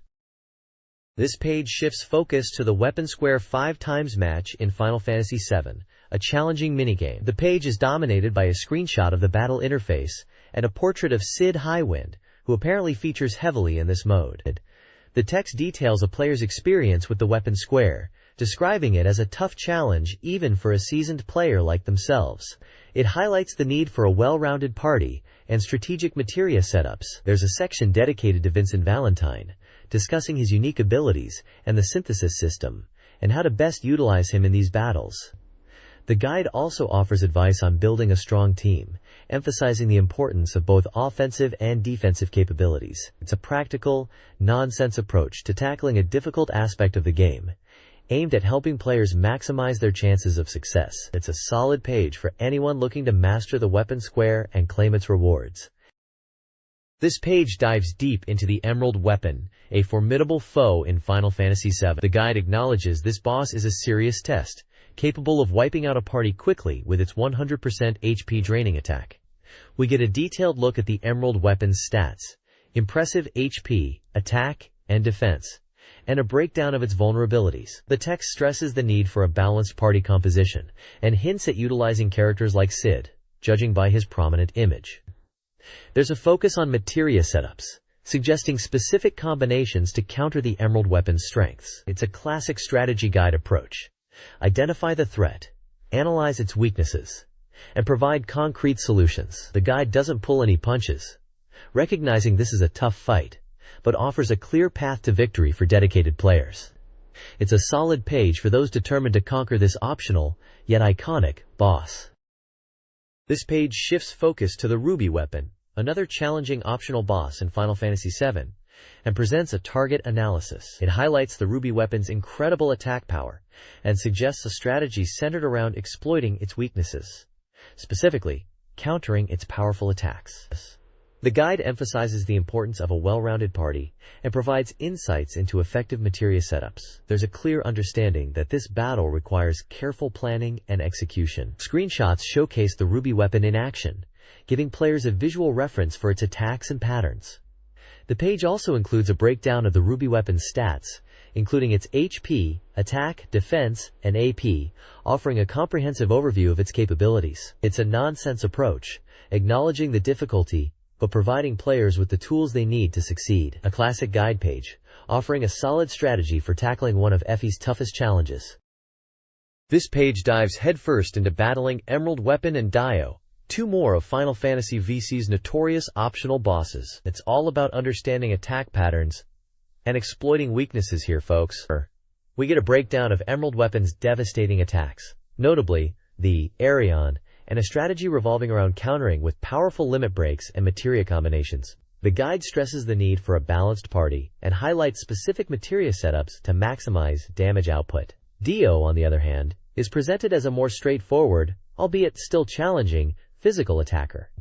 There's a section dedicated to knock status, explaining how to utilize it effectively against both bosses. The page also features screenshots of the battles, giving players a visual guide to the action. It's a no-frills, tactical approach, exactly what you'd expect from a guide tackling these optional behemoths. The reviewer clearly understands the frustration these bosses can cause and offers practical solutions. The data sections, while detailed, are summarized here to focus on the core strategies. It's a solid page for anyone brave enough to take on these optional challenges. This page continues the boss strategy guide, focusing on more challenging encounters in Final Fantasy VII. We've got detailed breakdowns for Cloud, Barret, Tifa, Aerith, Red 12, Yuffie, Cid, and Vincent, complete with recommended materia setups for optimal performance against these tough opponents. The page showcases battle data for Cloud, Tifa, Barret, and Aerith, outlining their stats and abilities. There's a clear emphasis on exploiting enemy weaknesses and utilizing limit breaks effectively. Screenshots depict the battles themselves, providing visual cues for attack patterns and positioning. Notably, the guide highlights the importance of status effects like knock and how to leverage them. It's a very tactical approach, offering specific strategies for each character and boss, and it's clear the author has spent considerable time mastering these encounters. It's a solid resource for players looking to overcome these optional challenges and truly master Final Fantasy VII. This page delves deeper into the challenging world of Final Fantasy VII boss battles, specifically tackling Ruby Weapon. The guide emphasizes that Ruby Weapon's Terra Break attack is a major threat and suggests exploiting its weakness to knock to interrupt it. It's a very tactical breakdown, advising players to utilize MP stealing skills and limit breaks strategically. The text highlights that consistent damage is key and recommends specific materia setups to maximize effectiveness. Screenshots illustrate the battle, showing Ruby Weapon's imposing form and the battlefield layout. The guide also touches on the importance of character stats and abilities, offering advice on how to optimize Cloud, Tifa, Barret, and Aerith for this encounter. It's a comprehensive strategy, clearly aimed at helping players overcome one of the game's most formidable optional bosses. The reviewer clearly understands the nuances of the battle system and provides actionable advice for players struggling with Ruby Weapon. It's a solid continuation of the boss strategy guide, offering practical solutions and insightful tips. This page jumps right into a full-on battle strategy for the fifth weapon, Emerald Weapon, in Final Fantasy VII. It's all about understanding its attack patterns, specifically the devastating Arion and Terra Break, and how to counter them. The guide stresses the importance of interrupting Emerald Weapon's special attacks, particularly Terra Break, by inflicting the knock status. It's a real tactical deep dive, suggesting materia combinations like spiral, and linking it with counter to maximize damage output. There's a focus on exploiting weaknesses and using limit breaks at opportune moments. We've got screenshots showing the battle itself, and a breakdown of emerald weapons' stats and abilities. The guide also touches on the importance of having high evasion and HP, and recommends specific character builds to survive the onslaught. It's a pretty intense strategy, clearly aimed at players who are serious about taking down this optional boss. The reviewer is really getting into the nitty-gritty of the battle system here, offering some seriously useful advice for anyone struggling with emerald weapon. It's a continuation of the previous page's strategy, building on the knowledge gained from the ruby weapon fight. This page continues the deep dive into Final Fantasy VII's challenging optional bosses, now tackling Ultima Weapon. It's a real strategy masterclass, focusing on exploiting Ultima Weapon's unique weakness, reflecting its own attacks back at it. The guide details how to use counter materia, specifically linked with skills like Big Wave, to deal massive damage. There's a strong emphasis on timing and understanding Ultima Weapon's attack patterns, particularly its devastating shockwave and Ultima attacks. Screenshots illustrate the battle, and the text highlights the importance of high magic defense and HP. Interestingly, the guide suggests a specific party setup and materia combinations to maximize effectiveness, even mentioning the use of Knights of the Round for a quick finish. It's a very tactical approach, clearly aimed at players who want to conquer this ultimate challenge. The reviewer is really pushing players to think outside the box and utilize every tool at their disposal. It's a step up in difficulty from Emerald and Ruby Weapon, demanding precise execution and a thorough understanding of the game's mechanics. There's also a section on the Wutai side quest and a small section on the Gold Chocobo. This page shifts focus to tackling the formidable Gaia's Guardian and the elusive Diamond Weapon in Final Fantasy VII. It's a continuation of the optional boss strategy guide, maintaining that expert-level approach. The guide breaks down Gaia's Guardian's multi-stage battle, emphasizing the need to destroy its protective shells before targeting the core. Screenshots showcase the battle arena and the Guardian's various forms.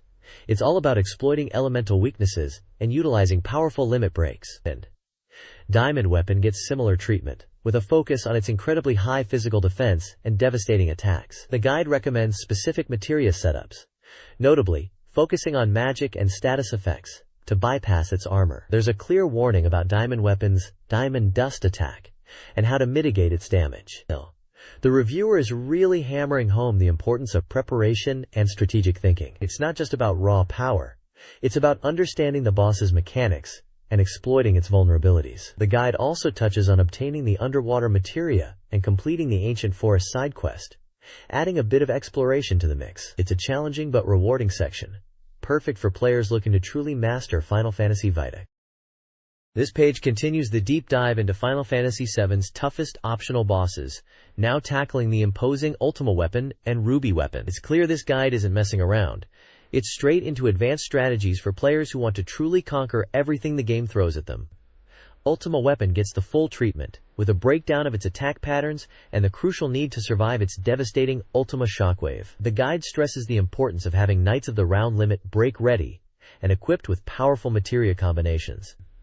Ruby Weapon is presented as an even greater challenge, requiring a specific party setup and exploiting a unique battle mechanic involving knocking it into the ocean. Screenshots illustrate the battle arena and Ruby Weapon's intimidating form.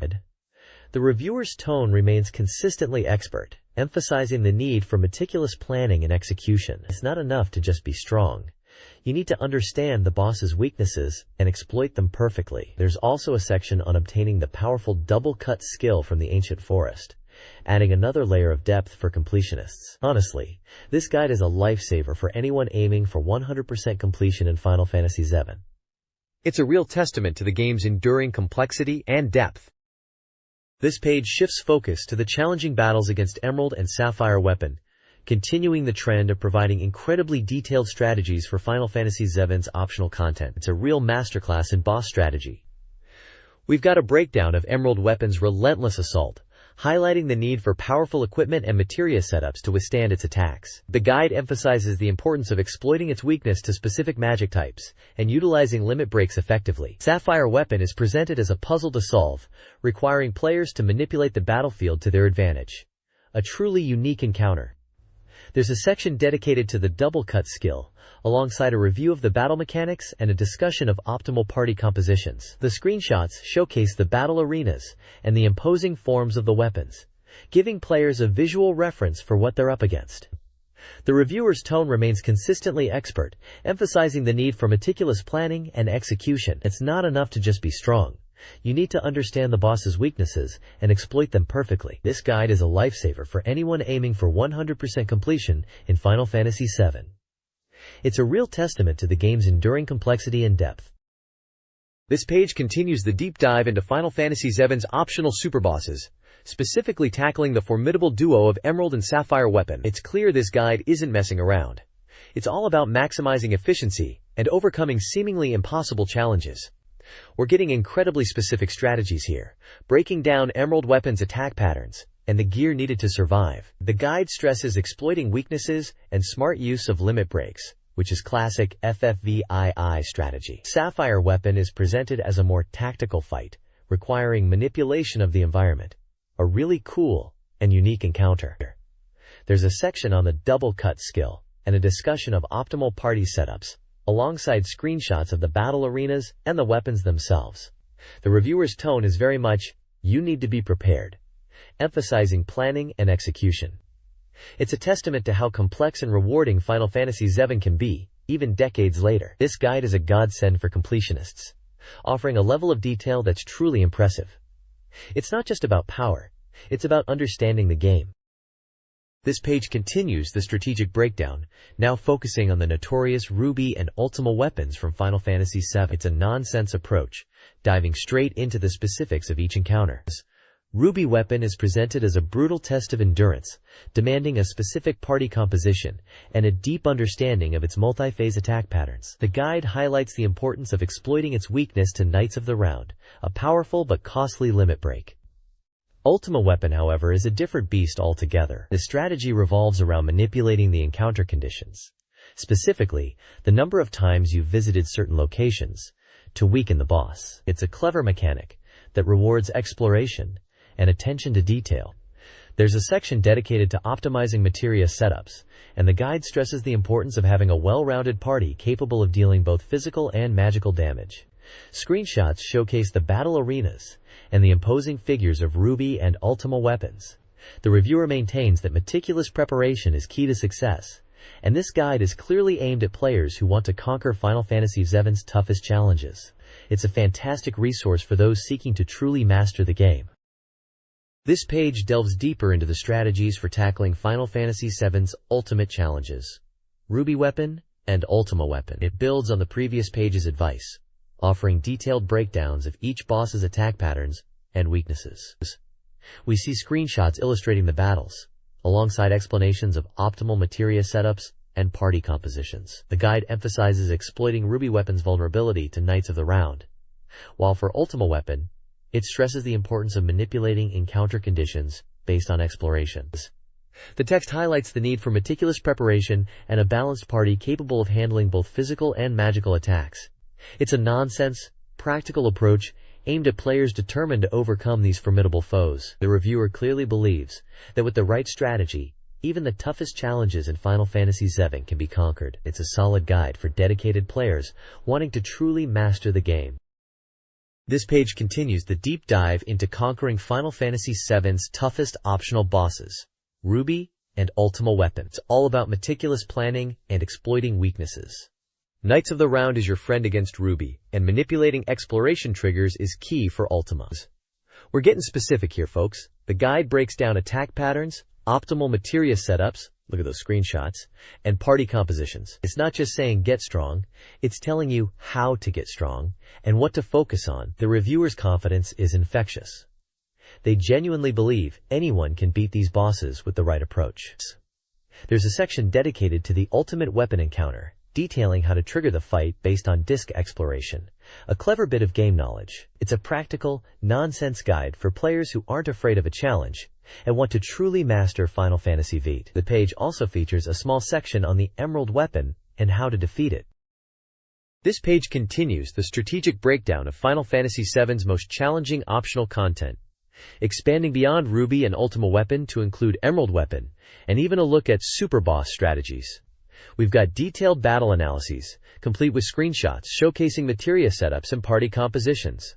It's clear the guide aims to provide a visual and practical approach. The focus is on understanding enemy behaviors and exploiting weaknesses, with specific recommendations for materia like HP Absorb and Magic Counter. Interestingly, there's a section dedicated to manipulating the game's systems, like triggering Ultima Weapon's appearance through specific exploration actions. The guide doesn't shy away from complex strategies, even delving into the nuances of limit breaks and turn order manipulation. It's a real masterclass for players wanting to push the boundaries of Final Fantasy VII and conquer everything the game throws at them. The reviewer's tone is encouraging, suggesting that with careful planning and execution, even the most daunting challenges are surmountable. This page dives deeper into the world of Final Fantasy VII's optional bosses, specifically Emerald and Ultima Weapon, and even touches on super boss strategies. It's a real tactical breakdown, focusing on how to exploit enemy weaknesses and optimize your party setup. We see a continuation of the detailed battle analyses, complete with screenshots illustrating materia configurations and party compositions. It's very visual and practical. The guide highlights key materia like HP Absorb and Magic Counter, and even delves into manipulating game systems to trigger encounters, like forcing Ultima Weapon to appear. There's a section dedicated to the timing of attacks and how to best utilize limit breaks, with a focus on turn order manipulation. The reviewer's tone remains encouraging, emphasizing that even the toughest challenges can be overcome with careful planning and execution. It's a comprehensive resource for players aiming to master Final Fantasy VII and conquer all its hidden content. The page also features a small inset box detailing the timing of actions, suggesting precise execution is key to victory. This page is absolutely packed with battle strategy for Final Fantasy VII. We're looking at a deep dive into tackling the challenging optional bosses, namely the formidable Emerald Weapon and the infamous Ultima Weapon. The guide breaks down optimal party setups, materia configurations, HP Absorb and Magic Counter are highlighted as key, and even how to force Ultima Weapon to appear. Clever stuff. There's a real emphasis on exploiting enemy weaknesses and mastering the timing of attacks, including limit breaks and turn order manipulation.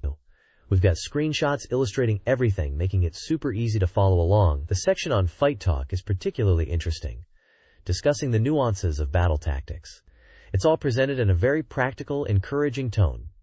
The guide clearly believes you can beat these bosses with the right approach. Finally, there's a smaller section dedicated to time attack, suggesting a competitive element to mastering the game's combat. Overall, this is a fantastic resource for anyone looking to truly conquer Final Fantasy VII and its toughest challenges. This page continues the deep dive into Final Fantasy VII combat strategy, focusing on specific boss encounters and advanced techniques. We're seeing a detailed breakdown of the battle system, with a focus on exploiting weaknesses and mastering timings. The page features screenshots showcasing battle setups and character stats, alongside explanations of materia combinations. HP Absorb and Magic Counter remain crucial. There's a section dedicated to Fight Talk, discussing battle tactics and turn order manipulation. Notably, there's a section on forcing Ultima Weapon to appear, a trick many players will appreciate. The guide also touches on time attack, hinting at a competitive aspect to mastering the game. It's a very practical and encouraging guide, clearly aimed at helping players overcome the game's toughest challenges. There's also a small section detailing the world of FFVII and Ultimate Play sections, likely referring to other parts of the guide. The overall tone is confident and informative, reinforcing the idea that with the right strategy, any challenge in Final Fantasy VII can be overcome. This page continues the strategic breakdown of Final Fantasy VII, diving into the Ruby Weapon and Ultima Weapon battles. It's a real masterclass in exploiting enemy weaknesses. Specifically, the guide highlights how to inflict stop on Ruby Weapon to effectively shut it down. We're getting some serious detail here, with explanations of optimal materia setups, like combining HP Absorb and Magic Counter, which we saw on the previous page, and the importance of timing for limit breaks. The guide even delves into manipulating turn order, a key tactic for controlling the flow of battle. There's a section dedicated to forcing Ultima Weapon to appear, a coveted encounter for completionists, and a discussion on time attack, suggesting a competitive element to speedrunning or mastering the game. The screenshots show battle setups and character stats, visually reinforcing the strategies being discussed. The reviewer clearly believes that with the right approach, even the most daunting challenges in Final Fantasy VII are surmountable. It's a confident and informative guide, aimed at helping players truly master the game. The page also mentions battle tales and secret weapons, hinting at further strategic depth to be uncovered. This page shifts focus to the ultimate challenges in Final Fantasy VII, the time attack mode, and the formidable Ruby and Ultima weapons. It's all about min-maxing here, folks. We've got a detailed breakdown of how to tackle these bosses, emphasizing the use of stop on Ruby weapon, a tactic we touched on last page, and exploiting weaknesses. The guide stresses the importance of materia combinations, like HP absorb and magic counter, and mastering limit breaks. There's a section dedicated to forcing Ultima weapon to appear, a real badge of honor for any FFVII player. And a look at the competitive time attack mode. The screenshots showcase battle setups and character stats, visually illustrating the strategies. The overall tone is confident, suggesting that with the right preparation and execution, even these seemingly impossible battles can be won. It's a solid guide for anyone looking to truly master Final Fantasy VII and conquer its toughest challenges. The mention of battle tales and secret weapons hints at even more strategic depth to come.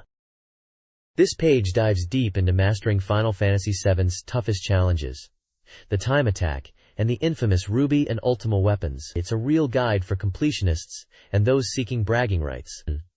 The focus is heavily on strategic preparation, building on the previous page's advice about stop, and expanding into optimal materia setups like HP absorb and magic counter. The guide doesn't shy away from complex tactics, detailing how to force Ultima weapon to appear, a feat many players will remember striving for. Screenshots illustrate ideal battle configurations and character stats, providing a visual aid to the strategies discussed. It's clear this isn't just about raw power, but about exploiting weaknesses and mastering limit breaks. The tone is encouraging, assuring players that victory is achievable with the right approach. It's a fantastic resource for anyone wanting to truly conquer Final Fantasy VII. This page continues the deep dive into Final Fantasy VII strategy, specifically tackling the time attack challenge and the notorious Ruby and Ultima weapons. It's a real masterclass for those wanting to push their skills to the limit. We've got detailed breakdowns of optimal materia setups, HP absorb and magic counter are highlighted as key to survival, and a step-by-step guide on how to actually trigger the Ultima weapon fight, which, let's be honest, was a huge accomplishment back in the day. The page is packed with screenshots showing ideal character builds and stats, making it easy to visualize the recommended strategies. It's not just about brute force. It's about exploiting enemy weaknesses and timing limit breaks perfectly. There's even a section on small materia and how to optimize them for specific battles. The guide's tone is really positive, reassuring players that these challenges are beatable with the right preparation and tactics. It's a fantastic resource for anyone aiming for 100% completion or just wanting to prove their FFVII prowess. It's a proper throwback to the days of meticulously planning every aspect of your party. This page continues the strategic breakdown of Final Fantasy VII, diving into specific battles and locations. We've got a detailed walkthrough of the Wutai area, including how to navigate the town and tackle the challenging fights within. There's a focus on utilizing specific character abilities and materia combinations to overcome obstacles, with screenshots illustrating optimal setups. The guide also covers the Gold Saucer, offering tips for winning the speed challenge and other minigames. Notably, there's a section dedicated to the Northern Crater, a notoriously difficult area, with advice on preparing for the battles against the powerful monsters found there. The tone remains encouraging, emphasizing that success is achievable with careful planning and execution. It's a proper deep dive for dedicated players. We also see a breakdown of battle strategies against specific enemies, like the Emerald and Ruby weapon, with detailed steps on how to exploit their weaknesses. The guide doesn't shy away from the complexity, but presents it in a clear and accessible manner. It's a fantastic resource for anyone looking to master Final Fantasy VII and conquer its toughest challenges. This page continues the in-depth strategy guide for Final Fantasy VII, focusing on even more detailed breakdowns of areas, enemies, and character progression. We've got a section dedicated to the Gold Saucer, with tips on the speed challenge and other mini-games, alongside a walkthrough of the Wutai area and the Northern Crater, notorious for its difficulty. There's a lot of focus on materia combinations and character builds to optimize your party.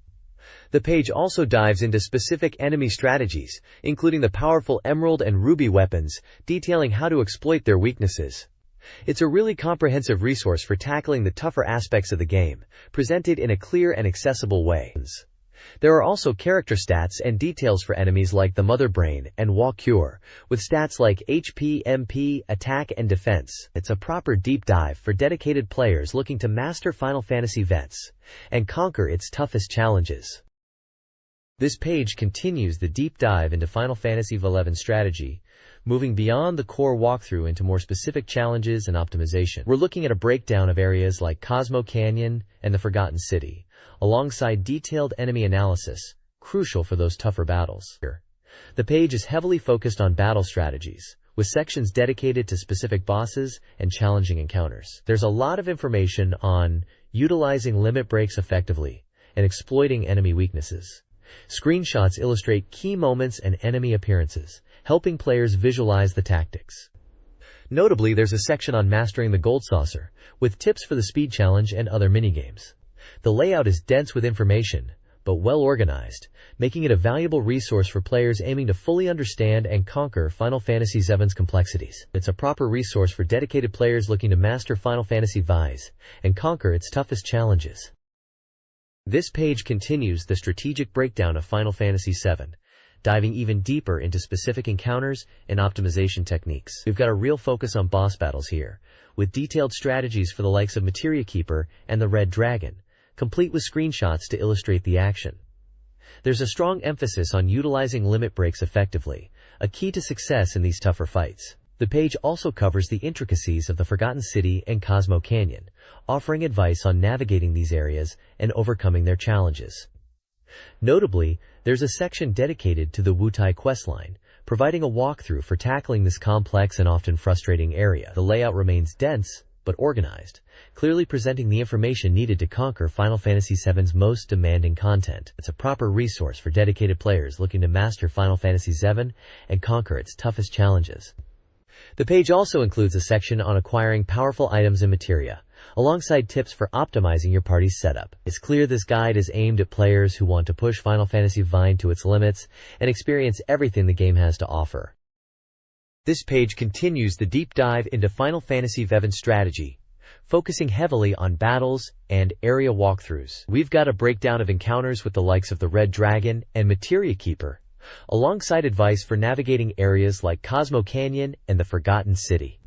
The page is packed with screenshots illustrating key moments and enemy placements. There's a strong emphasis on mastering limit breaks and optimizing materia setups for maximum effectiveness. The Wutai questline also gets dedicated attention, offering a walkthrough for this notoriously tricky section of the game. It's a really comprehensive resource for players looking to truly master Final Fantasy VIII, offering detailed strategies and insights to overcome the game's toughest challenges. The layout is dense, but well organized, making it easy to find the information you need when you're stuck. It's clear this guide is aimed at dedicated players who want to get the most out of their Final Fantasy VIII experience. This page continues the incredibly detailed walkthrough for Final Fantasy VII, diving even deeper into specific battles and locations. We're looking at strategies for Cosmo Canyon, the Forgotten City, and the Wutai area, areas that gave many players trouble back in the day. There's a huge focus on boss battles, with breakdowns of the Red Dragon, Materia Keeper, and a particularly nasty-looking creature called Dive Bomber. The guide doesn't just tell you how to beat them, but also suggests optimal materia setups and limit break timings. The screenshots are plentiful, showing enemy placements and key moments in the battles. It's clear this guide is aimed at players who want to min-max their way through the game and really understand the mechanics. It's a fantastic resource for anyone looking to conquer Final Fantasy VII's challenges. The layout is still dense, but the information is presented in a logical way, making it easy to find what you need when you're stuck. This page continues the deep dive into Final Fantasy VII strategy, focusing on battles and locations following Cosmo Canyons. We've got detailed breakdowns of encounters in the Forgotten City and Wutai, complete with screenshots to illustrate enemy placements and key moments. The page is dominated by information on specific enemies. The elusive Renoas Sephirox and Battle Sephirox are highlighted, with stats and suggested tactics. It's clear the guide is geared towards players wanting to optimize their party and master the combat system. There's a focus on materia combinations and limit break usage, aiming for maximum efficiency. Interestingly, there's a section dedicated to lightning, likely a reference to a specific strategy or materia setup. The overall impression is of a comprehensive, nonsense guide for serious FFVII players. It's a far cry from the simpler guides of today, demanding a real commitment to understanding the game's intricacies. This page shifts gears a bit, moving away from specific battle breakdowns and into a more general advice section. A Dear Morpheus-style column, if you will. It's all about tackling tough spots in Final Fantasy VII, specifically focusing on the challenges players face in the early to mid-game. We've got a question asking about overcoming difficult battles. The guide suggests focusing on leveling up, exploiting enemy weaknesses, and mastering the materia system. Nothing groundbreaking, but solid advice for newcomers. There's also a section dedicated to the infamous Gold Saucer, with a player seeking advice on winning the speed challenge. The response emphasizes practice and understanding the timing. The page features a cool illustration of Aerith and a chocobo, adding a bit of visual flair.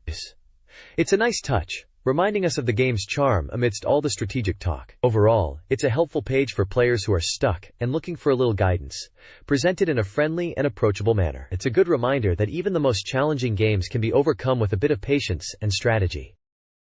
This page dives deeper into strategy for Final Fantasy VII, offering advice through a troubleshooting format, reminiscent of an advice column. It tackles common player hurdles, like tough battles, and the Gold Saucer's speed challenge.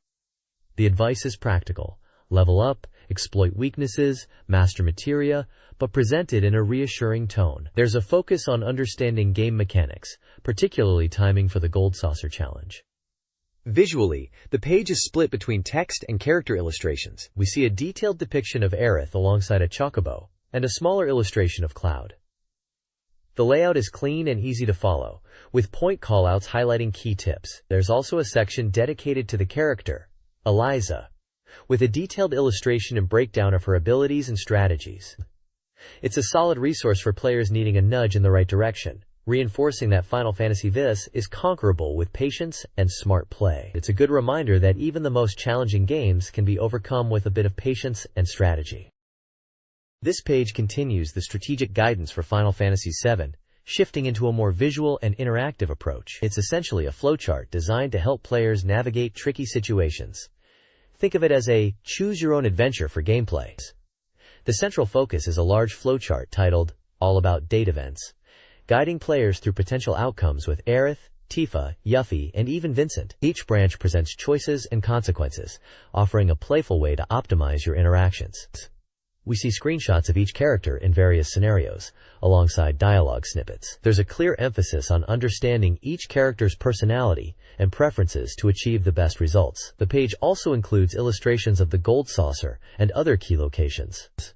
It's a clever way to present information, making it more engaging than a simple text guide. The flowchart format encourages experimentation and replayability, reminding us that Final Fantasy VII isn't just about combat.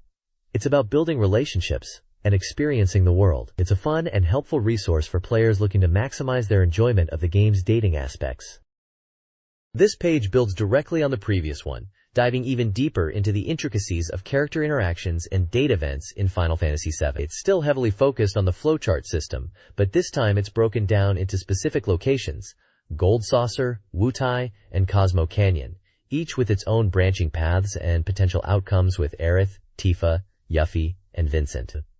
The visual layout is incredibly detailed, packed with screenshots showcasing dialogue options and character reactions. It's clear the guide wants you to really understand how your choices impact your relationships. There's a strong emphasis on understanding each character's unique personality and preferences to unlock the best scenes.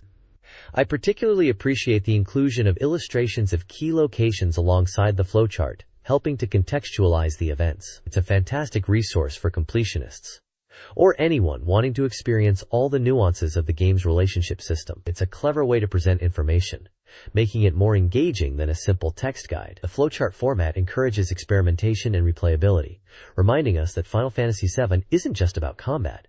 It's about building relationships and experiencing the world.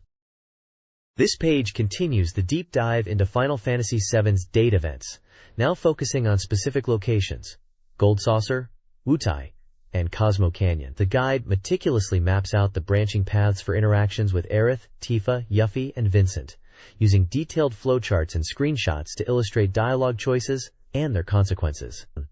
It's all about maximizing your relationships. Understanding each character's personality is key to unlocking the best scenes. The inclusion of location illustrations alongside the flowcharts is a nice touch, grounding the events in the game world.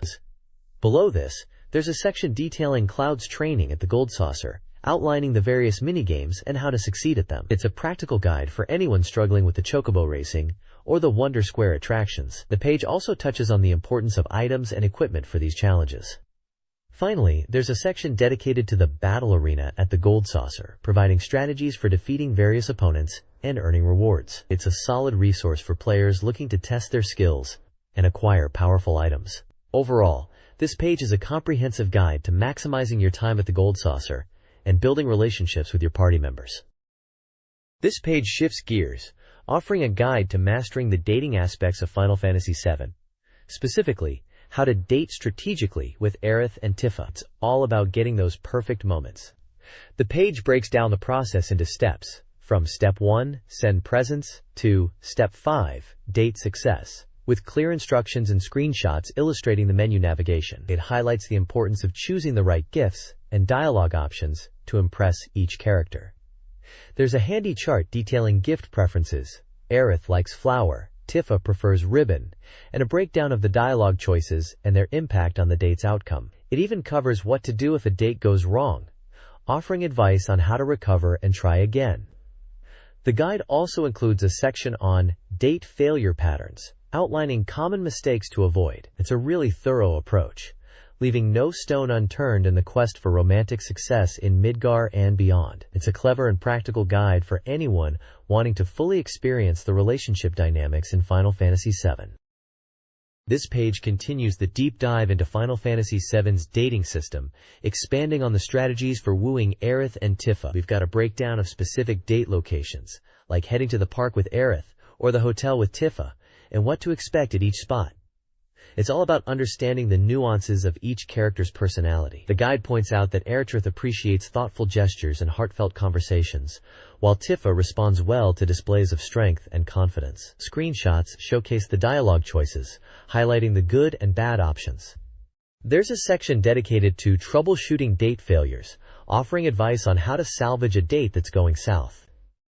It's a really practical approach, acknowledging that not every date will be perfect. The guide also touches on the importance of timing and persistence, suggesting that multiple dates may be necessary to build a strong relationship.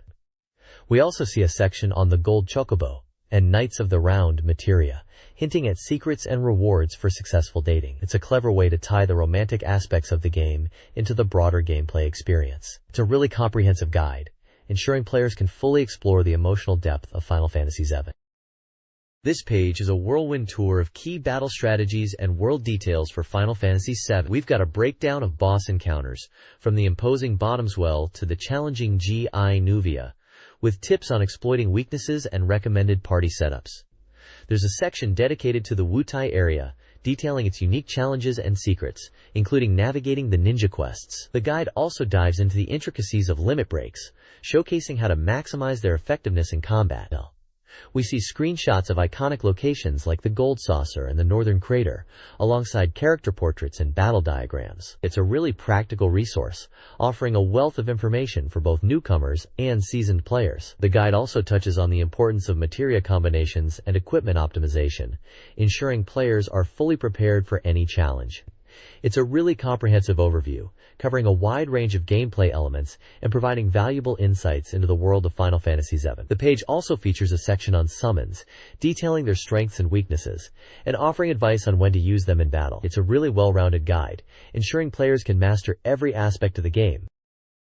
This page dives deeper into the strategic heart of Final Fantasy VII, focusing on the secret Omega system and character development. It's all about maximizing your party's potential.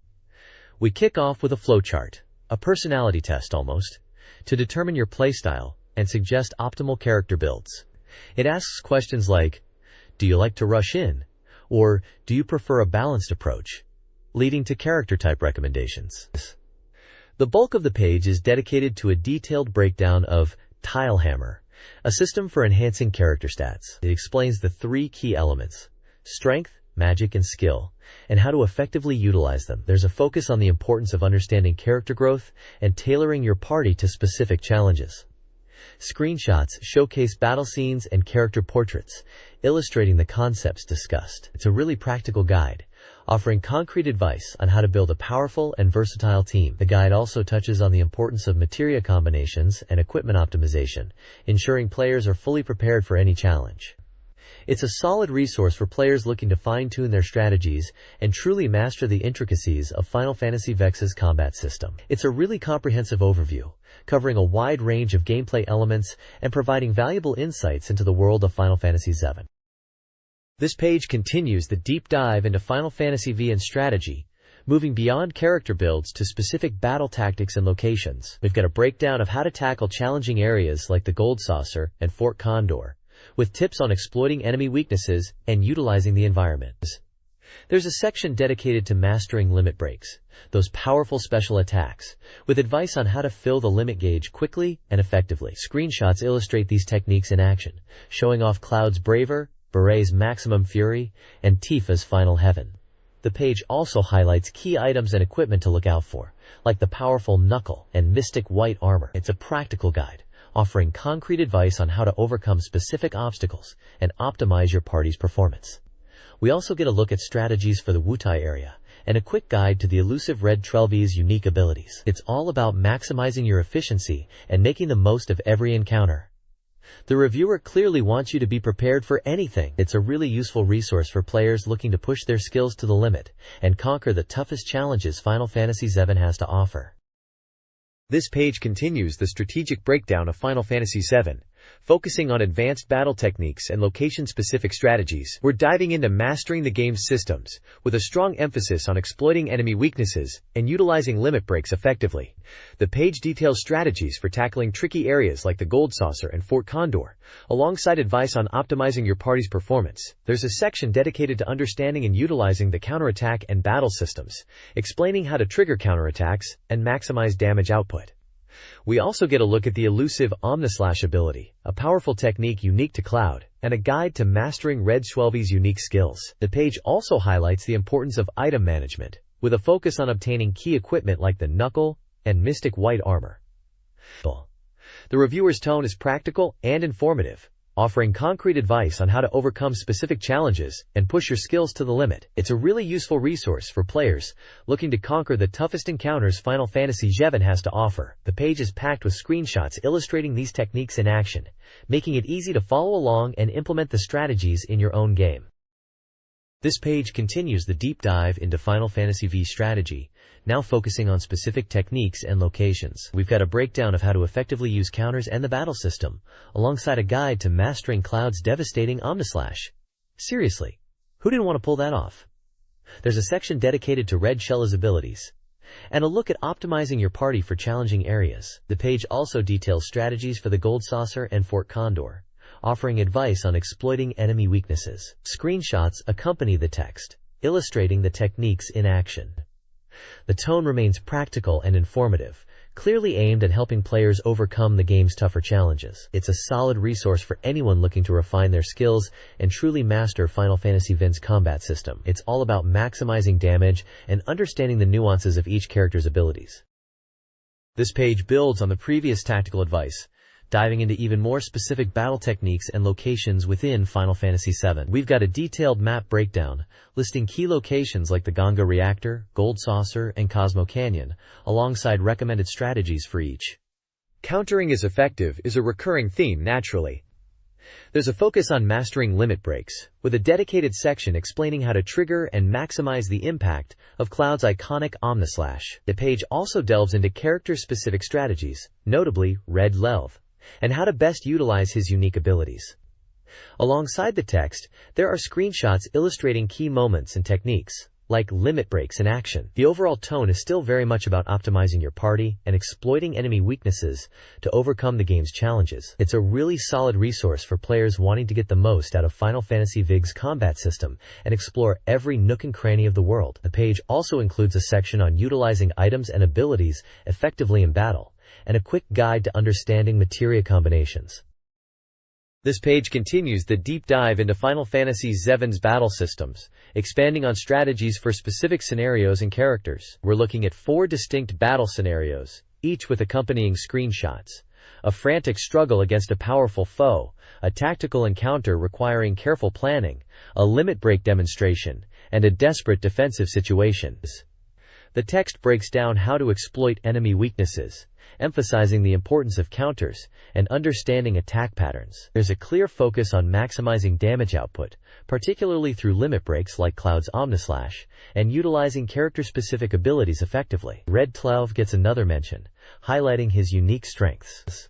It's all very practical advice, geared towards players who want to refine their combat skills and overcome challenging encounters. The page is dense with information, but presented in a clear and concise manner, making it a valuable resource for any aspiring FFVII strategist. It's a testament to the game's depth that even after all these years, there's still so much to learn and optimize. This page continues the strategic breakdown of Final Fantasy VII combat, diving into more specific scenarios and character tactics. We've got 4 key areas covered here, each illustrated with screenshots, dealing with powerful enemies, tactical positioning, unleashing limit breaks, and holding a defensive line. The page details how to counter specific enemy attacks, emphasizing timing and exploiting weaknesses. There's a section on materia combinations, specifically focusing on MP saving strategies and how to maximize your magic efficiency. It also highlights the importance of limit breaks, with a focus on Cloud's devastating Omnislash. Interestingly, there's a section dedicated to Red Thelvan, again emphasizing his unique abilities and how to utilize them effectively. The guide also touches on manipulating the battle system to your advantage, like using stop to freeze enemies and set up powerful attacks. It's a really solid, practical guide for anyone looking to master Afi's battle system and really push their team to the limit. The screenshots are well chosen and really help illustrate the points being made. It's a great resource for both newcomers and veterans alike. This page builds upon the previous tactical advice, really digging into the nitty-gritty of Final Fantasy VII's combat. We've got sections dedicated to mastering HP and MP saving strategies, understanding status ailment infliction, and optimizing equipment for maximum effect. There's a cool breakdown of how to exploit enemy weaknesses, with a focus on using the right materia combinations. Seriously, those all materia setups are game changers. The guide also highlights the importance of defensive tactics, like using cover to protect your weaker party members. A section is dedicated to limit breaks, with a focus on how to build them up quickly and unleash them at the most opportune moments. The screenshots are really helpful, showing exactly what you need to do to pull off these advanced techniques. It's a really comprehensive guide, and it's clear that the author knows this game inside and out. It's a must-read for anyone who wants to take their FFVII game to the next level. There's also a section on item usage, specifically focusing on how to use rare and powerful items effectively. The guide also touches on the importance of party composition, with a focus on creating a balanced team that can handle any situation. It's a really well-rounded guide, and it's clear that the author has put a lot of thought into it. This page is a deep dive into the world of Final Fantasy VII, packed with information for the dedicated player. We've got a breakdown of character development, focusing on how stats change with each level up, a crucial element for min-maxing your party. There's a section detailing the impact of different equipment on stats, and how to optimize your gear for specific battles. The page also delves into the nuances of materia growth, explaining how to efficiently level up your materia and unlock its full potential. It's all about maximizing those magic and ability combinations. A section is dedicated to understanding status effects, both beneficial and detrimental, and how to counter them. Finally, there's a look at the various locations within the game and the unique challenges they present, alongside a guide to the various summons and how to obtain them. It's a really detailed page, perfect for players looking to truly master the game's mechanics. The screenshots are helpful, showing the user interface and key elements of the game. It's a solid continuation of the guide's focus on tactical depth. This page continues the comprehensive guide to Final Fantasy VII, shifting focus to battle tactics and character builds. We're looking at a breakdown of how to exploit enemy weaknesses, a core element of success in this game, and a guide to understanding limit breaks, those powerful special attacks that can turn the tide of battle. There's a section dedicated to specific enemy strategies, with advice on how to approach challenging encounters. Screenshots illustrate key battle scenarios and the user interface, helping players visualize the tactics being discussed. The page also touches on the importance of party composition and how to synergize character abilities. Notably, there's a section on Wutai and Gold Saucer, two iconic locations with unique gameplay elements. The guide provides tips for navigating these areas and maximizing their rewards. It's a practical and insightful page, geared towards players who want to refine their combat skills and conquer the game's toughest challenges. The reviewer clearly emphasizes strategic thinking and preparation as key to victory. This page delves deeper into the strategic heart of Final Fantasy VII, offering a detailed breakdown of battle mechanics and location-specific tactics. We've got to focus on exploiting enemy weaknesses, understanding limit breaks, those glorious moments of power, and mastering the nuances of party composition. The page is visually rich, showcasing screenshots of battle scenarios and the user interface, and it's broken down into sections covering specific areas like Rust's dungeon and how to navigate areas with limited visibility. There's a clear emphasis on preparation and understanding enemy patterns, with advice on how to approach challenging encounters. Notably, there's a section dedicated to PHS and how to complete them, alongside a guide to maximizing rewards in areas like the Gold Saucer. The reviewer's tone is practical and insightful, clearly aimed at helping players refine their combat skills and overcome the game's toughest challenges. It's a solid page for anyone looking to elevate their Final Fantasy VII gameplay. This page is a continuation of the strategic guide for Final Fantasy VII, diving into specific battle scenarios and character builds. The top section details optimal party compositions for tackling various dungeons, like the reactor areas and the Gold Saucer, suggesting combinations of Cloud, Barret, Tifa, Aerith, Red 12, Yuffie, Cid, and Vincent. It's all about synergy, folks. Below that, we get a breakdown of tackling the elusive PHS, Pretty Hairs, those optional challenges that reward you with powerful items. The guide highlights the importance of specific character stats and equipment for success. The right side of the page is dedicated to a battle album focusing on the elusive Emerald weapon. It's a classic case of needing specific strategies and likely a lot of patience to take down this underwater behemoth. The text emphasizes its high physical attack and the need for powerful counterattacks. Overall, it's a practical, nonsense guide aimed at helping players optimize their strategies and conquer the tougher challenges Final Fantasy VII throws at you. It's a solid resource for anyone looking to truly master the game. This page continues the deep dive into Final Fantasy VII strategy, focusing on monster encounters and key locations. We've got a breakdown of 4 distinct areas: the Chocobo and Aerith, presumably a specific event or location; Ramuh, a powerful summon; Titan, another summon known for its earth-shattering attacks; and Ogredine, a unique, challenging enemy. Each section provides screenshots of the battles, alongside tactical advice. For example, the Ramuh section notes its powerful lightning attacks, while the Titan section highlights its vulnerability to specific strategies. The Ogredine section suggests utilizing specific character abilities to overcome its defenses.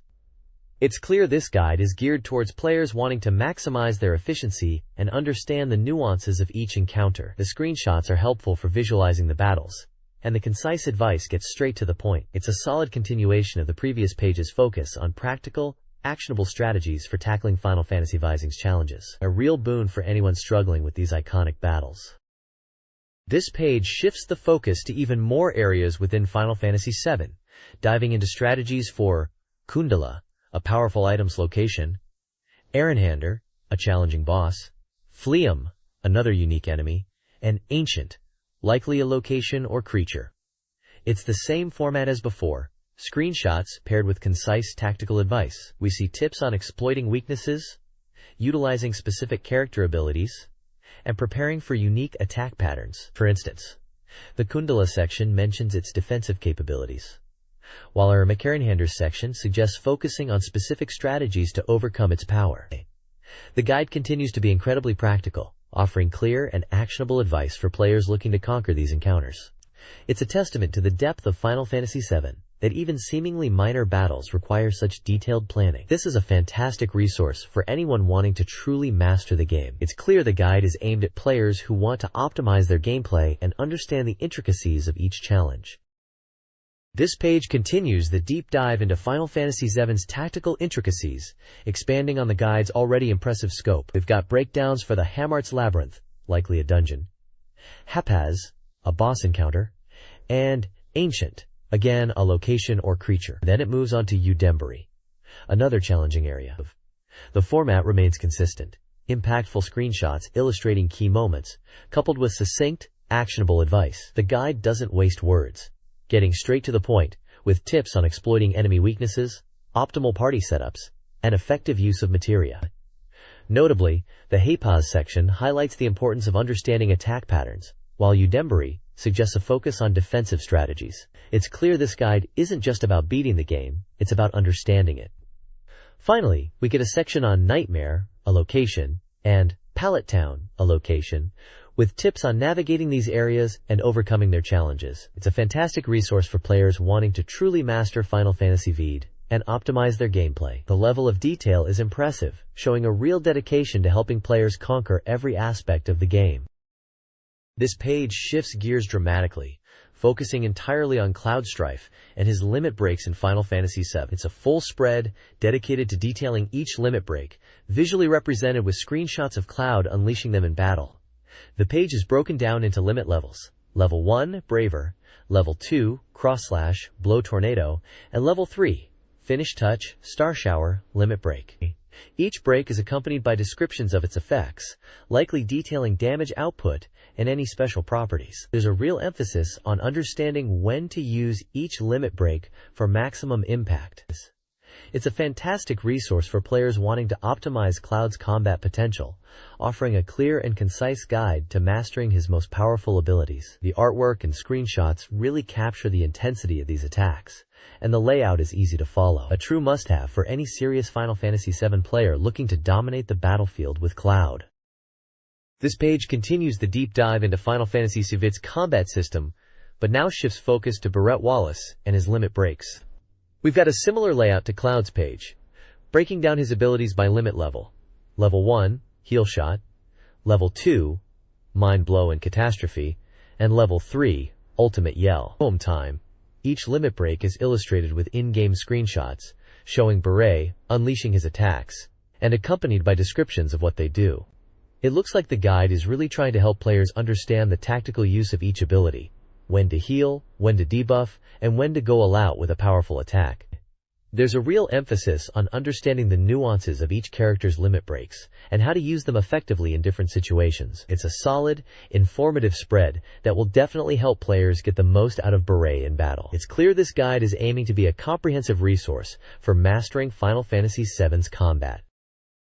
This page now turns its attention to Tifa Lockhart, continuing the detailed breakdown of character limit breaks from Final Fantasy VII. The layout mirrors the previous pages for Cloud and Barrett, organizing Tifa's abilities by limit level, Level 1, Chi Trap, Level 2, Uppercut and Dark Fury, and Level 3, Final Heaven. We see screenshots of Tifa in action, demonstrating each limit break, alongside explanations of their effects. The guide highlights the strategic application of these moves, emphasizing when to use them for maximum impact. It's a really thorough approach, aiming to equip players with the knowledge to fully utilize Tifa's combat potential. Interestingly, there's also a section dedicated to a character called Katana and Katesith, with their own limit breaks, suggesting a deeper exploration of the game's cast and their unique abilities. It's clear this guide isn't just about the main party, but about mastering all the characters available. The guide continues to be a fantastic resource for anyone looking to become a true Final Fantasy VII expert. This page continues the deep dive into Final Fantasy VII's limit breaks, now focusing on Esbirith Gainsborough. Just like the previous pages for Cloud, Barrett, and Tifa, it's laid out by limit level. Level 1, the Sacred Oath, Level 2, Great Gospel, and Level 3, Holy. We've got screenshots of Aerith unleashing these powerful attacks, and the text explains exactly what each one does and when to use them for the best effect. It's all about maximizing her magical prowess. The guide really emphasizes understanding the nuances of each limit break to truly dominate battles. It's great to see this level of detail, really helping players get the most out of Aerith's unique style. The guide is proving to be an invaluable resource for any serious FFVII player wanting to master every character and their abilities. This page continues the limit break guide for Final Fantasy VII, now shifting focus to Red 7, also known as Nanaki. We see the same clear layout, detailing his limit breaks at levels 1, 2, and 3, Ice Fang, Blizzard, and ultimately, Wild Goose Chase. The screenshots showcase Red 12 unleashing these attacks, and the accompanying text explains their effects and optimal usage. It's all about leveraging his beastly power and unique skill set. The guide highlights how to time these limit breaks effectively to turn the tide of battle. Interestingly, the guide emphasizes understanding the specific conditions for each limit break, ensuring players can consistently trigger them when needed. It's a solid continuation of the detailed character guides, proving to be a fantastic resource for mastering FFVII's combat system. It's great to see the guide covering all the characters in such detail, really helping players unlock their full potential. This page dives deeper into the limit break system of Final Fantasy VII, now spotlighting Yuffie Kisaragi. The layout mirrors the previous page, meticulously outlining her limit breaks, Attract, Concussive Wave, and ultimately, God Hand, across levels 1, 2, and 3. We're treated to screenshots of Yuffie executing these attacks, alongside explanations of their effects and strategic applications. The guide emphasizes the nuances of each limit break, offering advice on maximizing their impact in battle. It's clear this guide isn't just about telling you what the moves do, but how to use them effectively. The descriptions highlight Yuffie's unique fighting style and how her limit breaks complement it. It's a well-structured and informative section, continuing the trend of providing players with the tools they need to become true masters of Final Fantasy VII's combat. It's a fantastic resource for anyone looking to fully utilize Yuffie's potential. This page continues the detailed breakdown of limit breaks, shifting focus to Vincent Valentine and then Cid Highwind. Just like with Yuffie, we get a visual showcase of each character's limit breaks: Death Blow, Limit Break, and Payback for Vincent, and Spiral Cut, Shockwave, and Ultima for Cid, across their respective levels. The guide doesn't just list what the attacks are, it explains when to use them. For Vincent, it highlights the strategic advantage of Death Blow, while for Cid, it emphasizes the raw power of Ultima. Screenshots accompany each description, showing the attacks in action. It's a really solid approach to a combat guide, offering practical advice alongside the technical details. The consistent layout makes it easy to compare and contrast the different characters, abilities, and the emphasis on strategic application is a huge plus. This isn't just a move list, it's a guide to mastering the combat system. It's a great resource for players wanting to get the most out of their team. This page continues the deep dive into character limit breaks, now showcasing Vincent Valentine and Cid Highwind's full arsenals. We've got screenshots galore, illustrating each limit break: Death Blow, Limit Break, and Payback for Vincent, and Spiral Cut, Shockwave, and Ultima for Cid, at different levels. The guide doesn't just tell you what the attacks do, it tells you when to use them. For Vincent, it points out the tactical benefit of Death Blow, while for Cid, it's all about unleashing the sheer destructive force of Ultima. It's a really smart approach, giving practical advice alongside the technical stuff. The consistent layout makes it super easy to compare characters and their abilities, and the focus on strategy is fantastic. This isn't just a list of moves, it's a guide to truly mastering the combat system. A fantastic resource for anyone wanting to optimize their party and dominate in battle. It's a really well-designed section, and a testament to how much thought went into this guide. This page continues the limit breakdown, shifting focus to Cid Highwind and Vincent Valentine, two powerhouses of the Final Fantasy VII roster. We're presented with detailed breakdowns of each character's 3 limit breaks across different levels. For Vincent, we see Death Blow, Limit Break, and Payback, illustrated with in-game screenshots, alongside notes on when to best deploy each attack, emphasizing tactical advantages. Cid's arsenal of Spiral Cut, Shockwave, and the devastating Ultima receives the same treatment, with a clear emphasis on maximizing destructive potential. The layout remains consistent, making it easy to compare abilities and strategize party compositions. It's not just about what the moves do, but when to use them, elevating this beyond a simple move list and into genuine strategic guidance. The guide really understands that mastering Final Fantasy VII combat isn't just about raw power, but smart application of it. A really well-designed section, and a testament to how much thought went into this guide. This page turns the spotlight to Sephiroth, the iconic antagonist of Final Fantasy VII, with a deep dive into his supernova ability, both the normal and ultimate versions.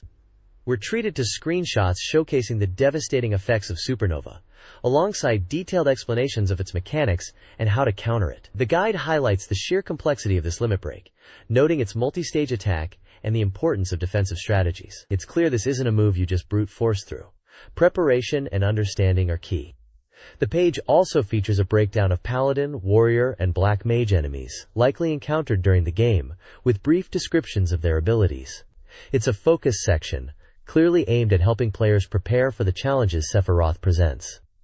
The overall impression is one of meticulous detail, and a genuine desire to help players overcome one of gaming's most infamous villains. It's a testament to the guide's quality that it doesn't shy away from the complexity of Sephiroth's abilities, instead empowering players with the knowledge to face him head-on. This page continues the deep dive into Final Fantasy VII, shifting focus to character profiles and early material files. We're presented with detailed breakdowns of Cloud Strife and Barrett Wallace, complete with age, weapon, and job classifications. It's fascinating to see the initial conceptualization of these iconic characters. Cloud as a soldier first class, and Barrett as a mercenary with a heavy machine gun. The page also includes concept art, showcasing early designs and notes on their appearances and personalities. It's a real treat for fans, offering a glimpse behind the curtain of game development. There's a strong emphasis on their backstories and motivations, hinting at the emotional depth that would define their roles in the game. The Japanese text, translated, elaborates on design choices, Cloud's initial appearance, Barrett's weaponry, and even notes on how their movements should feel. It's clear the developers were meticulously crafting every aspect of these characters, from their visual design to their combat style. A really interesting page for lore enthusiasts and those curious about the creative process behind Final Fantasy VII. This page continues the exploration of Final Fantasy VII, diving into more character details and development notes. We've got a substantial section dedicated to Tifa Lockhart and Aerith Gainsborough, mirroring the previous page's format with age, weapon, and job information. It's cool to see how Tifa was initially envisioned as a skilled martial artist and Aerith as a flower girl, the foundations of their iconic roles. The page is packed with concept art, showing early sketches and design notes. There's a real focus on their personalities and how they interact with Cloud, hinting at the complex relationships that drive the narrative. The Japanese text elaborates on design choices, like Tifa's fighting style and Aerith's gentle nature. There's also a section discussing the world of FFVII, likely referring to the game's setting and lore, and a brief mention of ultimate play, perhaps a guide to mastering the game's mechanics. Overall, it's another fantastic page for fans, offering a deeper understanding of these beloved characters and the creative process behind Final Fantasy VII. It's clear the developers were really invested in crafting compelling and nuanced characters, and it shows. This page continues the deep dive into Final Fantasy VII, and it's brimming with character insights and development notes. We're still focused on Tifa Lockhart and Aerith Gainsborough, with more concept art and design discussions. It's fascinating to see how their initial concepts, Tifa as a martial artist and Aerith as a flower girl, evolved into the characters we know and love. The page features a lot of Japanese text, expanding on their personalities and relationships with Cloud. There's a section dedicated to the world of FFVII, hinting at the game's rich lore, and a mention of ultimate play, likely a guide to mastering the game's mechanics. There's a lot of focus on the nuances of their character designs and how they contribute to the overall narrative. It's clear the developers put a lot of thought into crafting these characters, and this page really showcases that dedication. The screenshots and artwork are a real treat for fans, offering a glimpse behind the scenes of this iconic game. It's a fantastic resource for anyone wanting to understand the creative process behind Final Fantasy VII.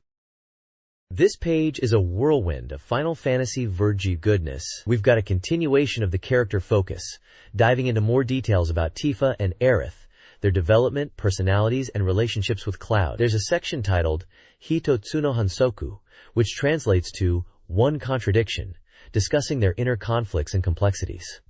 The page also touches upon the world of FFVII, expanding on the game's lore and hinting at deeper mysteries. We see a glimpse of ultimate play, suggesting a guide to mastering the game's mechanics. There's a lot of Japanese texts, offering insights into the characters, motivations, and backstories.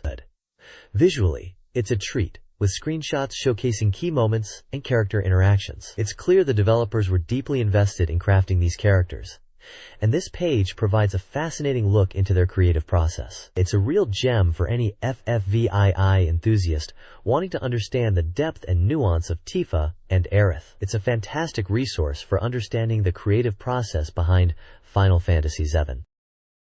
This page continues the deep dive into Final Fantasy VII, focusing heavily on battle strategies and item locations. We've got a section dedicated to ultimate play, detailing how to effectively use limit breaks, those flashy, powerful attacks. It breaks down each character's limit break, explaining the conditions to trigger them and their effects. There's a substantial section on item locations, specifically focusing on where to find key healing items and powerful equipment. Screenshots illustrate the locations within the game world, making it easy to follow along. The page also features a World of FFVII segment, expanding on the game's setting and lore, with a focus on Midgar and its surrounding areas. The text is primarily in Japanese, but the screenshots and clear layout make it accessible even without a full understanding of the language. It's a practical guide for players looking to optimize their gameplay and uncover hidden treasures. It's a solid resource for anyone wanting to master the combat and exploration aspects of Final Fantasy VII. This page continues the strategy guide for Final Fantasy VII, diving deeper into character-specific tactics and item acquisition. The layout is dense with Japanese text, but the plentiful screenshots and clear sectioning make it navigable. We've got a detailed breakdown of limit breaks, showcasing Cloud, Barret, Tifa, Aerith, Red 12, Yuffie, Cait Sith, Vincent, and Cid's special attacks. Each entry explains how to fill the limit gauge and the resulting effect, essential for tackling tougher battles. Alongside the limit break guide, there's a focus on item locations, pinpointing where to find crucial healing items and equipment. The screenshots are key here, visually guiding players through Midgar and beyond. The World of FFVII section continues to flesh out the game's universe, offering insights into the setting and lore. It's a really comprehensive resource for anyone wanting to get the most out of their playthrough, and really shows the depth of the game. This page continues the deep dive into Final Fantasy VII strategy, focusing on character interactions and battle tactics. We see a continuation of the dialogue between characters, Cloud, Barret, Tifa, Aerith, and others, likely showcasing key story moments and offering insights into their personalities. There's a strong emphasis on understanding character relationships and how they impact gameplay. The screenshots illustrate various scenes, potentially highlighting important choices or battle scenarios. The ultimate play section seems to offer advanced strategies, while story analysis provides deeper context to the narrative. Notably, there's a full-page advertisement for the Setting Original Illustration Gallery, a beautiful art book showcasing the original artwork from Final Fantasy VII. It's a must-have for any fan wanting to appreciate the game's visual design. The page is packed with information and really shows the dedication to detail that made Final Fantasy VII such a landmark title. This page showcases detailed character artwork and concept designs for Cloud Strife and Barret Wallace from Final Fantasy VII. We've got full-body illustrations, sketches exploring their outfits and poses, and even breakdowns of their expressions, really getting into the nitty-gritty of their visual development.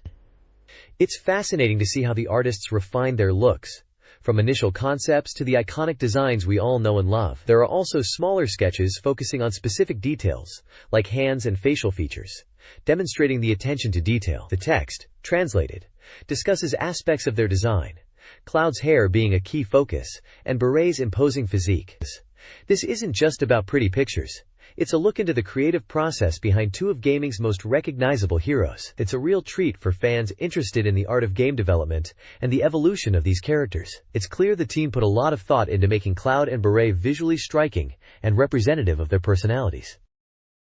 This page continues the deep dive into the character design of Final Fantasy VII, shifting focus to Tifa Lockhart and Aerith Gainsborough. We've got a wealth of concept art here, full-body illustrations, costume studies, and expressive sketches.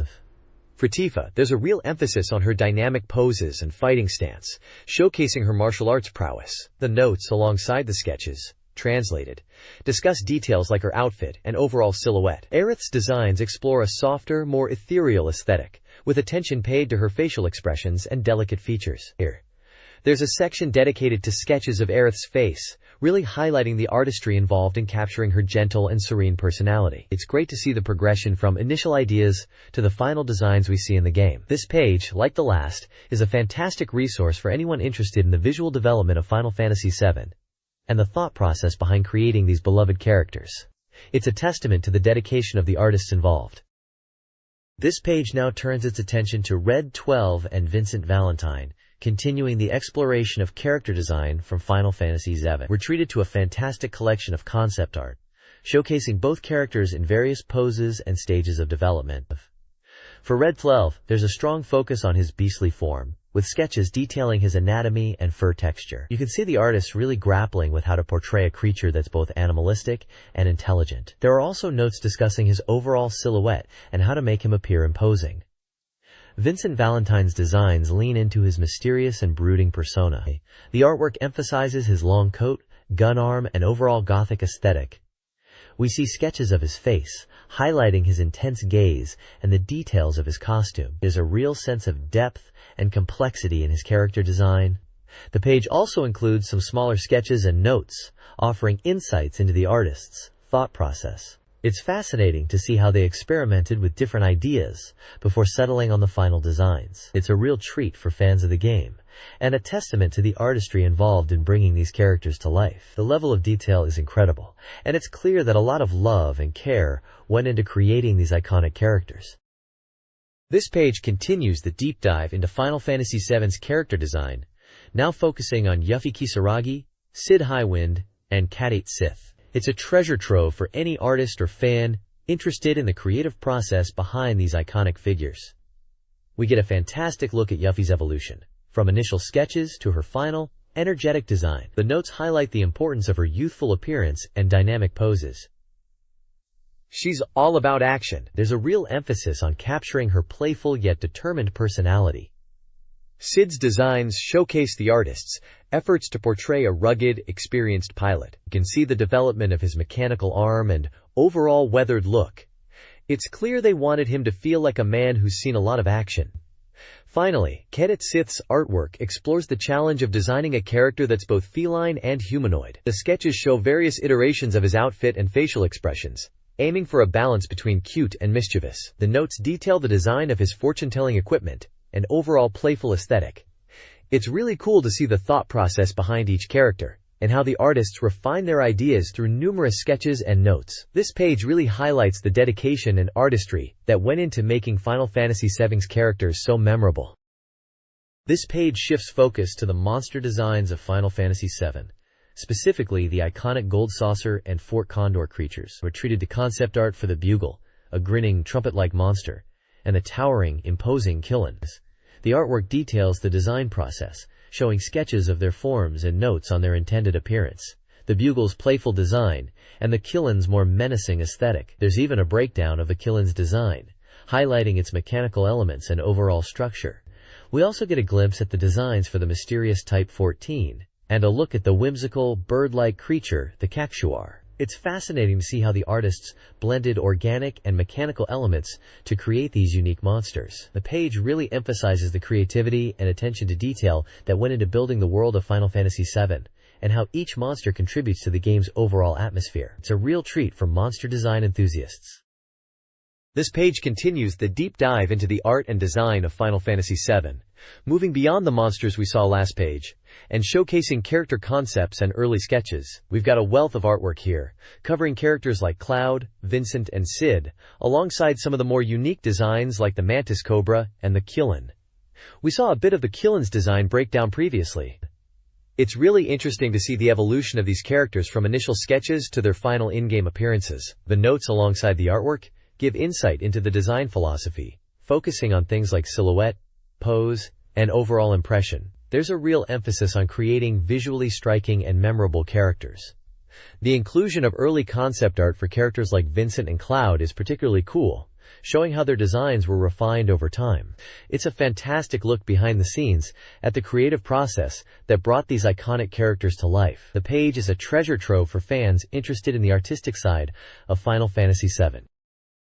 This page continues the artistic exploration of Final Fantasy VII, presenting a fascinating collection of character and monster concept art. We're seeing more detailed sketches and design notes, building on what we saw previously.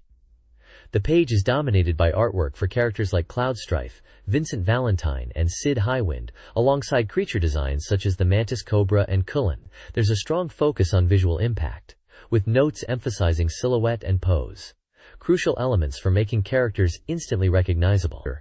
It's particularly captivating to see the early iterations of Vincent and Cloud, revealing the thought process behind their iconic looks. The sketches aren't just about aesthetics. They also hint at personality and backstory. The inclusion of the Cullen's design, following its initial appearance on the previous page, is a nice touch, showing the refinement of its unique form. Overall, this page is a real treat for Final Fantasy VII enthusiasts, offering a rare glimpse into the creative minds that shaped the game's unforgettable visuals.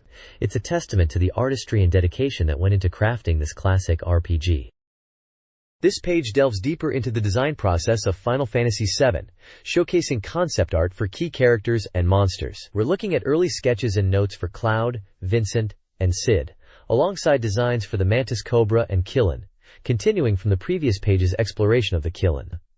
The emphasis is clearly on impactful visuals, with notes on silhouette and dynamic posing. It's fascinating to see the evolution of Cloud and Vincent's designs, revealing the thought process behind their final appearances. The sketches aren't just pretty pictures.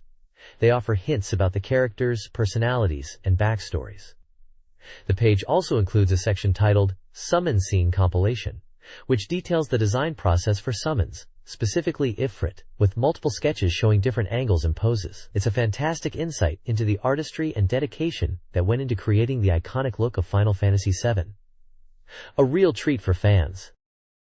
This page continues the deep dive into the art and design of Final Fantasy VII, and it's a real treat for any fan interested in the creative process. We're moving beyond character sketches and now looking at vehicle designs, specifically the Highwind, a crucial airship for traversing the world.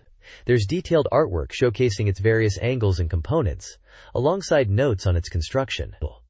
Below that, we see concept art for a motorcycle and the Shera, a robotic unit piloted by Sid. It's interesting to see how the designers blended futuristic and industrial aesthetics. The sketches aren't just about how things look. They're about functionality and how these machines fit into the world of Gaia. The page is packed with technical drawings and annotations, giving us a glimpse into the meticulous planning that went into every detail. It's a testament to the artistry and dedication of the development team, and a fantastic resource for anyone wanting to understand the visual language of Final Fantasy VII. It's clear they weren't just making a game, they were building a world. This page showcases how the world of Final Fantasy VII extends into other gaming universes. It spotlights collaborations with the Kingdom Hearts series, specifically featuring Cloud and Aerith within that world. We see screenshots of Cloud in Kingdom Hearts, looking suitably brooding, and Aerith looking serene. The text details how characters from FFVII have been integrated into the Kingdom Hearts storyline, becoming part of its narrative and world. It's cool to see these iconic characters reimagined and fighting alongside Disney heroes. There's also a section on a collaboration with Dissidia Final Fantasy, showing a promotional illustration. It's a reminder of how Effie's characters continue to be popular and appear in spin-off titles, keeping the legacy alive for fans. Essentially, this page celebrates the enduring appeal of Final Fantasy VII and its ability to cross over into other beloved gaming franchises. It's a testament to the game's lasting impact on the industry and its characters' iconic status. This page continues the celebration of Final Fantasy VII's enduring legacy, diving deeper into its crossovers. We're looking at a detailed breakdown of Cloud and Aerith's integration into Kingdom Hearts, specifically Kingdom Hearts II. The page highlights how the narrative weaves these characters into the Kingdom Hearts universe, mentioning the Twilight Town and how their story unfolds there. Screenshots showcase Cloud in action, looking as intense as ever, and Aerith offering a calming presence. There's a focus on the unique battle mechanics and how FFVII characters adapt to the Kingdom Hearts combat system. Interestingly, there's a section dedicated to the Realm of Darkness and how it relates to the FFVII characters' journey within Kingdom Hearts. It's a nice touch, showing the thought put into integrating these worlds. We also get a glimpse of promotional artwork for Dissidia Final Fantasy, further emphasizing the widespread appeal of these characters. The page is a real treat for fans, showcasing the love and respect given to Final Fantasy VII through these collaborations. It's a testament to the game's lasting power and its ability to resonate with players across different gaming worlds. This page shifts gears, showcasing a vibrant spread dedicated to Kingdom Hearts and Final Fantasy VII collaborations, alongside a promotion for Itadaki Street. On the left, we have a continuation of the Kingdom Hearts asset analysis, focusing on Cloud and Aerith's integration. It delves into their roles within Twilight Town and the Realm of Darkness, with screenshots illustrating their presence and combat styles. The text highlights how the narrative thoughtfully incorporates these iconic characters. The right side is dominated by a promotional feature for Itadaki Street Special, a board game-style spin-off featuring characters from Final Fantasy and Dragon Quest. It details the gameplay, emphasizing the strategic elements and the unique interactions between characters from both franchises. Screenshots show the game board and character avatars in action.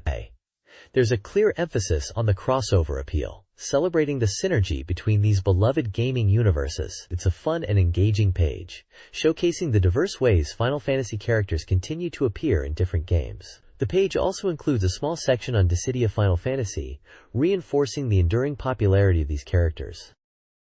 This page dives headfirst into the world of Final Fantasy VII and Itadaki Street Special, continuing the celebration of crossover content.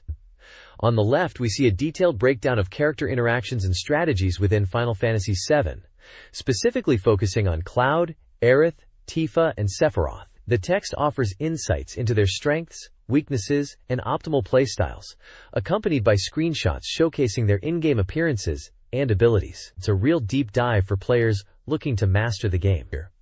The right side is all about Itadaki Street Special, a board game spin-off that throws Final Fantasy and Dragon Quest characters into a strategic battle for wealth and dominance. The page highlights the game's unique mechanics, emphasizing the importance of property acquisition and character-specific abilities. It's a fun concept, and the screenshots show a lively game board filled with familiar faces. There's also a small section mentioning Dissidia Final Fantasy, keeping the focus on the enduring appeal of these iconic characters.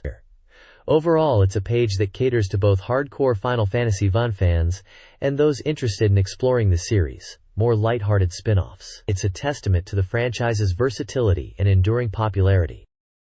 This page continues the deep dive into the world of Final Fantasy VII and its related titles, maintaining that nostalgic feel. We've got character spotlights on Cloud, Sephiroth, Tifa, and Yuffie, complete with gameplay tips and analysis. Seriously, this is the stuff dedicated players eat up. There's a focus on their unique abilities and how to best utilize them in battle, alongside some classic screenshots. The bottom half shifts gears to Itadaki Street Special, showcasing the board game's colorful visuals and strategic gameplay. It's a fun contrast to the more serious tone of FFVII, and the page does a good job of highlighting the unique appeal of this spin-off. A small mention of Dissidia Final Fantasy keeps the wider universe in view. It's a solid page for anyone wanting to refine their FFVII skills or get a taste of the series' more playful side. The layout is classic gaming magazine, informative, visually appealing, and brimming with that late 90s, early 2000s charm. This page jumps right into a detailed look at Final Fantasy Tactics, released in 1997, and really breaks down what makes it tick. It's presented as a strategy guide, diving into the core concepts and offering advice for newcomers. We get a glimpse of the story and the unique job system, a hallmark of the game, with a focus on character progression and unit customization. There's a section dedicated to understanding the world and its lore, hinting at the political intrigue that drives the narrative. The page also features screenshots showcasing the isometric battlefields and character sprites, instantly transporting you back to the PlayStation era. It's a nonsense approach to game analysis, perfect for players looking to master Final Fantasy Tactics and understand its depth. The reviewer clearly appreciates the game's complexity and strategic elements, and the page reflects that enthusiasm. There's a small section discussing the game's lasting appeal and its influence on the tactical RPG genre, and a little bit of character dialogue to give a flavor of the game. It's a solid piece for any fan of the game or anyone curious about what makes it so special. This page is a whirlwind tour of Final Fantasy goodness, jumping from Final Fantasy VII to Final Fantasy IX, and even a look back at Chrono Trigger. We've got a breakdown of Cloud's limit breaks in FFVII, discussing how to trigger those flashy special moves, a real game changer back in the day. Then it's on to FFVIX, pondering the meaning of trance and how to best utilize it. A little bit of nostalgia with Chrono Trigger too, discussing the dual techs and how to pull off those devastating team attacks. There's a section dedicated to Final Fantasy Tactics, diving into the nuances of the job system and the importance of positioning. It's all very tactical, as you'd expect. The page also touches on the Ultima weapon in FFVIX and how to acquire it, a real badge of honor for any player. There. The screenshots are a lovely trip down memory lane, showcasing the iconic characters and battle scenes. It's clear the writer is a huge fan of the series, and their enthusiasm shines through. A solid page for any JRPG enthusiast. This page continues the deep dive into classic JRPGs, specifically focusing on Final Fantasy VII, Final Fantasy IX, Final Fantasy Tactics, and Chrono Trigger. The left side spotlights Final Fantasy VII with details on Cloud's limit breaks and a look at the materia system, alongside screenshots of Cloud and Aerith. It then moves on to Final Fantasy Tactics and its complex job system, with a screenshot of a battle scene. The right side is dominated by a feature titled The Man Who Created FFVII, a profile of Yoshinori Kitase, the director of Final Fantasy VII. The article discusses his vision for the game and the challenges he faced during development. There's also a section on Final Fantasy IX, covering trance and acquiring the Ultima weapon, with screenshots of Zidane and Vivi. Finally, a brief mention of Chrono Trigger and its dual techs rounds out the page. It's a fantastic spread for fans, offering insights into the game's mechanics and the minds behind them. The writer's passion for these titles is evident, making it a truly engaging read. This page continues the exploration of classic RPGs, diving deeper into Final Fantasy VII, IX, Tactics, and Chrono Trigger. We're treated to a detailed discussion on Cloud's limit breaks and the materia system in FFVII, complete with screenshots of Cloud and Aerith. A real nostalgia trip. The page then shifts gears to Final Fantasy Tactics, highlighting its intricate job system with a battle screenshot. The real highlight is the feature on Yoshinori Kitase, the director of FFVII. It's fascinating to get insight into his creative vision and the hurdles he overcame during development. A section dedicated to Final Fantasy IX covers the trance ability and obtaining the coveted Ultima weapon, showcasing Zidane and Vivi. Chrono Trigger gets a quick nod with a mention of its dual techs. Overall, it's a fantastic spread brimming with information and passion for these iconic games, offering a glimpse behind the curtain and into the minds of the creators. It's clear the writer is a true fan, and that enthusiasm shines through. This page continues the deep dive into classic JRPGs, focusing on the creative minds behind them and expanding on gameplay mechanics. We've got a dual feature here, spotlighting both Kazuhoshi Nojima, the scenario writer for Final Fantasy VII, and Tetsuya Nomura, the character designer. Nojima discusses the challenges of crafting FE's story and characters, emphasizing the importance of making it relatable despite the fantastical setting. It's interesting to hear how he aimed for a balance between grand scope and personal connection. Screenshots of Cloud and Aerith accompany the text, naturally. Nomura's section delves into his design philosophy, particularly concerning the iconic characters of Final Fantasy VII. He talks about wanting to create designs that were both cool and expressive, and how the limitations of the hardware influenced his choices. A screenshot of Cloud is present, alongside concept art. Both interviews are accompanied by compilation boxes, detailing related games like Dirge of Cerberus and Crisis Core, and highlighting key elements like the job system in Final Fantasy Tactics. It's a fantastic look at the creative process and the enduring legacy of these games, and the passion of the developers is palpable. The page really emphasizes the collaborative nature of game development and the dedication to crafting memorable experiences. This page builds on the previous exploration of Final Fantasy VII's development, continuing the interviews with key creators and expanding on the wider compilation of games. We have a continuation of the interviews with Kazuhoshi Nojima and Tetsuya Nomura, diving deeper into their creative processes. Nojima discusses the challenges of world building and character motivations, while Nomura elaborates on his design choices and the impact of technical constraints. There's a real sense of the passion and dedication that went into crafting Final Fantasy VII. Alongside the interviews, the page features sections dedicated to related titles within the compilation: Dirge of Cerberus, Final Fantasy VII, and Crisis Core. Final Fantasy VII. These sections highlight key gameplay elements and story connections, demonstrating how these games expand upon the original FFVII universe. There's also a mention of Final Fantasy Tactics and its job system. The page is visually engaging, with screenshots of Cloud, Aerith, and concept art. It's a fantastic insight into the minds behind one of the most beloved JRPGs of all time, and a testament to the enduring power of Final Fantasy VII. It's clear the magazine is aiming to provide a comprehensive look at the game's legacy and the creative talent that brought it to life. This page continues the deep dive into the compilation of Final Fantasy VII, focusing on the expanded universe beyond the original game. It's a celebration of everything FFVII, really.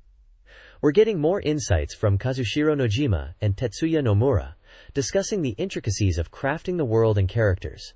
It's fascinating to hear about the challenges they faced and the thought process behind their iconic designs. They touch on technical limitations and how they influenced creative decisions, which is always interesting to hear. The page spotlights Dirge of Cerberus, Final Fantasy VII, and Crisis Core. Final Fantasy VII, explaining how they connect to the main storyline and offer unique gameplay experiences. It is a nod to Final Fantasy Tactics and its job system too, showing the breadth of the FFVII universe. Visually, it's packed with screenshots of Cloud and Aerith, alongside some cool concept art. It's a real treat for fans, offering a behind-the-scenes look at the making of a legend. The magazine is clearly aiming to give a complete overview of the FFVII legacy and the talented people who made it happen. This page is dedicated to Dirge of Cerberus, Final Fantasy VII, positioning it as a fully fledged action RPG within the compilation of FFVII, released in 2006. It highlights the game's shift towards a more action-oriented style, contrasting it with the turn-based combat of the originals. The text praises the game's cinematic presentation and compelling story, focusing on Vincent Valentine's journey and his connection to the events of Final Fantasy VII. It notes the game's darker tone and exploration of themes like guilt and redemption. Screenshots showcase the game's environments and action sequences, with a particular focus on Vincent's abilities and the boss battles. There's a mention of the unique D-barrier system and the importance of strategic weapon customization. The reviewer seems impressed by the game's ambition and its attempt to expand the FFVII universe in a meaningful way, even if it deviates from the core gameplay formula. It's a solid overview for anyone curious about this often overlooked entry in the compilations. The page also features a small inset discussing the development team's challenges in bringing their vision to life, and a small section on the game's soundtrack. It's a well-rounded piece that provides a good introduction to Dirge of Cerberus. This page continues the deep dive into the compilation of Final Fantasy VII, specifically focusing on Before Crisis, Final Fantasy VII, and Crisis Core, Final Fantasy VII. We see a strong emphasis on Vincent Valentine, with screenshots showcasing his brooding presence and action-packed gameplay in Before Crisis. The text highlights the game's use of a network system, likely referencing the mobile online elements, and its darker narrative exploring themes of guilt and redemption over a 10-year period. It notes the strategic depth offered by customization and the importance of mastering Vincent's abilities. Below that, Crisis Core gets its spotlight. The page praises the PSP title for successfully translating the FFVII feel into an action RPG format, noting Zack Fair's compelling story and the emotional impact of the narrative. It's clear the reviewer appreciates how Crisis Core expands the lore and provides crucial backstory to characters like Cloud and Sephiroth. Overall, the page reinforces the idea that these compilation titles aren't just spin-offs, but integral pieces of the FFVII universe, each offering a unique perspective and deepening the overall story. It's a fantastic look at two titles that often get overshadowed by the main entries, but are absolutely essential for any true FFVII fan. This page continues the exploration of the Final Fantasy VII compilation, now diving into Dirge of Cerberus, Final Fantasy VII, and a retrospective look at Final Fantasy VII itself. The focus shifts to Vincent Valentine once more, this time in Dirge of Cerberus, with screenshots displaying his gunfu action and the game's more cinematic presentation. The text acknowledges the game's departure from traditional RPG mechanics, leaning into a shooter-style gameplay. It seems the reviewer appreciates the attempt to further develop Vincent's character and explore his past, but also notes the game's divisive reception among fans. Interestingly, the page then circles back to the original Final Fantasy VII, reflecting on its enduring legacy and impact. It praises the game's innovative storytelling, memorable characters, Cloud, Aerith, Sephiroth, and its ability to resonate with players on an emotional level. The reviewer clearly holds the original in high regard, recognizing it as a landmark title that redefined the RPG genre.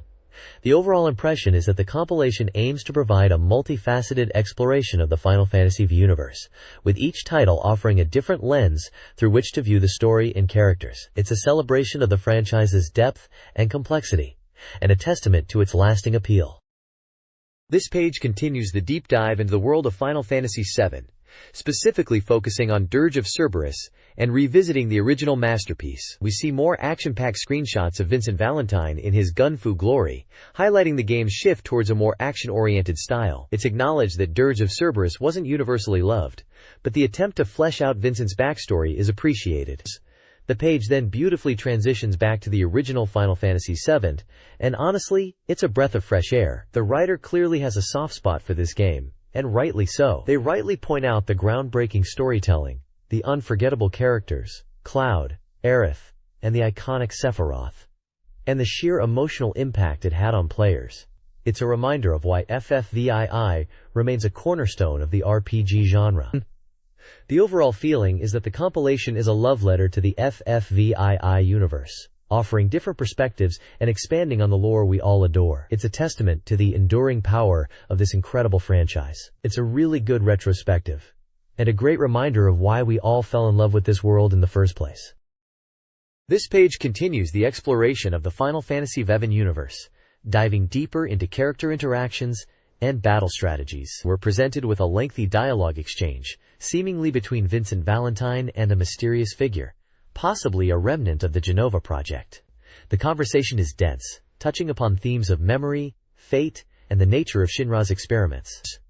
There's a strong emphasis on understanding the motivations of key characters and unraveling the complex narrative threads woven throughout the compilation. Screenshots showcase Vincent's dynamic combat style in Dirge of Cerberus, alongside scenes from the original Final Fantasy VII, featuring Cloud and Aerith.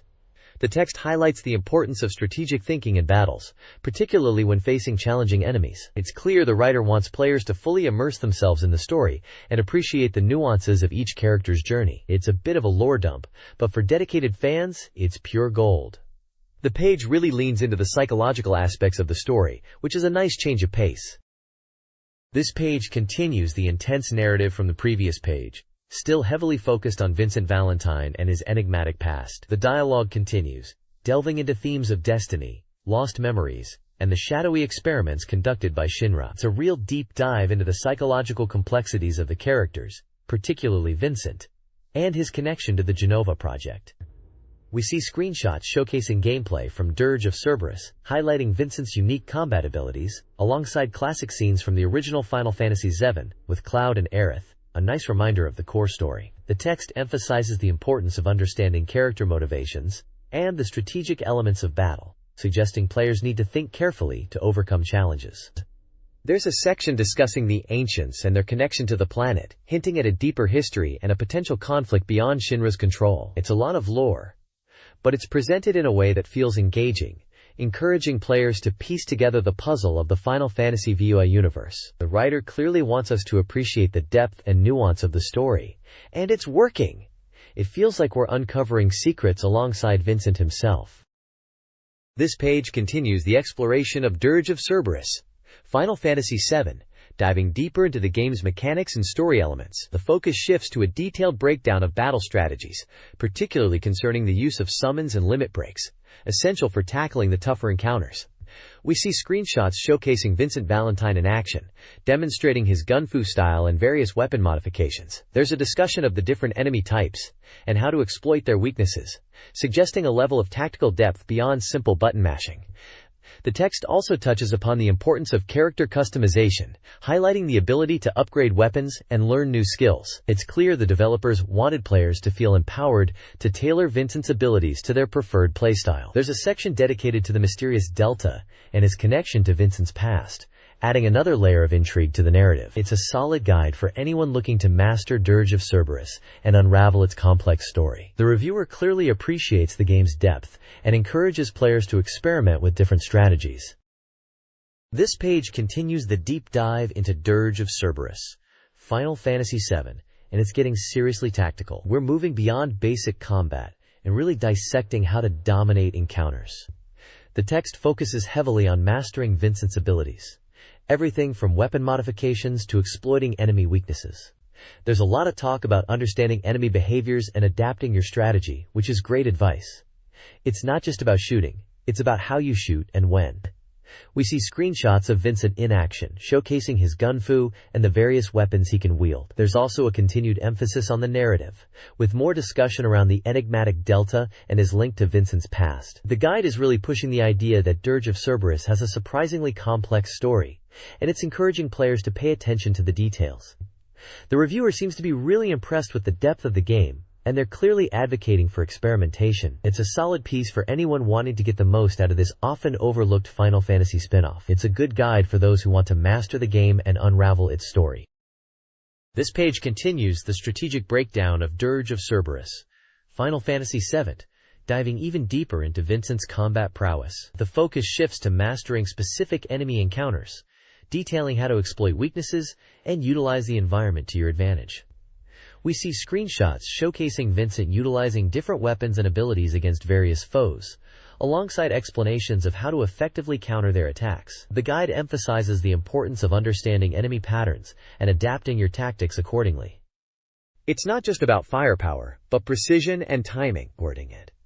There's a continued thread of unraveling the narrative, with discussion around Delta's motivations and the mysteries surrounding his connection to Vincent. The guide highlights the game's surprisingly complex storyline, encouraging players to pay attention to the details and piece together the truth. It's clear the reviewer believes Dirge of Cerberus offers a rewarding experience for those willing to invest the time and effort into mastering its systems and uncovering its secrets. A solid guide for those wanting to truly understand and conquer this often underestimated Final Fantasy title.